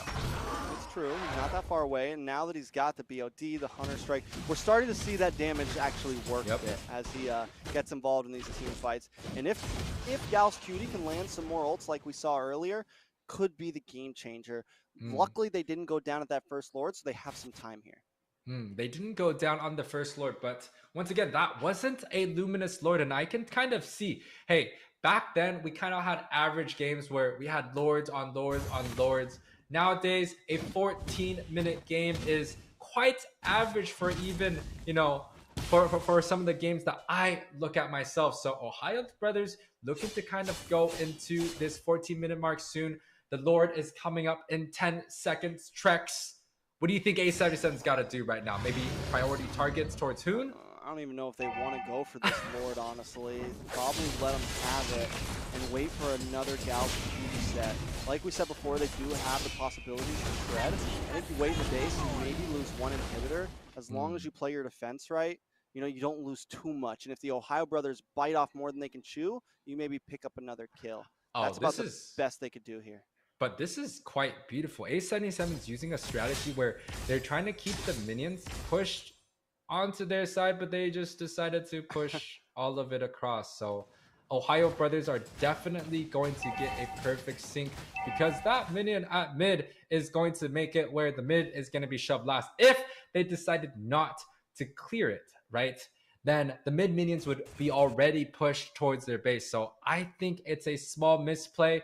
Nonetheless, I don't think it's game breaking. I do think they still have a chance, especially if Gals can set onto the right target. Yeah, now with that sync, everyone is coming in. Merciless able to clear out that top wave, so that's one wave completed. They just need to defend all the rest. Lord crashes through, takes the bottom inhibitor as the OhioBrothers sit. Watch for best player. He just sits on this perch, man. He just waits. Like, what do I mean? Super Shark finds something on the backside, moves on to Merciless. He does still have the Fragger armor, though, as best player moves up top. Super Shark in a little bit of trouble. Merciless uses... Hold on, Tempest Blaze comes down. Hoon finds Merciless. The flicker in, able to dash out. 2 inhibitors down. 1 more to go in the flicker penalty zone. Double kill for Hoon.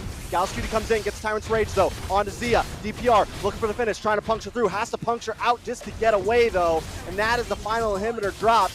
Minions are there to defend. All the OhioBrothers have is 2 canyons. Can they get the finish? Zia's locked on, trying to get it. Jules Cutie finds him, but it's too late. The OhioBrothers take game 1.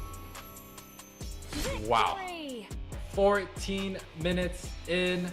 OhioBrothers were able to take game 1. I think the scoreboard was 14-7, but Trex, the aggressiveness coming out from the start of the game. They opened up with kills coming from disadvantaged lanes, from the bot to the top, the invade happening. Wow. I'm speechless. OhioBrothers played a great game here. Yeah, I mean, they came in aggressive, and Area 77 just couldn't do anything about it. I mean, Area 77 just, I don't think they were ready for that. I think a lot of people come in today and they're like, all right, maybe we're going to take this game slow. Maybe we have a couple minutes to like feel everything out. And the OhioBrothers are like, nope, not today. And honestly, it's a good strategy, right? Because a lot of people aren't ready for that. It's day 1, it's game 1, it's your first series in the round. You know, for a team to just be like, well, let's start the fights at 10 seconds. It can catch someone off guard, and it worked perfectly today. Well, they're definitely trying to show that they are the championship contending, right? And the difference between the championship contending and the contenders, it definitely shows in this match. 14 minutes, 17-7 is the score for Ohio's. You can see best player as the rich guy, 1,000 gold per minute. That might have been one of the highest farming, but the carry comes out with Hoon dealing 40% damage. We thought best player was dealing the damage. No, Hoon is the one bursting targets over and over for OhioBrothers. Yeah, Hoon was just a monster that game. I mean, best player did great, don't get me wrong, but Hoon as well. There was, when they had them pinned in that tier 2 in the top lane, damage Delta turret, Lord turret, the map is all red right now, and the OhioBrothers is just completely dominating. 40% damage for him. That's insane. That's crazy. And you can see there's no turret damage, there's no Lord objective, there's no tower contesting. It is all red besides the damage taken. And wow, what a perfect game coming out. We got a little bit of a MVP guessing. What you think? I mean, it's Hooner best player. Hooner best player. Probably best It's player probably, just because he I was, think it's Hoon. I mean, either or. It doesn't really matter. I think the deciding factor will be game number 2. Let's take a look at these replays, though. Yeah, Shark was going in with the Way of the Dragon. He was able to grab up that jungler, but actually the point was to just waste a couple skills. And you can kind of see, even with the failed initiation, they were able to just pick up so many different members just due to the fact that they didn't have those spells available. The Flicker set, Trex. I mean, Flicker set, all of it, even when Gals QD. And that's where the disparity of gold became so important, right? Because even when Area 77 got a nice play, like Shark should have died there if gold was a bit more even. When Gals QD got those big sets, they should have been able to get a kill or two. But when you fall behind 10,000 gold, it doesn't matter how good you're playing at that point. You're playing good a little too late. So hopefully they've been able to shake that off a little bit, because we are going to jump into draft number 2, match point for the Ohio brothers. And we did see Area 77 start to play a bit better towards the end there. So hopefully they do something a little different here, and they can bring the sets they were getting at the end of that last game into the beginning of game 2.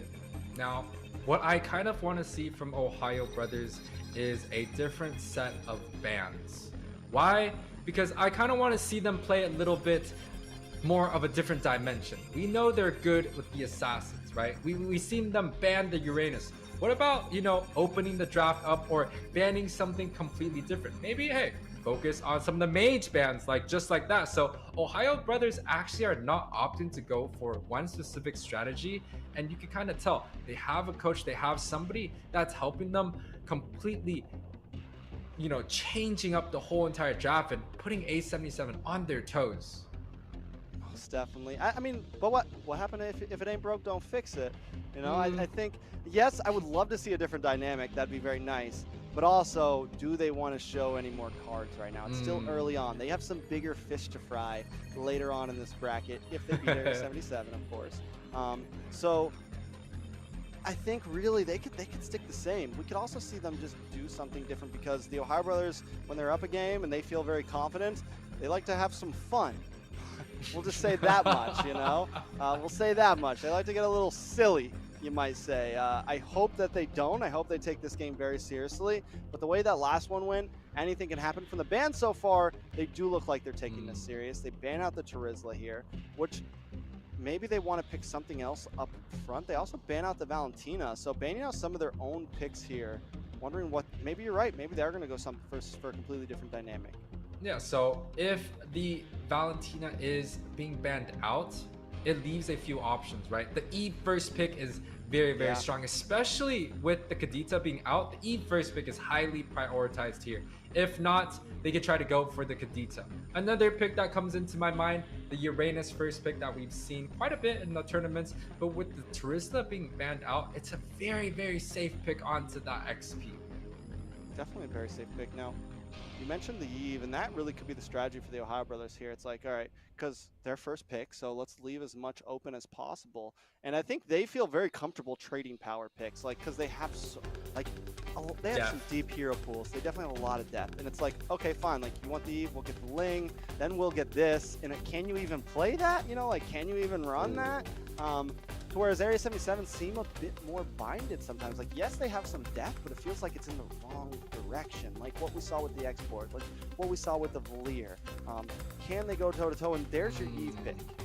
The Eve does come out with the Uranus ban, and with the Uranus and Terizla both being banned out, I do think that opens a lot of opportunities. Some of the heroes that we haven't seen quite a bit is a Paquito, right? That's a very good flex pick, the Pack. Right, and it's highly contested. Another pick I do think that's quite good is going to be a Faramis, maybe even the Fredrin or even the Lancelot that comes out relatively early. But A77 chooses to go for the Arlot, and this could be a very flex pick. It can go into the Roam, it could also go into the XP. Yeah, and I mean, I'm wondering, we haven't really seen much Arlot, right? We haven't seen, at least today we haven't. I feel like with light of Terizla, with light of Uranus and so many other things, he's not something that's always on the field. But now with Uranus gone and Terizla gone, we finally have the opportunity to see some different EXP laners. I've been wondering if we're going to see Esmeralda, some other possibilities. But for now, Area 77 is going to lock in that Claude. I think you are correct. I do think the Esmeralda might come out to play, especially to go against the Arlott. I think a Leslie does quite well against the Claude. They can even opt to go for a Brody, the don't fix, don't break it type of thing. You know, the Brody does well extremely early on. Some of the other heroes, right? They can maybe go for the Ling, which has done so well for best player. And I do think maybe picking up the Ling right here might be the best strategy. I mean, it works so well, right? Best player did just phenomenal job. Yeah. Invade like, level 4. I feel like he can pick that anytime he wants, and I'll be happy with it. But they don't lock it in immediately. Instead, they let Shark have this Franco, which is definitely dangerous. Zia gets onto the carry, so we have some shred. But Area 77 pick up the Fermis, which could be huge, could be really helpful in this and dealing with the world manipulation. Not only that, since the OhioBrothers already showed their cards with carry, they now have an answer to that carry. Here's what I don't like though. Having a carry and a Franco relatively early on in the draft when you're not going against something particularly heavy, right? The Claude, you don't see any defensive stats on that. I guess the Arlott, if they're choosing to build full tank, which is what most Arlott does, I guess that is quite good. But typically a little bit more traditional counters would be going the carry Franco into a Fredrin, into a Uranus, an Esmeralda even, right? Or even the Terizla. But they opt to go for this a little bit early on. But it does tell me, hey, they're setting up success for their gold lane specific. They know that if the Franco gets a bloody hook, he can get that kill, especially with the speedy light wheels. And maybe Ohio's brothers setting up for something a little bit more surprising, right? It's a good setup. Put on some pick pressure. Now Area 77 are going to ban out that lane. I was saying that since choice. they did it, since the OhioBrothers didn't lock it in the first phase, I mean, Area 77 definitely focuses onto that. Maybe they even take out the Hayabusa here. Or the Lance. Or the Lance. Probably the Lance. I feel like the Lance might be a little bit better to take. But we might see a Hellcurt too. I honestly feel like we could see anything from the OhioBrothers right now. We could also see anything from Area 77. I think Area 77, though they still might lose, they're never like scared to pick something different up. So Hellcurt's a possibility, Lance, Hayabusa. I mean, Fredrin's still open. It could still be a possibility for anybody. Lots of options still on the field. There goes the Lapu Lapu they banned, though, for Area 77.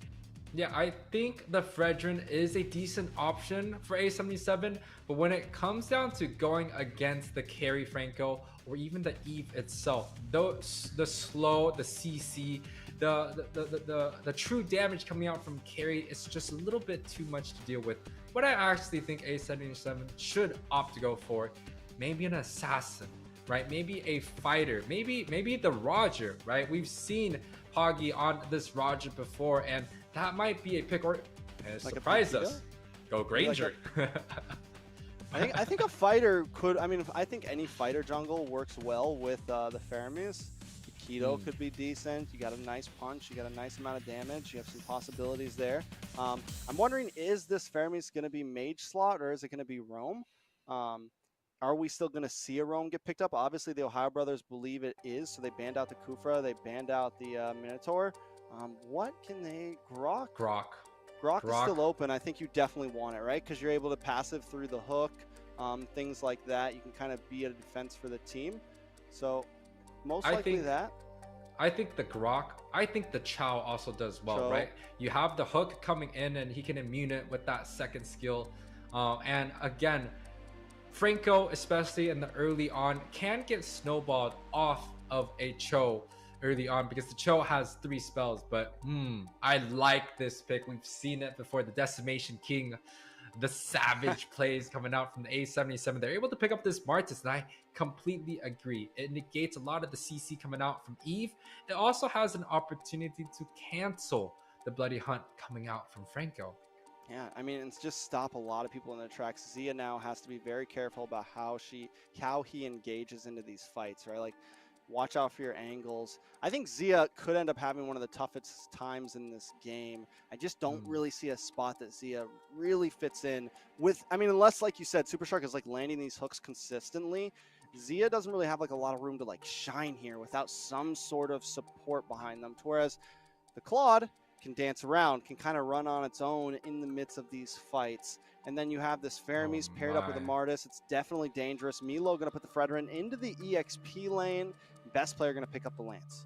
I am not sure about the EXP Fredrin. Even on a caliber team like Ohio, I do think the XP Fredrin lacks a little bit of impact, right? It has the CC provided, and typically when you're pairing CC up, you need the damage that follows, but Fredrin doesn't have the extreme big damage, especially when you pair it with the Eve, right? Eve's not going to be doing damage. It's two slows going with each other, and the highest damage dealer is going to be that Lancelot or the carry. So every single time the Fredrin is looking to set, either the Lancelot has to be there or the carry has to be there, or else it's just not going to be doing too much right now. But A77 looking to go for that Grok. We were talking about it earlier. They still opt to go for it. The other option was going to be the Chow pick, and I agree. The Grok can negate a lot of the CC coming out from Franco, and you know, it should deal some sort of pressure, especially the retreat pressure early on to the Lancelot. Yeah, I mean, with the Grok and the Fermis, hopefully they can kind of, and then you also have the Martis. There shouldn't be the bullying like there was last game. Anything, I feel like Area 77 has possibility to bully here. The only thing that you need to really watch out for in the early game is the hooks from Shark. You already, like, I can guarantee you, Shark's going to be over there by the blue buff. He's going to be hanging out by the purple buff, waiting to get a hook, waiting to harass. And Gauss Cutie needs to be there. Like, Gauss Cutie just needs to be attached to Shark like a string and just always have vision on him. Let's see if they can do it, because this is match point for the Ohio brothers. Area 77 hanging on a limb right now, trying to climb their way up. Can they do it, Yuwei? All right, looking for Shark, looking for Shark. Where is he? Is he going to be at this blue buff right here? And do we get the answer to the question here? He is. Yes, he's going to be opting to go for that. We can put money on that. But, you know, we saw Poggy opting to go for the retro early. But once again, this is not a Ling, right? So I don't think we're going to see the same early opening, the brutal opening that Ohio Brothers did during game one. Now, take a look at some of the emblems. You see Brave Smite coming out around Quad. I believe that is going for the common emblem along with Quantum Charge. You see the tenacity throughout all of the more squishier members, and you know, nothing really too much to talk about. Everything is relatively common here. Yeah, everything's relatively common, and this time the Ohio brothers not as aggressive as last time. I think they know, they're like, all right, we don't want to just jump into a Martis. It could be a problem. DPR uses the retro, able to get that gold. Best player in a little bit of trouble this time, getting brought low. Again, DPR gets the finish. He doesn't have level 4, but Merciless wants to take it. I think it's worth it. That's a little bit of value. EXP for Jungler. It is kind of worth it. At least they get to shut down best player early, but what is not kind of worth it is that flicker being used quite early. And you can look at the side of Ohio Brothers. They're not really opting to waste any of their spells early. They're kind of looking to go for an even matchup, and we might even see a turtle being just going uncontested because the Martis might just be a little bit too good at doing these objectives. But both sides going for the jungle instead of an early objective here with the team fight. I think DPR knows that after getting that kill, it's like, okay, I should probably farm, try to get as much ahead as I can right now. Also, as you mentioned earlier too, Merciless, not going to have a flicker for this, not going to have super big play potential, and Milo's going to be a bit more involved because Milo's going to have a little bit more gold there. So both teams taking their time with this turret. Yeah, and Milo is kind of stacking up. I really would like to see a flicker Fredrin play. I'm not sure if Milo has it in him, but that is something that I want to be looking for quite a bit. And some damage coming out. I thought that was about to be it. It's not going to one-hit somebody that easily, but that is going to be an ultimate use for the side of TOB. So maybe A77 has the advantage towards this neutral objective. Watch for Mercer from DPR here, coming around the wall. Gonna swipe. Duels there as well. Ooh. Best player able to take it though. Cult Altar comes out. Milo in a little bit of trouble here. DPR looking for the finish. Has the decimation, finds it. Able to finally get the kill. Juice Cutie picks it up, and Merciless finds Milo. It's 2-for-0 trade for the turtle. Wow, a complete shift in the story being told by both of these teams. OhioBrothers had the lead in the very first game, completely dominated, but seems like A77 are looking to fight back, and some of the items on the board, Claude already looking to get his Demon Hunter's sword. He's not opting to go for any defensive strats versus Carry opted to go for that steel late plate. Same thing with that Frederick. So quite a bit of damage gonna come out relatively early for A77. Yeah, this is a stark difference than game number one. A much slower paced, and for the first time, Area 77, I know it's small, it's only 500, but they have a gold lead here. So Area 77 looking pretty good in this, and I think they have late game with Marcutie. They have a nice early game with DPR. They have all the boxes checked, and they've gotten 2 kills on best player already.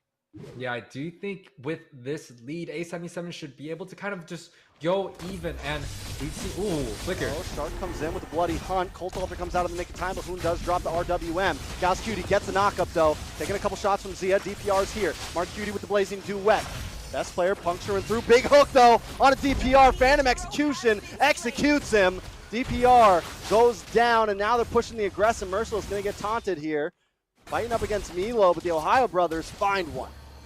Yeah, OhioBrothers, even with the skirmish like that, they're able to pick up 1 kill, kind of pushing the gold lead back into their favor. It's not much. Talking about 500 now, it's 500 back onto the side of OhioBrothers as they look to push and get some gold on the bot side. Yeah, they're gonna. I mean, Shark with these hooks. Listen, man, no. it's been dangerous before. Grand Finals last NACT, it was a threat, and I think he's just getting started. We're still getting the gears turned, so Area 77 are gonna have to watch out for that. Yeah, it's gonna be quite tough as TOB looking to get this objective uncontested. It is 5 minutes, so ooh, Bloody Hunt. Bloody Hunt comes in. Cutie we want to be targeted down. Puncturing through from best player, clearing the wave. They're gonna try to move in onto this tower. Maybe Hoon does have a RWM, so keep our eyes open for that as best player moves into the base. Yeah, slowly but surely, Shark is just proving to be quite the nuisance already, and best player looking to steal away this blue buff. No, Yeah, he does not get it, and now it's kind of a stalemate, right? OhioBrothers looking to try and put some of the aggression onto the side of A77, but as long as A77 continues to farm, freezes this lane, pull some of these nitty and gritty advantage of the mid. Oh my god, best player sat under that tower for way too long than he should be allowed to. Able to take out Jules Cutie there. Jules Cutie luckily does come back quickly because of the passive, but still, that stalemate is starting to snowball into the hands of the OhioBrothers. Yeah, it's going to be a snowball into the OhioBrothers, but top fight. DPR looking for Milo here. Hooked in once again. Not like this. The speedy light wheel, the flicker. It's disgusting, Yuwei. Yeah, we both kind of just talked about the same thing. It is just happening again over and over. Shark is just finding these opportunities to be able to get these pretty flicker sets, and whenever he does, you can see Zia right there, free hitting, and that's just that wombo combination that comes out. Oh, Shark! Oh, Shark looking for Merciless with best player as well in the backside. They're going to move on to the tower. Merciless with final slash, but he will go down there. Killing spree over to Zia, and this tower should drop next. Now, I kind of want to see what type of builds the Faramis is going for. Is he opting to go for a little bit more burst, or is he going for fight? Zia finds another one, a mega kill. DPR, though, able to shut down Zia, get a little bit of gold there. Phantom Execution comes through, and the final puncture finishes him off. Best player on a killing spree now. Marcutie with the blazing duet in the backside. Jules Cutie there as well with that Shadow Stampede, but the hook comes in. A double kill for best player. Can we make it a triple? Yes, and that is it. 4 men down for Area 77. That is quite tough. Best player Maniac question mark? Just a monster. Wasn't able to get it in time, but still a Maniac in my book. Yeah, I kind of want to take a look at some of the items coming out. I want to see if best player is looking to go for a little bit more damage, like the War Axe into the Thunderbelt. So he has the defensive stats and also the on-hit proc to do a little bit of a true damage. Wow, so aggressive, looking to grab up that mid tower. Cutie now also in a little bit of trouble, forced to use Wild Charge just to get away. Jules Cutie's got his back, ready to pop the Colt Alter. Luckily, he doesn't need to. But now Area 77, they were kind of aggressively getting, they're playing completely defensive right now. Yeah, they kind of have to play completely defensive because Super Shark, he's able to kind of just get these hooks, single out an individual target, and Zia is able to just melt through them. And with the Lord coming down 8 minutes in uncontested, there's a 5k gold lead for this side of the Deers. Yeah, I mean, right now it's like Area 77, they've got Francophobia. You know? it's like, because what they need to do is still try to make big plays happen, you know? But there's just that fear, man. There's the fear of hooks in them. There's the fear of Shark in them right now. And it's like, man, we're going to make this big play, and then what? Mark Cutie's going to get hooked, or DPR is going to get hooked. And it's like, you start to second guess yourself. You start to wonder, do I even go for that big wild charge play? Do I even go for the blazing duet? Because you've just got that Francophobia, man. And honestly, the Ohio Brothers, they have a very traditional front to back. They have Milo just kind of pushing away all the members that A77 has to put up in the front, and Shark, of course, being the nuisance that he is, just hooking. And even Hoon can set up quite a good hook for the side of Shark because he has that slow. He could just kind of provide the CC that's necessary for Sharks to get a hook. And wow, 9 minutes in mid. Nice final slash there, but still not enough to puncture. The Phantom Execution comes in along with the RWM. The combo is there. The Cult Altar doesn't stand. Down goes the first inhibitor. Milo now going to move up to the top side. Starting to look a little reminiscent of game number 1. The Ohio Brothers trying to close things out quickly. Milo taking shots to the face. He doesn't care. He's not scared. Best player is here, though, and the Lord is coming soon. Now, we're going to move down to the bottom one by one like dominoes. The inhibitors fall. Mark Cutie locks onto Milo, though. But look at the damage from that Appraisal's Wrath. Oh, nice knock-up on a best player. DPR able to find him there with the shutdown. Lord, though, still coming. Mark Cutie trying to bend, and there goes the hook. That is bad. The taunt to Jules Cutie falls. Will be up in about 18 seconds, though. Area 77 trying to defend. They're going to melt down this Lord, but they lost so much during that siege. Yeah, the dominance of team fighting coming out from TOB, grabbing up all the outer towers. They were able to grab up the mid tower even without the Lord, and you can see Super Shark making that impact, grabbing up the priority target. He's looking for another one. No! Another hook. Zia's gonna pick up the kill, Yuwei. Yeah, it is just way too much to handle for the side of A77. Milo looking to see if he can get a taunt, potentially going in, but Super Shark looking for another one. Chooses to disengage, but Hoon. RWM comes down on Merciless. He's trying to dash through, trying to do something. Cult Altar trying to help him survive, but I don't think he's going to survive this one. Hoon picks up the kill. Juice Cutie might just be next. Gals tries to land a wild charge, but still trying to buy as much time as possible. The Ohio Brothers still relentless. Suppression comes on to DPR, and he gets taken down. It's 3 up against 5. Blazing Duet on the backside, but he gets stopped, locked, and shot down again. Gauss Cutie all alone. The base will be next on the chopping block, and the Ohio Brothers are going to finish this up. That is a 2-0 sweep. Area 77 taken out. A convincing win from the side of A77.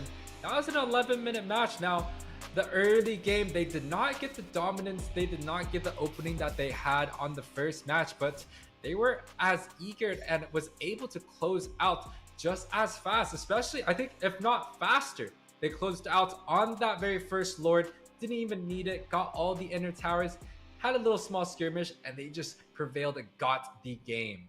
And something else that was proved in that point, right, was even when the Ohio Brothers fell behind a little bit there, and they were losing a little bit there, best player had, was down 2 deaths compared to the enemy jungler, compared to DPR, they were still able to keep their farming rate up.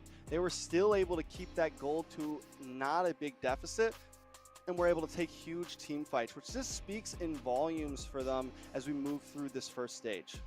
Yeah, they are definitely going to be the powerhouse of the team. I was kind of saying, hey, maybe A77 has don't defend your vote now. Don't maybe defend your vote A77 has now. a chance, but TOB able to kind of prove themselves that they are going to be the championship winning team. They're the crowd favorite, the rich guy coming out, Zia this time around. But once again, 18-5, 11 minutes game for the Ohio Brothers. Zia, highest damage dealt, 26%. Next to it is going to be Hoon on the 25% there. Man, Hoon is just like, I don't How know, do you- man. He's a different breed right now, man. Like, even if he's in the mid, don't get me wrong, like, mages do a lot of damage, but he is almost always the leading effect, and it doesn't feel like that all the time. Like, because you see Zia and you see Best Player chunking They're doing people a lot. down, but Hoon is still just, like, outputting in that team. Yeah, and especially on a mage like the Eve, it doesn't really have the complete burst damage early on. It does have a real manipulation, but ooh, top side, they were able to see if they could grab up a couple kills, but you could just tell all the small skirmishes that TOB had, it just gave advantage towards them. A77, they could go for maybe one or small two pick-off fights, but it was like they had no chance in the beginning. Every single time A77 looked to fight, TOB just either had a bloody hunt, he was able to get a hook, they backed off. Yeah, TOB just completely outclassing A77 in this set. Most definitely. Now, with that being said, TOB is going to move on to the next round. Area 77, sadly, it's going to be a little bit of time for them, right? They're going to pretty much be off for this week. TOB, though, TOB, who are they going to move on to play against next again? Do they go up against Avalon? I can't remember. Before we get to that, let's take a look at these final replays. Yeah, it's going to be quite spicy. You can see Shark being completely chunked low. We talked about this a little bit earlier. He was just making sure that they're able to use spells. And Hoon, once again, showing how much damage he could do. He flickers in, grabs up that kill, and the flicker set comes out from Milo, able to set the correct targets, right? And once again, this top side just kind of shows that TOB doesn't matter what type of fight they are looking for, even if it doesn't look advantageous towards them. They have the people, they have the power, they have the skills to be able to set and win these small skirmishes, leading them up to this 2-0 dominant performance, Trex. Yeah, I mean, and once again, Shark on that Franco, that is a scary man to go against right there. Just dominating the map, so definitely excited for it. As we move forward, though, they are going to be going up against BloodHounds tomorrow. Now, BloodHounds I guess we'll save our predictions for then, but still, after seeing the TheOhioBrothers tonight, it's going to be quite the game, to say the least. It's definitely going to be hard fought for anyone. It doesn't even matter if it was BloodHounds. It could be Avalon. It was definitely a hard fought game, especially the opening on that game one. Definitely taking notes. We do not give Ling, we do not give Fanny, because that level 2, that level 4 invade onto that orange, oh man, that hurt my heart, Trex. Most definitely. And now we're going to toss it over to a girl who breaks a lot of hearts herself. Liz, how you doing today? I'm doing great, and looking at the TheOhioBrothers' performance, it reminds me that even though Outplay tasted defeat in the last season, the TheOhioBrothers actually won every single game that they used that name for. So the TheOhioBrothers is undefeated, and we'll see if that continues this season. Now, for the MVP, I know you guys talked about it. You're debating between Hoon and Best Player, but the MVP for this match, the series, will go to Best Player on that Ling and Lancelot. He's definitely popping off on that assassin. But noting from the two games, I think every single player from the TheOhioBrothers had their moments, had their shine, with Superstar and also Hoon doing that damage, and Best Player popping off as always. I think I think the real thing, I feel like both of them output an insane amount of damage. They both did a lot of pressure, but I think the winning factor was Best Player. Game one, taking so many buffs from DPR, just quick fingers with the Retri, man. And that was something that really secured them early on. They got the orange buff. They took like 2 or 3 orange buffs. I mean, Best Player was definitely in some of his, he was in the zone in game one. Yeah, he's definitely trying to take care of the things in the jungle, making sure that he can get that difference. And once again, that MVP going to the jungle, just going around, making sure that his team has all the advantages. For sure, and the lane who doesn't get invaded but invades the other team, that's something to look out for. Now we're gonna take a short break, and coming back after, we have BTK versus the Knight of Fate, what we've all been waiting for, so stay tuned and see how our champions from last season performs.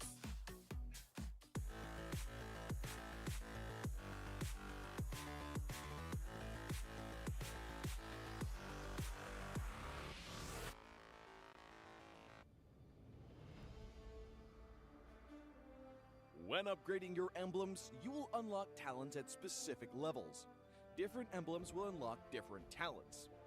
You can choose an emblem by role and use the talents it unlocks directly as your default setup, or you can freely mix and match different emblems and talents to create a custom emblem setup.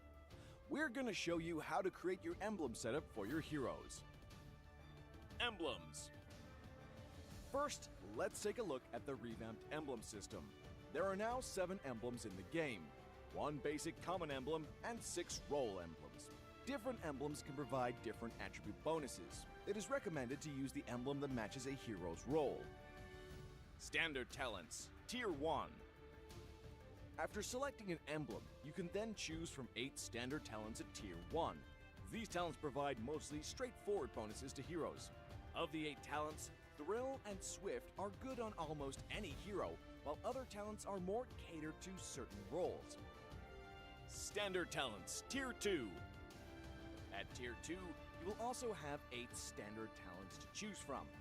The Tier 2 talents trigger or work under different circumstances. We still recommend choosing one that matches the role of your hero. But if you're an advanced player, you are free to choose any of the talents to fit your playstyle. For example, if you're playing the core hero on your team and want to focus on gearing up fast, you can choose the Bargain Hunter talent regardless of how your hero deals damage. And heroes who rely on their skills for sustained damage, whether it be a mage or fighter, can use the Festival of Blood talent for more spell vamp. Core talents, Tier 3.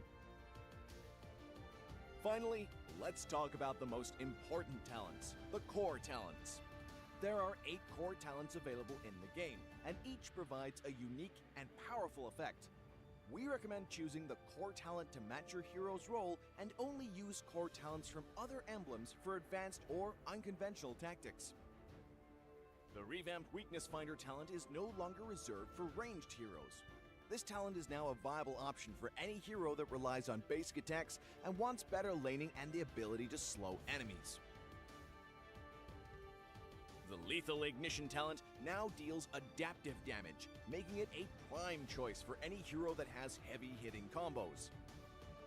While the revamped emblem system still uses the existing talents, we have removed the restrictions between emblems and talents, opening up new possibilities for many heroes.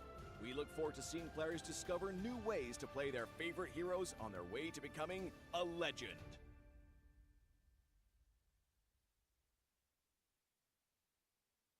Welcome to a journey through time as we delve into the transformative milestones of North American Challenger Tournament, NACT. Our story begins on April 11th, 2022, when the North America Community Tournament was officially renamed to North America Challenger Tournament. The official NA YouTube channel was also introduced, and Team A77 claimed the title of champion for the season. Fast forward to August 7th, 2022, and NACT evolved into an officially organized North American regional event. The tournament spanned 13 days of thrilling online broadcasts, with Team First Blood triumphantly seizing the championship. As we moved into the fall of 2022, the first ever offline grand final was held, taking the tournament to a whole new level. This landmark event took place in Las Vegas, USA, creating an unforgettable live experience for all the fans and competitors. The NACT trophy was unveiled, and the championship title went to the Valley. They also represented North America in the M4, finishing in an impressive 6th place. It was a remarkable moment, as it marked the start of a new era for NACT. By February 2023, the NACT spring season was underway.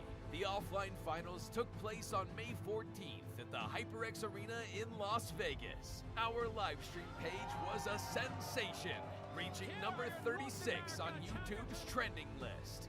Gerald Solomon, the head of the North American Esports Association, was in attendance.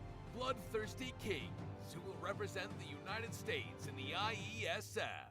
This has been a brief look at the significant milestones of NACT, charting its growth, evolution, and the challenges conquered along the way. Stay tuned as we continue to make esports history.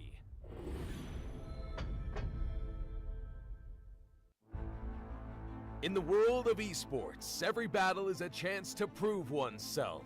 Every moment holds the potential for greatness. It's not just about winning, but the spirit of competition that drives us forward. NACT 2023 Fall Season is where dreams are realized, where champions are crowned, and where legends are made. In the arena, we face our rivals head-on with unwavering focus and unwavering resolve. We leave no stone unturned, no opportunity wasted.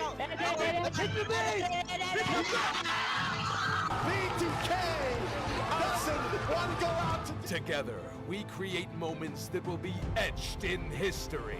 We inspire, we innovate, and we forge new paths towards glory. NACT 2023 Fall Season. My fight, my moment.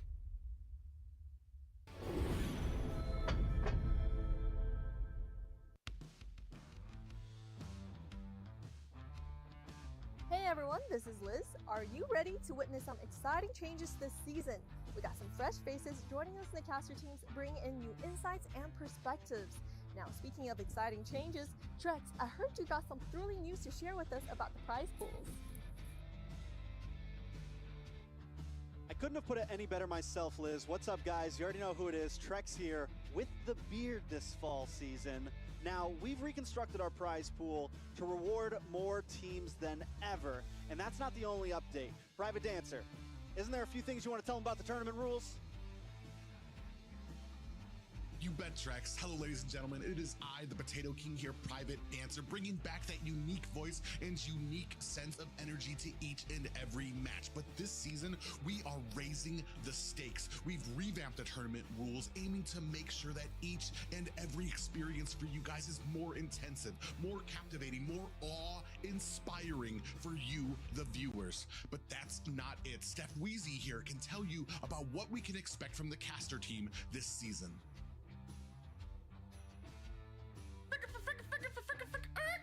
Private, thank you so much for that. I'd love to share. For the NACT Fall Season, we are elevating things to newer heights. StageⅠki here. I can't wait to see you guys on the desk. But speaking of the desk, we also have some brand new faces. Ben, why don't you go ahead and introduce us to our new colleagues?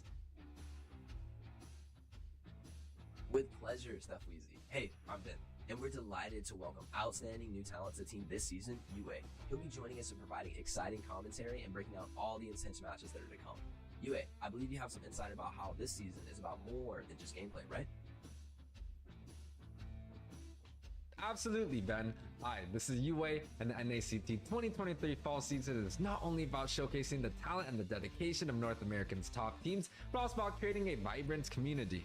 Eunice, as the final voice in our lineup, would you like to share some of your thoughts on the upcoming season? Absolutely, Yuwei. Hi, everyone. This is Eunice. This season is set to be our most exciting yet, with fresh faces, an updated rule set, and a restructured prize pool that's more inclusive than ever. But at the heart of it all, we're building a community. Isn't that right, Cena? That's right, Eunice. We are making an amazing community. Hello, everyone. It's Cena Lily here. For this season, let's make it a memorable one on and off the stage as we build a sense of camaraderie and sportsmanship. For the NACT 2023 Fall Season, let's embrace this journey together and make it an unforgettable one in esports history. I can't wait to share this adventure with you all. See you guys all soon.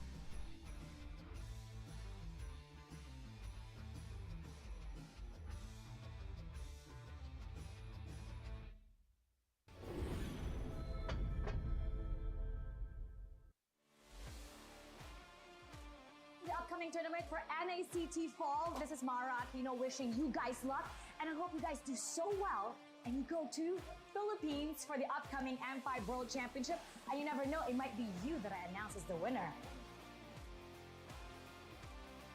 Hi, I'm Gideon Q. I'm from Malaysia. I'm a talent as well as a caster for a majority of the MLBB tournaments that you may see internationally. Good luck to all the teams who are coming in for NACT Fall Season.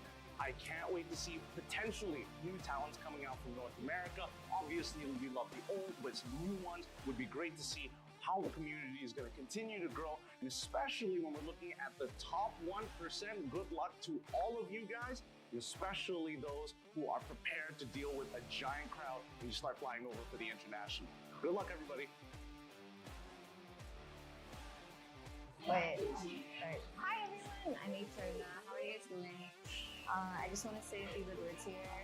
I've been very excited to see you guys grow. It's so great to see how things have developed over the seasons, over the years.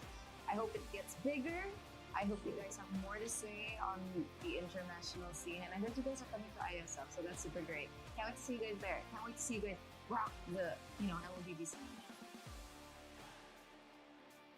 Hey guys, my name's Tefel, and here's the thing: we watch NACT Grand Finals, and if that shows anything about how NACT is as a region, you know what? I can't wait for it. I hope NACT falls. All right, we are back. Last match of the day, the BTK versus the Knight of Fate. But before that, reminder guys to purchase your Audio Starlight. The Audio Starlight is coming your way with the new exclusive skin, the Eternal Guardian, as well as all the 10 returning Starlight skins. You will get 6,000 diamonds worth of rewards, as well as 300 diamonds. So now, please purchase your Audio Starlight, and we're gonna continue the show. Last match of the day, a lot of exciting things happening. BTK versus the Knight of Fate. Who will come on top as we come in to see our predictions now? Yuwei has had a rough path today with all his predictions, going 0-2 against me and Trex. And for this match, I would... Wow, once again, Yuwei, give us some thought on why you picked the Knights of Fate. I know there's a lot of exciting players, but... You know, honestly, Knights of Fate, the Destiny Child, as I call it. Destiny Child. You know, they have proven to be worthwhile. The full teams of Vietnamese people, honestly, that is going to be a standing point against the Kings of the Kings. Now, you know, I've played with a lot of the players. I played with Regrets. I've got a chance to play with Zero on Gosu. So a lot of these are my friends. So I'm just kind of rooting again for the hometown, the people that are around me. But BTK Kings of Kings, that is a tough matchup, Trex. Listen, I don't even know you anymore. Yuwei. I don't know this guy. Who did they put me together with for this season? No, I'm just kidding. I honestly, listen, last season, I feel like you're kind of taking on my seat in last season. That was you last season, Trex. Last season, I came in dead last in predictions. But my playoff predictions were like 100%, so I made up for it. We like to have some fun over here, so I get it. We go for the underdogs. I don't think Knights of Fate are going to beat BTK, but I did also leave a note. It could happen. But let's take a look at the roster. BTK going to have T, Chicken, Mobazane, Yato, and Joybaj. Though I did have a quick note to say T is not going to be playing today. It's going to be ISO and Fried Chicken. So I'm guessing Fried Chicken in the EXP and ISO in the gold. So we got a little bit of a sub coming in. Ooh. I like it still. Is this going to be the advantage that that Knights of Fate need?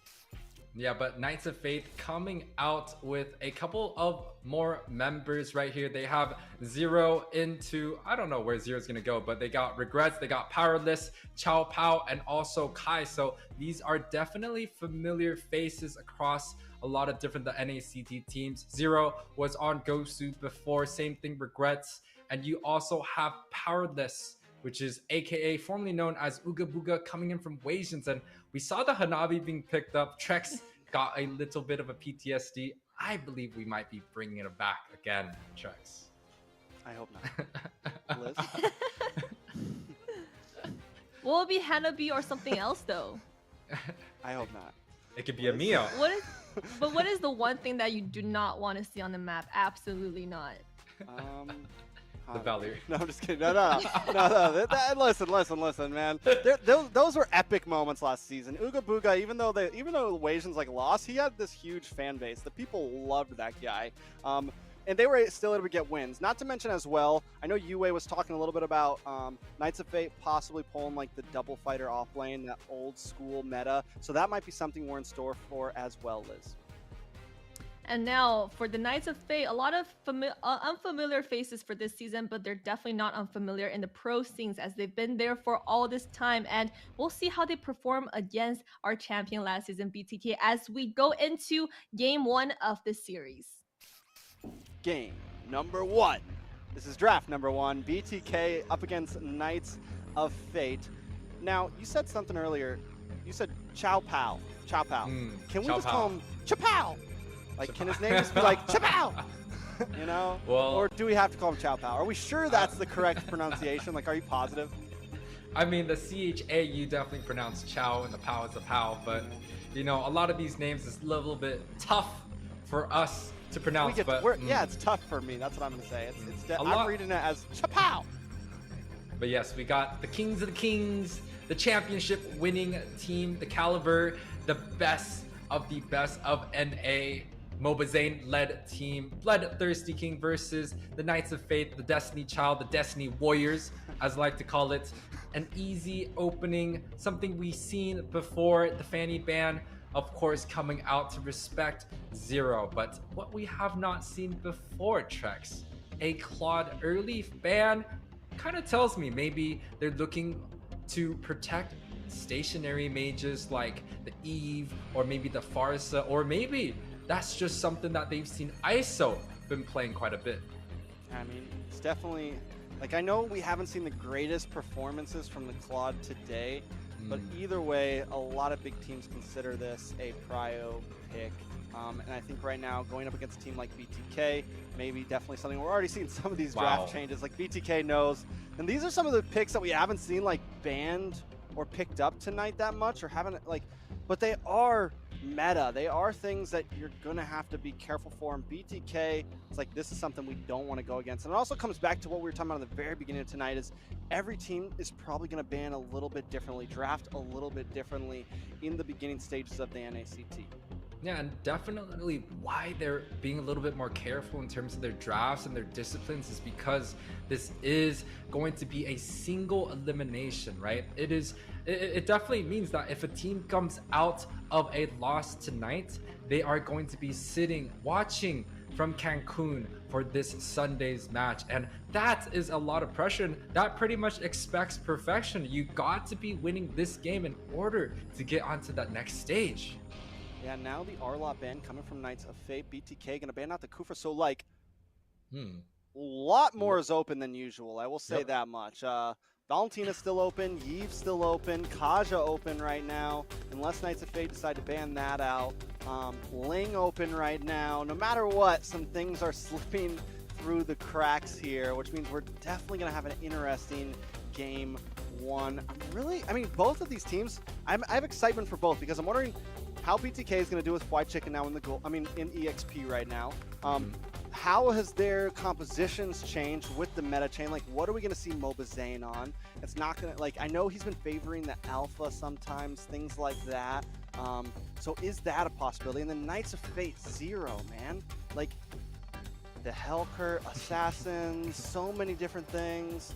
Like, I don't know about Powerless, but everyone else, you know, I'm excited to see what everyone's going to pick.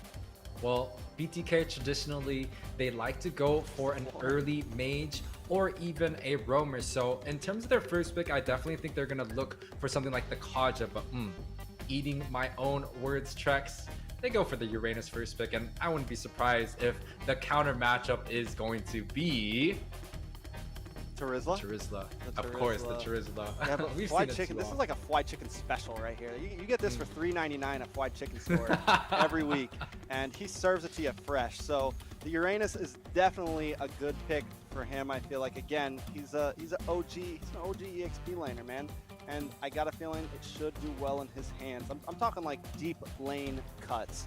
But Knights of Fate, like you said, Charizla is open. It's definitely a possibility here, and we know how devastating it can be.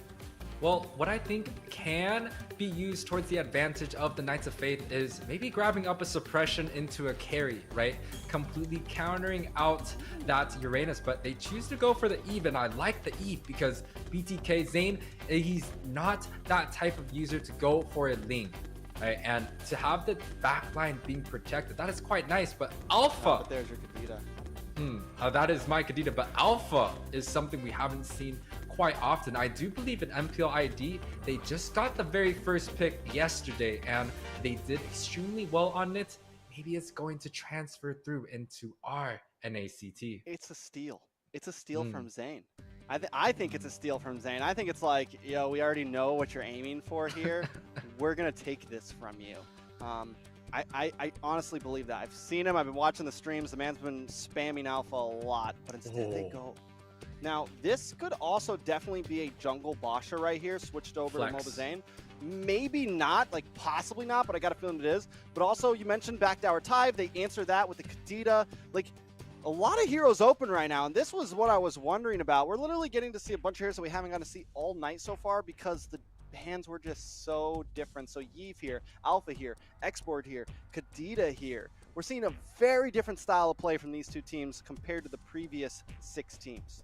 Well, it's quite interesting because Knights of Faith opting to go for a little bit more true damage, right? The Exborg can proc the true damage as long as he's able to stack using his little flame skill. And Alpha has a little bit of a true damage, a missing HP type of deal in his kit. But the side of BTK opting to go for a little bit more magic damage, I kind of dig the Boxia in the roam, because if they have the Boxia in the roam, Zane can pick up something like a physical damage. So 3 magic into physical, that's a well-balanced comp. But if it does go for, you know, into the jungle, they might have to prioritize ISO and get him on a hero that does lots of physical damage, maybe like the Beatrix relatively early on. Yeah, they definitely need something for ISO there. And I like your thought. Like, don't get me wrong, when I see the Basha, I immediately think, all right, jungle Basha. But they could flex it. Joy Bosch could play it as Roam and maybe put Mobazane like on the Paquito. Something that we know he does very well with. It also like big power spike. And like you said, with all the true damage on the side of Knights of Fate, do you really want to go tank jungler? You know, like, do you really want to fill out a whole bunch of tanks on your team? Or do you want to maybe just be like, all right, fine, you're going to melt us down anyways. Let's at least try to knock you out before you're able to melt us down.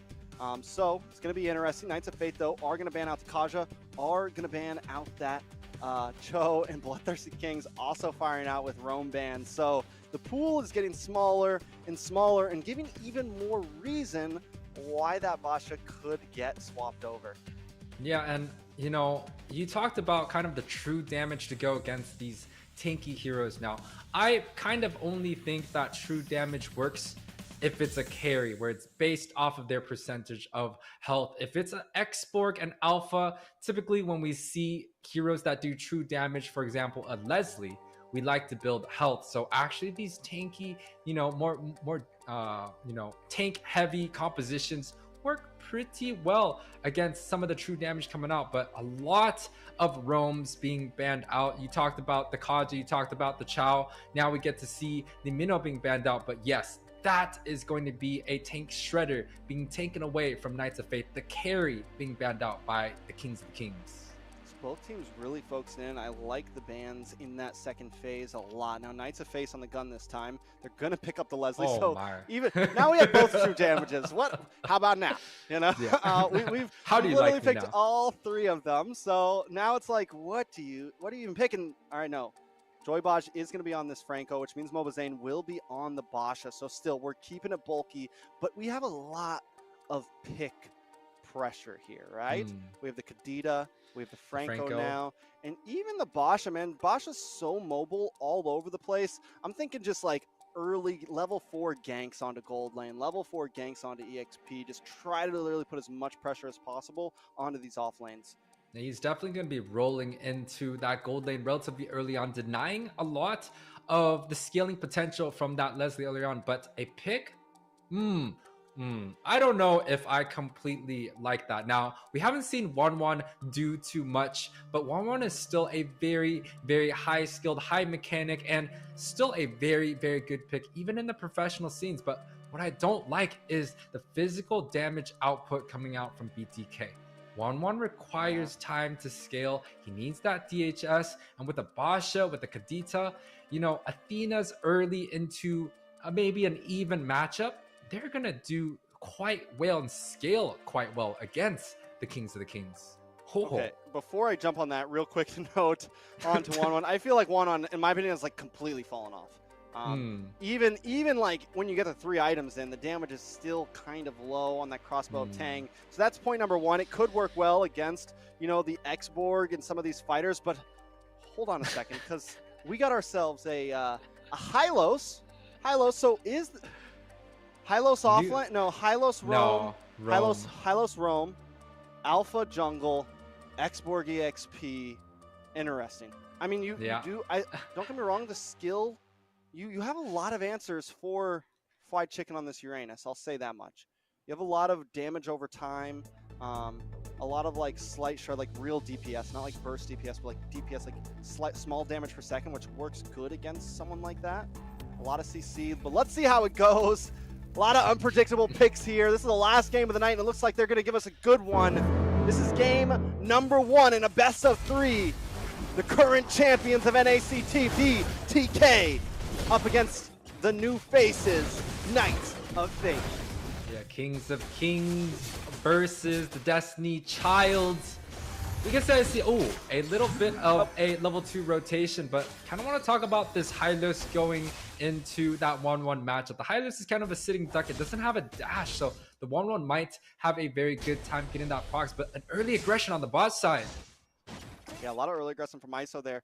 ISO will have the range, right? So like Zero needs to still be careful in this matchup. Like, don't get me wrong, 1-1's not like the greatest anymore, but in lane phase, I still think there's a slight advantage over a lot of marksmen.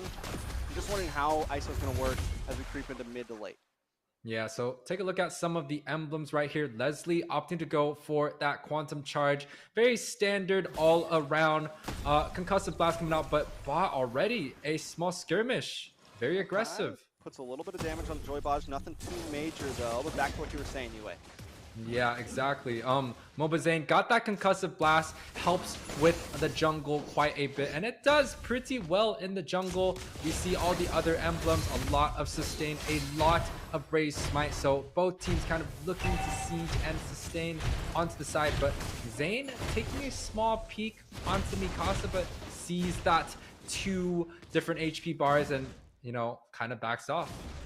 Yeah, you know, I think a big condition here is going to be how Yato plays this as well as Joybot, right?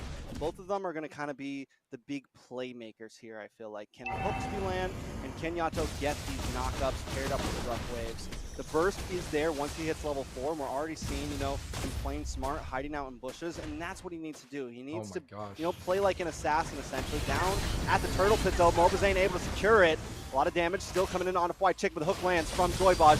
Suppression, locked in, down, goes Kai, powerless, forced to use the Glorious Path just to get away there.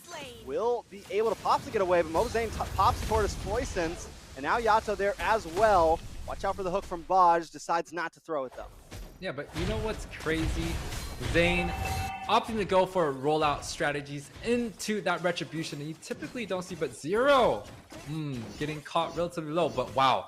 Zero onto this gold lane here. That is something we don't see quite often. Zero, he's a traditional jungler, but opted to go for a gold. So definitely Knights of Fate choosing to go for a strategy that, you know, probably has everyone going in a different role, and it is quite the draft here. Is this going to be a regular? Are we looking at lots of change-ups here for this team? Lots of swaps? Not sure. You know, I'm wondering, like, is Zero Permi gold lane now? Which I'm not against. I'm wondering, you know, last season, Empire was a team that was also known for swapping things around a lot, and they had a very rough time because of it. I know they still made it to playoffs, but it was a very close call. And I really am hyped up about Knights of Fate. I just hope that whatever their decisions are, they do decide to kind of, like, keep things tight. Yeah, keeping things tight though. It is a 1k advantage a little bit early on in bot side. ISO with the outplay. ISO with the outplay. ISO able to take out Zero there. Yeah, the 2 against one type of trade, and ISO able to get the lead onto that, and that is not going to be that great for the Knights of Fate. If they're unable to kind of deal with ISO early on, I'm not really sure how the lane is going to be going towards the late game, because BTK with an advantage with the 1-1 early on, that smells a lot of trouble, especially with sitting targets like the Hylos and the Alpha. Yeah, I mean, White Chicken right now, 1-0-1. It's just going to become more and more of a nuisance as this moves forward, right? He's already rotating all the way down to the turtle pivot. Wait a second, a lot of damage comes in onto Kai, takes him out. Next is going to be Powerless. The hook just falls away from Chappelle, and luckily Zero is able to find Joybaj there, but now Zero in trouble, taken out from Obazane. It's a 3-for-1 trade, plus the turtle over the side of BTK. Yeah, you were kind of talking about how Mobazane should be able to just roll out and get that pick-off potential. He got the stun coming through, and you can see Yato completely sending it all onto that Alpha, grabbing up the turtle and a kill, getting their lead up to 3K on this 5-minute mark. Not only that, but you mentioned ISO earlier, and I was worried he'd have a hard time, but he is just scaling away right now. He's taking a tower, he's winning lane, he's doing a great job. Now, I don't think it's just all him. Like, BTK is having great rotations right now, and that's what you get for having such a mobile mid composition, right? They can just be everywhere, and it can become a little depressing for the side laners when you're constantly getting attacked by multiple heroes. And you can kind of see the clash the styles between BTK and our match last time, right? BTK, it feels like they're not really trying to bully here, and Mobazane. Oh, they're bullying. They're just not bullying down the mid. Joybaj will go down there. Kai able to take that Yuwei. Well, they are seeming to bully, but it just feels like they're kind of just being faster in all their rotations. You can kind of see Zane just jumping around. You see Fried Chicken being at the turtle early on, and they're just kind of choosing good fights. They're not like forcing anything. They're not in each other's faces. They're just winning these small skirmishes, and especially ISO on this 1-1. We didn't think he was gonna turn out this way, but damn, the advantages that he has. Already a 1K gold lead on the goal, and he finished both of his items. Yeah, that's going to become a problem. DHS already. Now he's going to do some nice damage on a Powerless, and there it is. Crossbow Tang goes off. Chappelle might just be next. Can't get the final hit, but still ISO popping off right now. Yeah, that's a 6-minute 1-1. Almost took out the Alpha by herself. That is quite long the damage. range. The hook. Big hook. Mikasa pops the last Sandy though, looking for ISO. Able to do a nice little bit of damage.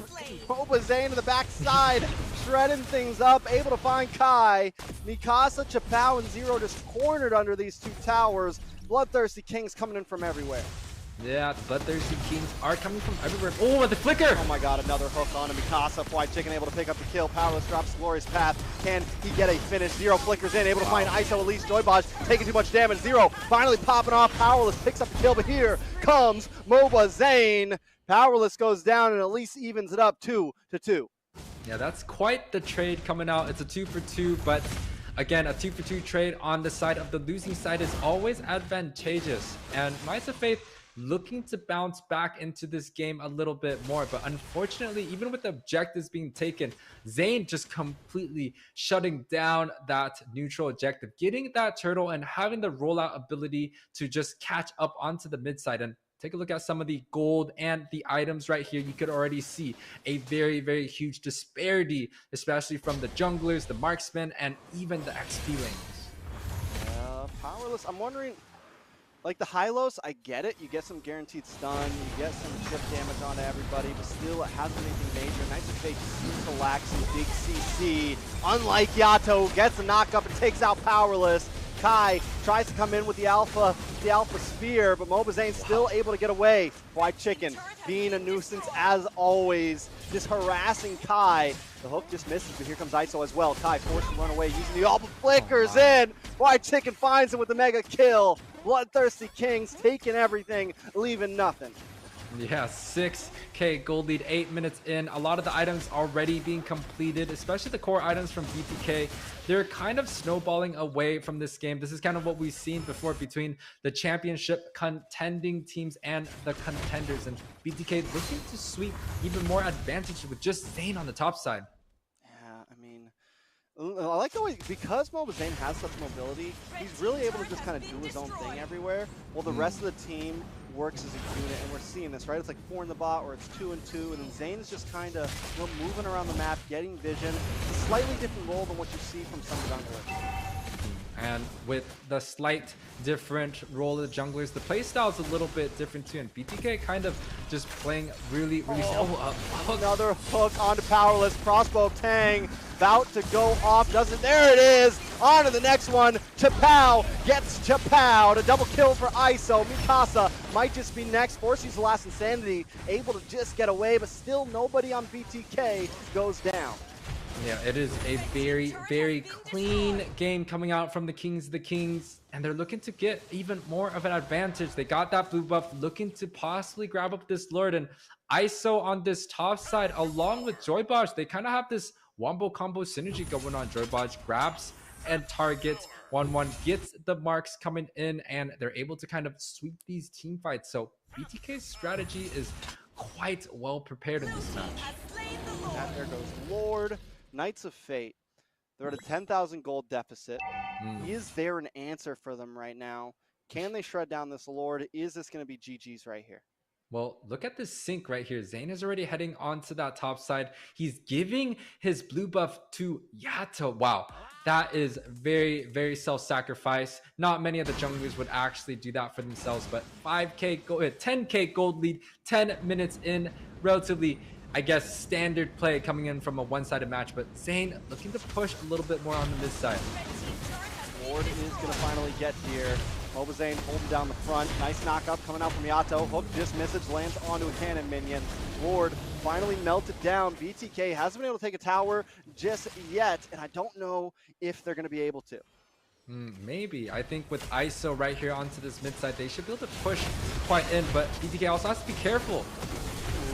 Glorious Path comes down, trying to zone away ISO there. Mobazane still rolling around, and Knights of Fate with a decent defense, but they're going to have to keep it up because Fly Chicken moving on to the bottom inhibitor will get stunned up from Powerless. Mobazane still deciding not to engage, but there goes Hook onto Powerless. ISO. Crossbow Tang into the backside, a killing spree for ISO. Finally, an inhibitor goes down. BTK find the moment. The way that ISO is playing this 1-1 is so strategic. He's able to get the proc onto the enemy tank, and he positions himself in between the proc unit and the backline. And the second that he uses his ult, he pushes forward, and it lets the ultimate completely be triggered onto the backside. So ISO is really proving that his experience and, you know, his championship worthy, especially from last NACT, is really showing off. Look at Mobazane, man. He's rolling around through towers, taking shots so in the annoying. face. He doesn't care. In the words of G the Akayo, Mobazane is a thick boy right now. And you got Fly Chicken there as well. The Glorious Path does come down. Another tower seems to fall. BTK standing tall right now. Knights of Fate hiding under the crystal, looking for some sort of moment here. I mean, they have the Eve. If they could set something up big, maybe they could get a response. I mean, unfortunately, it feels like the gold disparity is just a little bit too much. Even if they choose to fight, that's a 12k gold lead. You are looking at a whopping 4k on the top of ISO compared to 0 right there. And that is a full item and a half. And oh my, ISO is able to pick up his 5th item. He doesn't even have boots. This man is farming like a madman, and he's going to be looking to do extra damage this game. Extra damage. Very lot of damage. I mean, definitely it's a problem. And once again, we're at this point, kind of like what was similar with Area 77. We're at a point where even if Knights of Fate get some huge wombo combo, are they even going to be able to get a finish? Right? Like, can they even like take out more than 1 or 2 members without getting taken out themselves? Almost all the pieces could fall down right. But when your gold deficit is this much, it starts to feel like there's just no answers. Yeah, it's quite tough to build a bounce back, especially with the gold advantage onto this side. And you can see Mobazane just having the roll out of his life. He's just enjoying it right here. And Joey Bosch, if he were to land that hook, I believe it was game ending, but BTK still looking to play a little bit disciplined. Hopefully they get a good sync here. Chicken too, he's just like barely moving. He's like, yeah, hit me a few times. It's okay. I'm going to clear this wave. Let's try to get this sync in right. And BTK trying to end this here. We're 14 minutes in. Yeah, and they're looking for the end, but this is a 16-4 game. The gold lead, oh my gosh, it is a 15k gold lead, and BTK looking to see if they can go for initiation, and initiation. Oh, big last insanity in the backside. The damage still not there. The hook comes in. Kai taking too much damage, will fall. Now ISO able to pick it up with a mega kill. Crossbow Tang about to go off. Another one to Pow. Will be the second to fall. Next might just be Mikasa. Can they make it a triple? Can they lock onto the tower? Everyone goes down. It's nothing but Mikasa against the world. The BloodThristyKings looking to end this here. The base, the crystal crushes, and BTK stand above it. Wow. 14-minute game from the Kings of the Kings. It was like a 20-4 lead or something like that. BTK prevailing once again. Able to kind of sweep through this. And man, that was an exciting match. Of course, you know, from the championship winning team before, this is something we just expect to happen. I mean, I expected it to happen, but not like that. BTK, I mean, it was very reminiscent of TOB versus Area 77 Game 1. It was very reminiscent of that. BTK just definitely showing why they are the champions right now of NACT, coming back stronger than ever. And I mean, my words, you know, I thought maybe they were going to have a rough game one, a rough day one, but they came in very, very strong, much better than I expected, honestly. Yeah, they were definitely playing a pretty fast pace. I thought it was extremely kind of fundamental. Like they kind of just walked around, made sure they had the kills here and there. But let's take a look at some of the post-game stats. 14-minute game, 20-4 is the score for the Kings. Wow, look at that damage dealt. 37% on the 1-1, where we traditionally think that it's supposed to be scaling into the late game Trex, but 14 minutes and he's doing 37% damage. That's crazy. That's crazy. And especially for a 1-1, like this is a hero this is a marksman that we don't really see much recently. And got nerfed. Yeah, got nerfed. Like really isn't. I don't care what anyone says. Even though ISO did an amazing spot, this is not the most meta marksman, but ISO is trying to change some things here. Shows up in the goal lane, just dominating. Yeah, extremely good performance coming out from BTK. Definitely a strong showing. It's honestly nothing that we did not expect. This is a championship winning team versus one of the contending teams once again. But you know, we cannot count Knights of Fate out, right? This is a team that also has the caliber of NACT top 8. They've made it here. They went through their qualifying stage with a breeze and was able to get into this position. A lot of the members have been in previous top 8 teams before, so quite exciting. But a small replay happening. You're just going to be seeing the dominant performance coming out from BTK, but the rough waves does hit a single target and they're able to kind of just peel that 1-1. And look at ISO right here, able to grab up that backline too. I mean, definitely just monsters. And it goes like, so just to explain the goal disparity there, the problem there is Mikasa dropped that blaze, that last insanity into the backside there, and literally nobody's health bars move. Like that's supposed to at least chunk you down a bit, and it did nothing at all. And it just goes to show how having that much of a gold lead just means like there's just no answers at that point. Yeah, so for the Destiny Warriors out there, they definitely have to try to figure out, you know, maybe opting to go for a early game strategy, something like a Brody, the Grok, that does well in lane, that can push them to have maybe a slight better advantage in the early on, because it's quite hard to deal with teams, especially, you know, with this caliber. They're able to take a 1-1, a late game hero, and prevail it into an early game. They have 4 magic damage dealers, and they're just kind of, you know, swimming around taking some of these objectives. But game 2 Trex. Game 2, Knights of Fate up against BTK, the 0.1 percenters here. I mean, Knights of Fate are going to need a change of fate here. They're going to need a change of fate here because things are looking a little bit grim in my little crystal ball right now. So we got to see some answers. We got to see some change-ups. You know, is Zero really going to stay in gold lane? What is the plan here? Because that last game, there was definitely some problems. Yeah, so same bans being come out.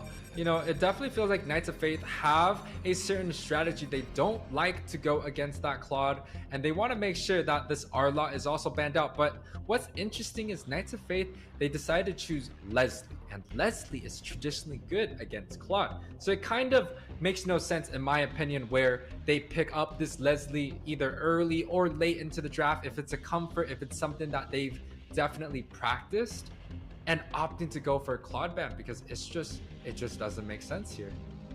I mean, I don't know, a lot of things don't make sense sometimes. We could just argue the fact that maybe BTK is just diffing a little bit tonight. Knights of Fate. All right, so I feel like they came into the last draft with a plan, right? Like they even picked up the alpha, I think, and they were like, all right, we're gonna take this away from Zane. We have a strategy here. BTK were ready for it. They were so ready for it. Kind of an unsung hero last game. Yato on that Kadita took like 0 deaths, was consistently getting knockups. So I do like this. This time they catch him off guard. Knights of Fate gonna take the Kadita, which is very important because Yato is scary on that Kadita.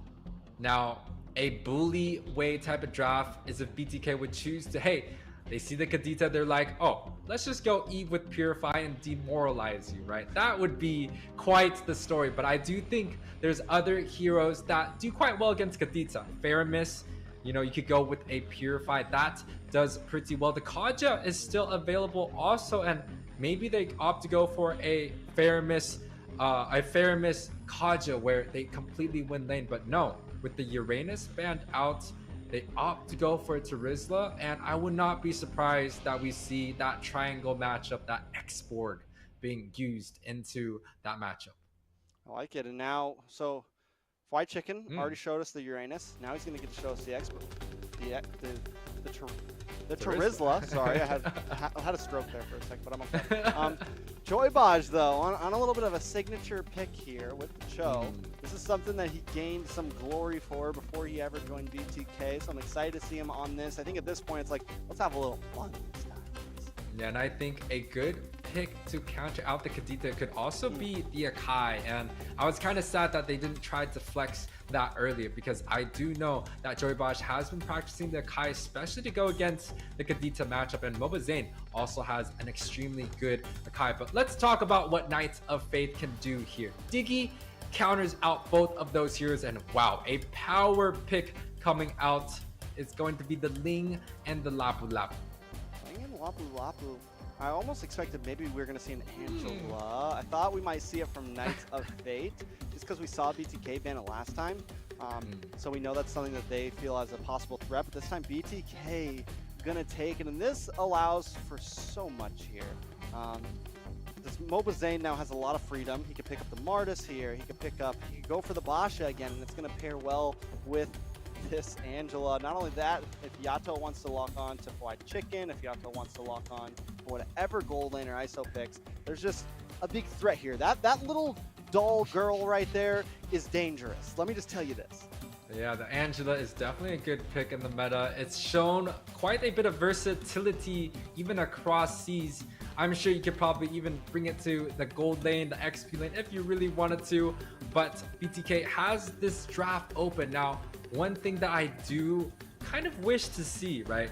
Maybe we're gonna see a Granger or a signature YSS pick coming out from Zane, but I'm not really sure. I feel like, you know, BTK is definitely looking to take this game seriously and making sure that they grab this win before, you know, they do anything else, especially with the unforgiving format. Are we saying YSS is not a serious pick? Is that what you're telling me? YSS is decent. It's hot, but definitely very possible. They're going to ban out the Franco here. I mean, they've already kind of locked themselves in with their own roam, so there's not a whole lot of choices to deal with this Ling, right? Now, don't get me wrong, Joybaj can still get a kickoff here if you time it right, you know, if you're able to find him when he lands on the ground. So there is still some danger for the Ling, but also wondering, I mean, I feel like the Martis could be a solid pick here for Zain. The Knights of Fates might want to ban it out. I feel like the Martis, you know, it can deal with the Ling possibly.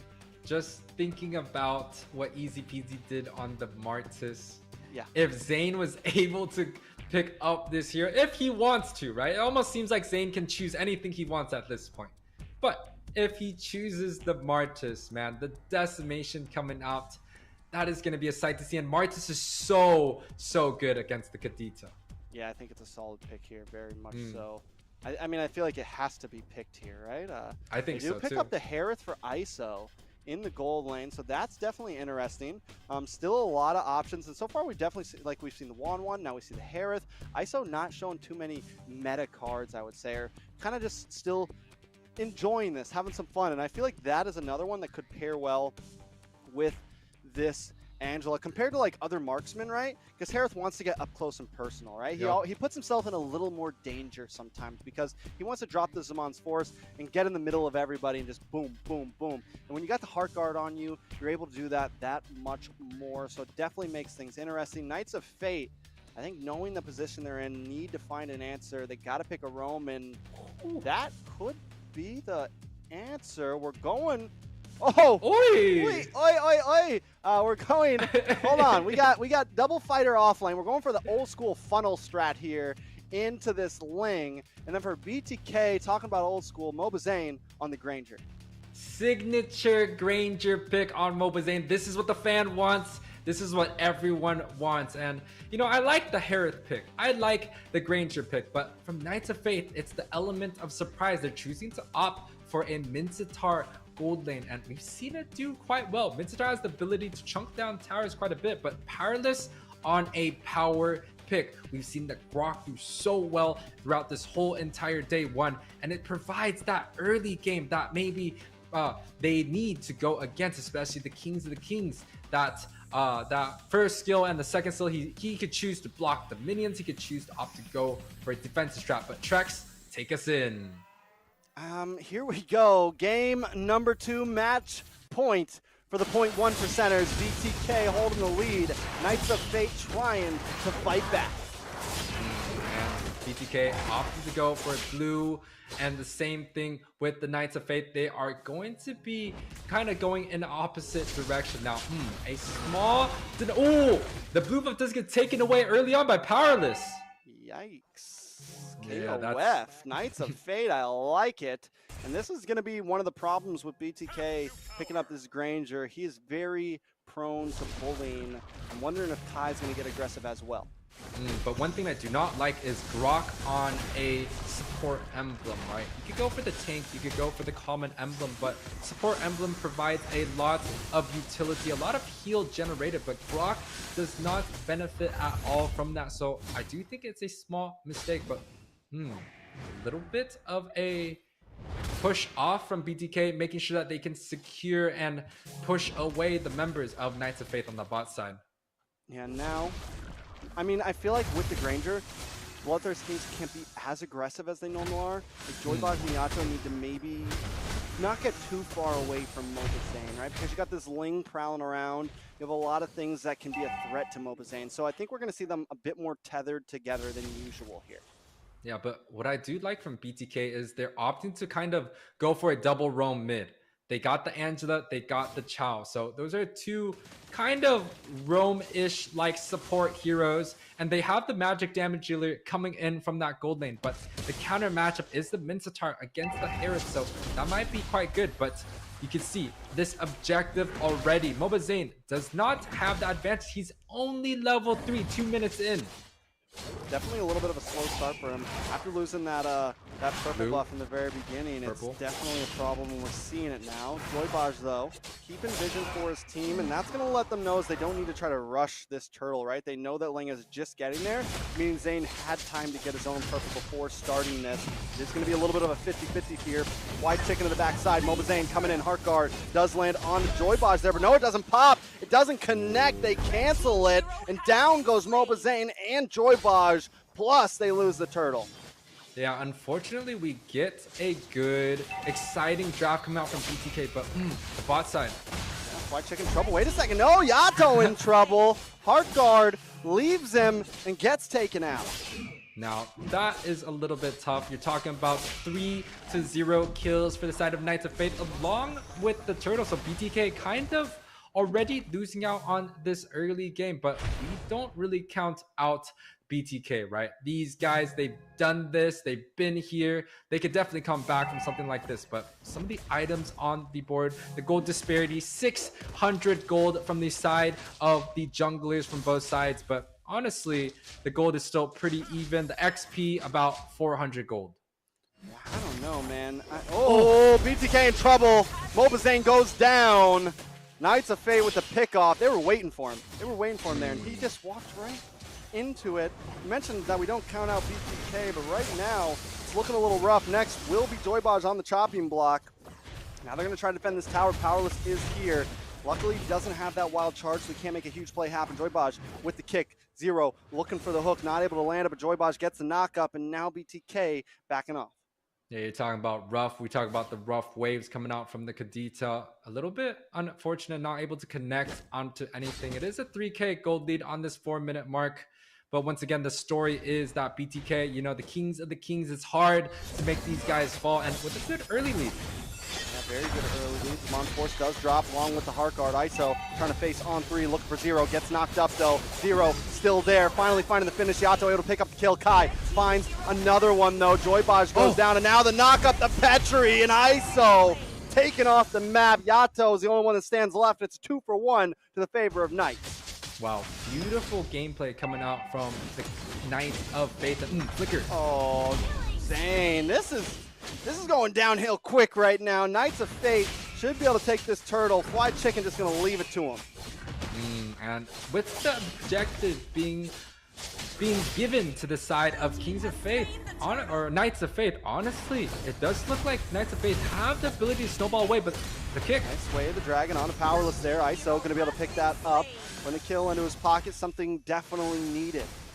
Yeah, but it is still only a 2K gold lead. But from the side of BTK, they still have ISO on the opposite side of the damage spectrum with something like a hyper carry magic damage dealer along with a physical damage dealer. That might be hard enough for KOF to kind of build the resistance against it. And honestly, with the items being up on the board, you could already see lots of physical damage resistance being bought by Powerless. But on the other side, Zane was able to kind of pick up his very first Hunter Strike compared to that Berserkers of the Ling. I mean, ISO just got the Calamity Reaper in, but we're already seeing there's some of that trouble. Every time Zero pops the ultimate, ISO can't dance around. And if Zero times it well, if he times it second, then that Zamon's Force just gets wasted at that point. Yeah, and we kind of saw it earlier, but Mobazane kind of getting caught out. Oh, the flicker, the knock-up. Next is going to be Joybaj, another knock-up, a double kill going over to Kai. Man sitting at 4-0-4 right now. Luckily, ISO finds something in the top side, but now he's under target from Kai there. ISO looking for a dash, trying to get away. Luckily, Kai does not find him. Yeah, but ISO might just be the saving grace. You can take a look at the gold lead. It is not that much. It's only a 2K difference, and that kind of tells the story. BloodThirsty King, even though they did not have the early game advantage they were looking for, they're still able to kind of keep up in terms of the farms. Definitely keeping up, like with the disparity of kills at least. They know how to keep their farm rate up, so they're definitely hanging on there in that sense. But if the fights continue the way they are, it could become trouble. We're only at 7 minutes though, so still waiting on a few power spikes to happen. How is ISO going to hit when he gets that second item in? How is Chicken going to hit as he goes? Because he is deathless right now. So as things continue, maybe we get a big set. Kai able to take the turtle though. Heart Guard does come on to Mobazane. Fly Chicken forces flicker. Mikasa looking for another one. Misses the stun though. Joybaj looking for it, but the wild charge connects. Fly Chicken get a couple free shots along with Mobazane. Mikasa able to drop. Mobazane now in the chase. The Heart Guard's there. Can they get the stun? Powerless on the run this time. Mobazane looking for the finish. Joybaj is here. Can you get the knock up? Yato there. Finally, they find it. BTK back on the prowl. Wow, that is one hell of a fight right there. And BTK kind of turning a bad situation to good, but ISO, topside looking to Takes outplay. the tower. Oh, the hard guard comes in the nick of time. This could be bad for Kai. Just gets away. He's 1v1ing him under the tower. And I mean, now we're seeing Yato actually perform those hard cards well. Yeah, and suddenly BTK literally just caught up in gold. They lost the turtle. They lost a lot of the early game fights, but ooh, Chicken also going in on 0. Minute 7 hits different. Mobazane takes him out with the Destinata before Chicken gets the kill. Powerless Mikasa Kai might not want to take this fight because BTK have found their moment. Mobazane trying to connect on a Powerless kick comes in. They still can't get the finish, but here comes ISO. Swan's Force drops. Looking for Mikasa. Able to find a killing spree for ISO. Did he make it a double? Yes, there it is. 2 members drop, and now Chapau's on the run. Luckily, he finds ISO with the rough waves, but they don't want to let him go. Then he gets stunned up, taken out. Yato picking up that one. Mobazane in a little bit of trouble. Tempest of Blades comes down to Kai, able to find it. Now Kai doing a nice amount of damage. Double kill for Kai. Looking for the triple. Joybaj on the run, but Kai's not going to let him get away. Dashes through the wall. Going to walk into Fried Chicken here, though. Kai gets kicked back and decides not to continue, not to pursuit. Yeah, and we could already see the gold lead kind of going back to being even. And even with the early game disadvantage from BTK, they're able to paint the story, grab up this mid tower, grab up the top and the bot side, while only losing the gold lane tower. Now, King of Fire, Knights of Fate, able to kind of get the advantage onto this Lord, and it might be uncontested.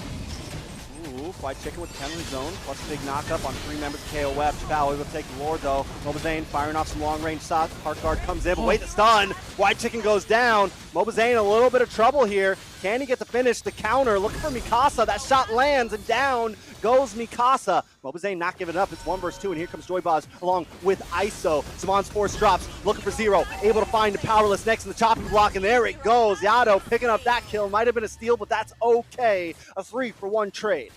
Yeah, 3-for-1 trade on the side of BTK. They're able to grab up this Lord, but it just seems like Mobazane, especially with the Angela, they're just a little bit too mobile. The Kings of Kings are just still playing beyond their mind. Now, some of the gold disparities, you can kind of tell. The gold lane, they have a 2k gold difference between the Harith and the Mincetar, so that is going to be quite some time before the Mincetar can really scale, as well as ISO here on the Harith. I think what I'm most surprised about is the fact that Mobazane took 5 deaths, and this Ranger is still doing great right now. That is unheard of, and I think that just goes to speak for some of the current meta, some of the current things going on. Now, BTK in the mid side, they definitely don't have the game just yet. Things are still at a stalemate. KnightsOfFate still holding the lead, but anything can happen. Joybaj takes some bad shots. Destinata comes in, but it's not enough to save his life. Yeah, he kind of got punished by giving a little bit of recalling right there, but BTK losing 1 member down. Now, KOF looking to get some advantage. Ooh, Heart Guard comes in, but it's not enough today. Mobazane goes down. ISO with his Mon's Force looking to dance around 1v4, but that's just not possible. A triple kill for ISO. 4 members fall. Fried Chicken all alone trying to defend. We got 20-second counters. Joybaj comes up now, but the rest of the 3, it's going to be a second till they're here. A little bit of trouble. Let's see what happens. They are able to defend there. Yeah, but they're able to get a decent defense, but without popping that shield onto that mid side. But that is going to be the insurance that BTK still has in this game. Now, even being down 5k gold at this 11-minute mark, it doesn't even feel that bad because they were just kind of there in that position before. But Kai on this lead, 9-0-7, playing a perfect game right now. Nice kick onto Mikasa. Able to secure Mobazane to kill. Mon's Force comes down. Kai force uses Tempest of Blades just to get away, but now Powerless on the run. Can they get the finish? Finds it. Immortality pops. There's no way you're getting away from this one. ISO finding it as well. Like you said, I mean, they're 4k behind, but they still find the plays. Yeah, and right now it kind of seems like BTK is still getting away with some of the over-aggressions coming out from Knights of Fate. The punish game coming out is just a little bit too much to handle, and BTK looking to siege onto this bot side, and the Lord is also there for them to take. Yeah, I mean, this could be a free Lord unless Kai wants to try to contest this. He is 9-0-7. I wouldn't count him out. Finch pose, looking for the engage, goes around the back side, but decides not to go for it. Up in the top, though, he's going to go for a little bit of a split push here. Yato's on his own. Kai should be able to break down this inhibitor. Can he get away, though? Mobazane coming in. Joybaj as well, looking for the kick, going to get knocked up. Kai able to escape safely. But that is a lot of members from BTK being baited onto that top side, while look at KnightsOfFate clearing that Lord with no problem. Zero on that Mincetar should be able to just take it easy peasy, no problem. And with a top tower down on BTK, they are going to be the ones. Is that a win for KnightsOfFate after they lost the Lord? A win? A win? Like, is that they eventually came out on top in that trade there? Oh, definitely. They took a member onto that top side. They baited like 4 members of BTK away from the Lord, so they were able to grab that clear completely free. But there is still Lord minions marching down, and even with the disadvantage, BTK still seems to have the map. Yeah, they do still have the map, but I mean, losing that inhibitor is going to be crucial in the macro game. A nice hook lands on Joybaj there. Drops down the King's Calling. Joybaj just can't get away. Heart Guard does come on to Mobazane. Kai drops Tempest of Blades. Next White Chicken. Joybaj lucky enough to survive, but a nice penalty zone onto 3 members. ISO comes in with his Mon's Force. Chapao goes down. Mikasa versus Mobazane, but Mikasa finds Joybaj just in the nick of time. They don't want to let him escape. Destinata lands 2 shots. Mikasa still falls, though. It's a 2-for-1 trade to the side of BTK. Yeah, 2-for-1 trade, but Kai has still been the member of Living, and with the Ling, he was able to get that top side tower early on, and he's probably going to look to give a lot more space, but Zero on ISO. ISO, man, this guy's been on fire for 2 games in a row, man. Under towers, and Yato, that's the target for Yato, man. You just jump on ISO, and he's making magic happen. They're going to take another inhibitor here. That is huge for BTK. Yeah, that is huge. ISO on this Harith. 8, 3, and 4. That is going to be the priority target that KnightsOfFate must get onto, especially that Mincetar. If he's able to kind of get a flicker set and just lock that Harith down, that is going to be the win condition coming out from that team. But BTK, they have the Angela to sustain with the Harith, and even still being down in gold this whole entire game, they're able to grab up advantages left and right. Yeah, I mean, they're fine. That's something you don't see very often, you know? Teams that are bet down 4,000 gold, still winning out fights. I don't think BTK has really had a gold lead this whole time, but yet they still feel to have control of the game. Once that 7-minute came in, a couple people got their items in, they have been online. Now, it's not like they have the game in the bag just yet, but the fact that they're standing here right now the way they are shows a very big presence for BTK. Yeah, BTK definitely has the experience to be able to deal with games that they're losing, but look at the Kadita's position. I think that is very, very sneaky, but there might be a chance that BTK does sniff that out. But if Kadita's able to grab up 1 or even 2 of the members, that might be huge, because this Lord, man, this is a luminous third Lord coming down. Yeah, watch for Chapao here. I think Chapao just wants to hang out in this bush, wait for Lord, maybe get a backline flank. We're known for this bush, and BTK doesn't check it. They smell it. They don't check that bush, man, which could be a huge problem. But wait a second, Powerless in a little bit of trouble. Yato does end up seeing Chapao move, so that has been given away. Here comes the conceal play, though. Chapao now on the run. Kai there as well. They said, forget that, Lord. We're coming for you. Zamon's Force drop. This pressure comes in.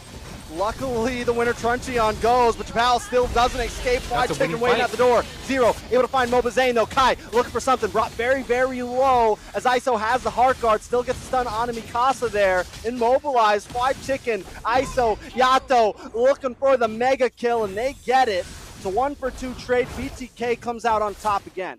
Yeah, but ISO is huge in these fights. Even without Mobazane, he's still able to kind of hard carry. And look at it right now. He's able to get another kill onto Zero. So, that is going to be a 1-for-3 trade advantage towards the sides of BTK.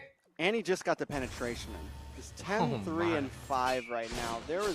And here's the thing, right? It's like, okay, so we build up defense for ISO, but then you still have to worry about MOBA Zane, right? You still have to worry about the damage from this Granger. So it becomes very tough to choose. And Kai, he's doing a great job. He's 9-0 and 8, but he's not. He can't do it alone, you know? So there seems to be an issue here. Lord getting chipped at now. Oh, Kai on the boss side, able to find a kill on Yato. Split pushing away. Does BTK want to try to make the play here? I don't think so. They're missing one of the members. The best thing they could do is kind of reset and make sure that ISO and MOBA Zane are in a better and decent position now. The death timers are growing.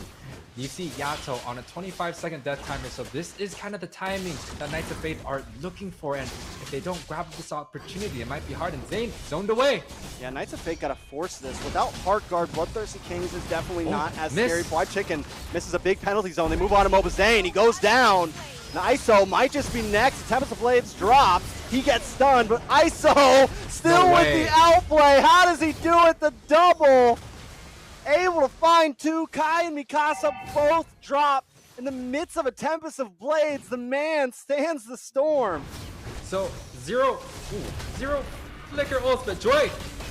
Not another one. Joy Baj on to the suppressed Japao. He tries to pop the Wind of Truncheon, but there's no escape from ISO right now, and Yato comes back in the nick of time with the Heart Guard. Zero might just be next. How many times am I going to say this man's name? ISO is on fire tonight. Who is this? He's here. BTK with a clean sweep on to the Knights of Fate. Man, Zane, you picked some great teammates. ISO able to do the job for the Kings of Kings right here, and wow, that was unexpected. They build defense for Zane. ISO comes in out of the play. They always prioritize flickering ult, making sure that Zane goes down, but ISO able to be that reviving factor of BTK, saving grace, getting them this Game 2 victory. You know, BTK has come a long way since last season. You know, I feel like every member now, like last season, it really felt like MOBA Zane was kind of carrying them through things. But as we got to the grand finals, and now we're here in this next fall season, and every player is showing up at the right time. And tonight, that player was ISO in 2 games in a row, just dominating the map. Yeah, so what? ISO MVP, Trex? Is this going to be quite a unanimous one? Better be, or I'm coming for production. No, but I definitely think he dominated. It was a great game. Knights of Fate, I think, like, they showed up in Game 2. They definitely put on a great show. Kai in the jungle, I get it now. After seeing him on that lane, I can understand why maybe Zero is moving over to the gold. Still some things to work on, but I'm hopeful for them as we move through this season. Yeah, so take a look at some of the post-game stats. 24-21 is going to be the total score between BTK, Knights of Fate. 19 minutes game. That is probably one of the more longer matches that we've had today, but 40% damage dealt from ISO. You can see he has the carry onto him, but the sandbag belongs to Joy Baj, and Yato being the forgotten one with the 14 assists. So BTK is still showing a very strong standing. Just like what you said earlier, it seems like it's not only MOBA Zane, but the whole entire team carrying this time around. Yeah, I mean, definitely everyone doing a wonderful job, I feel like. I will say one of the big differences this time is that score. It's more red and blue, right? It's not like it's just all on the side of BTK. So Knights of Fate, you got to give them something. They went up against the number 1 seeded team, essentially, the champions of last season, one of the best teams in NA currently. So they had a lot going for them, and I don't think as many other teams would have lasted. BTK coming in strong in Game 1. Yeah, and the Purify from ISO right here really helped out. He was able to kind of negate a lot of the CC coming out, and man, the mobility from ISO. He was on the Harith, he was on the 1-1. He's doing these high mechanic, high quick finger heroes, and able to do it so extremely well. Man, that guy MVP in my hearts, at least. Dancing through it. He was dancing. That man was dancing. First in the 1-1, which we're going to see here in this replay, and eventually on this Harith. And right here, Mobazane does get caught off, but you can already see ISO dancing around. He does die here, but that is not the end of the story because BTK was still able to defend that mid tower, pushing in disadvantage into the lead. And right here, once again, we see ISO with the little Chacho moves. I mean, definitely such a wonderful job by the whole team. BTK comes out on top. Liz, how you feel about those games? Well, I gotta say, what a great way of ending this show today. It reminds me a little bit of Season 6 with that Angela popping up, because you guys already said it. ISO popping off with the Herod, as well as the 1-1, and especially with the Herod, that shield. Looking at how much shield the Herod is about to build up, especially when Angela on top, that is something scary. And ISO indeed will be the MVP of this series.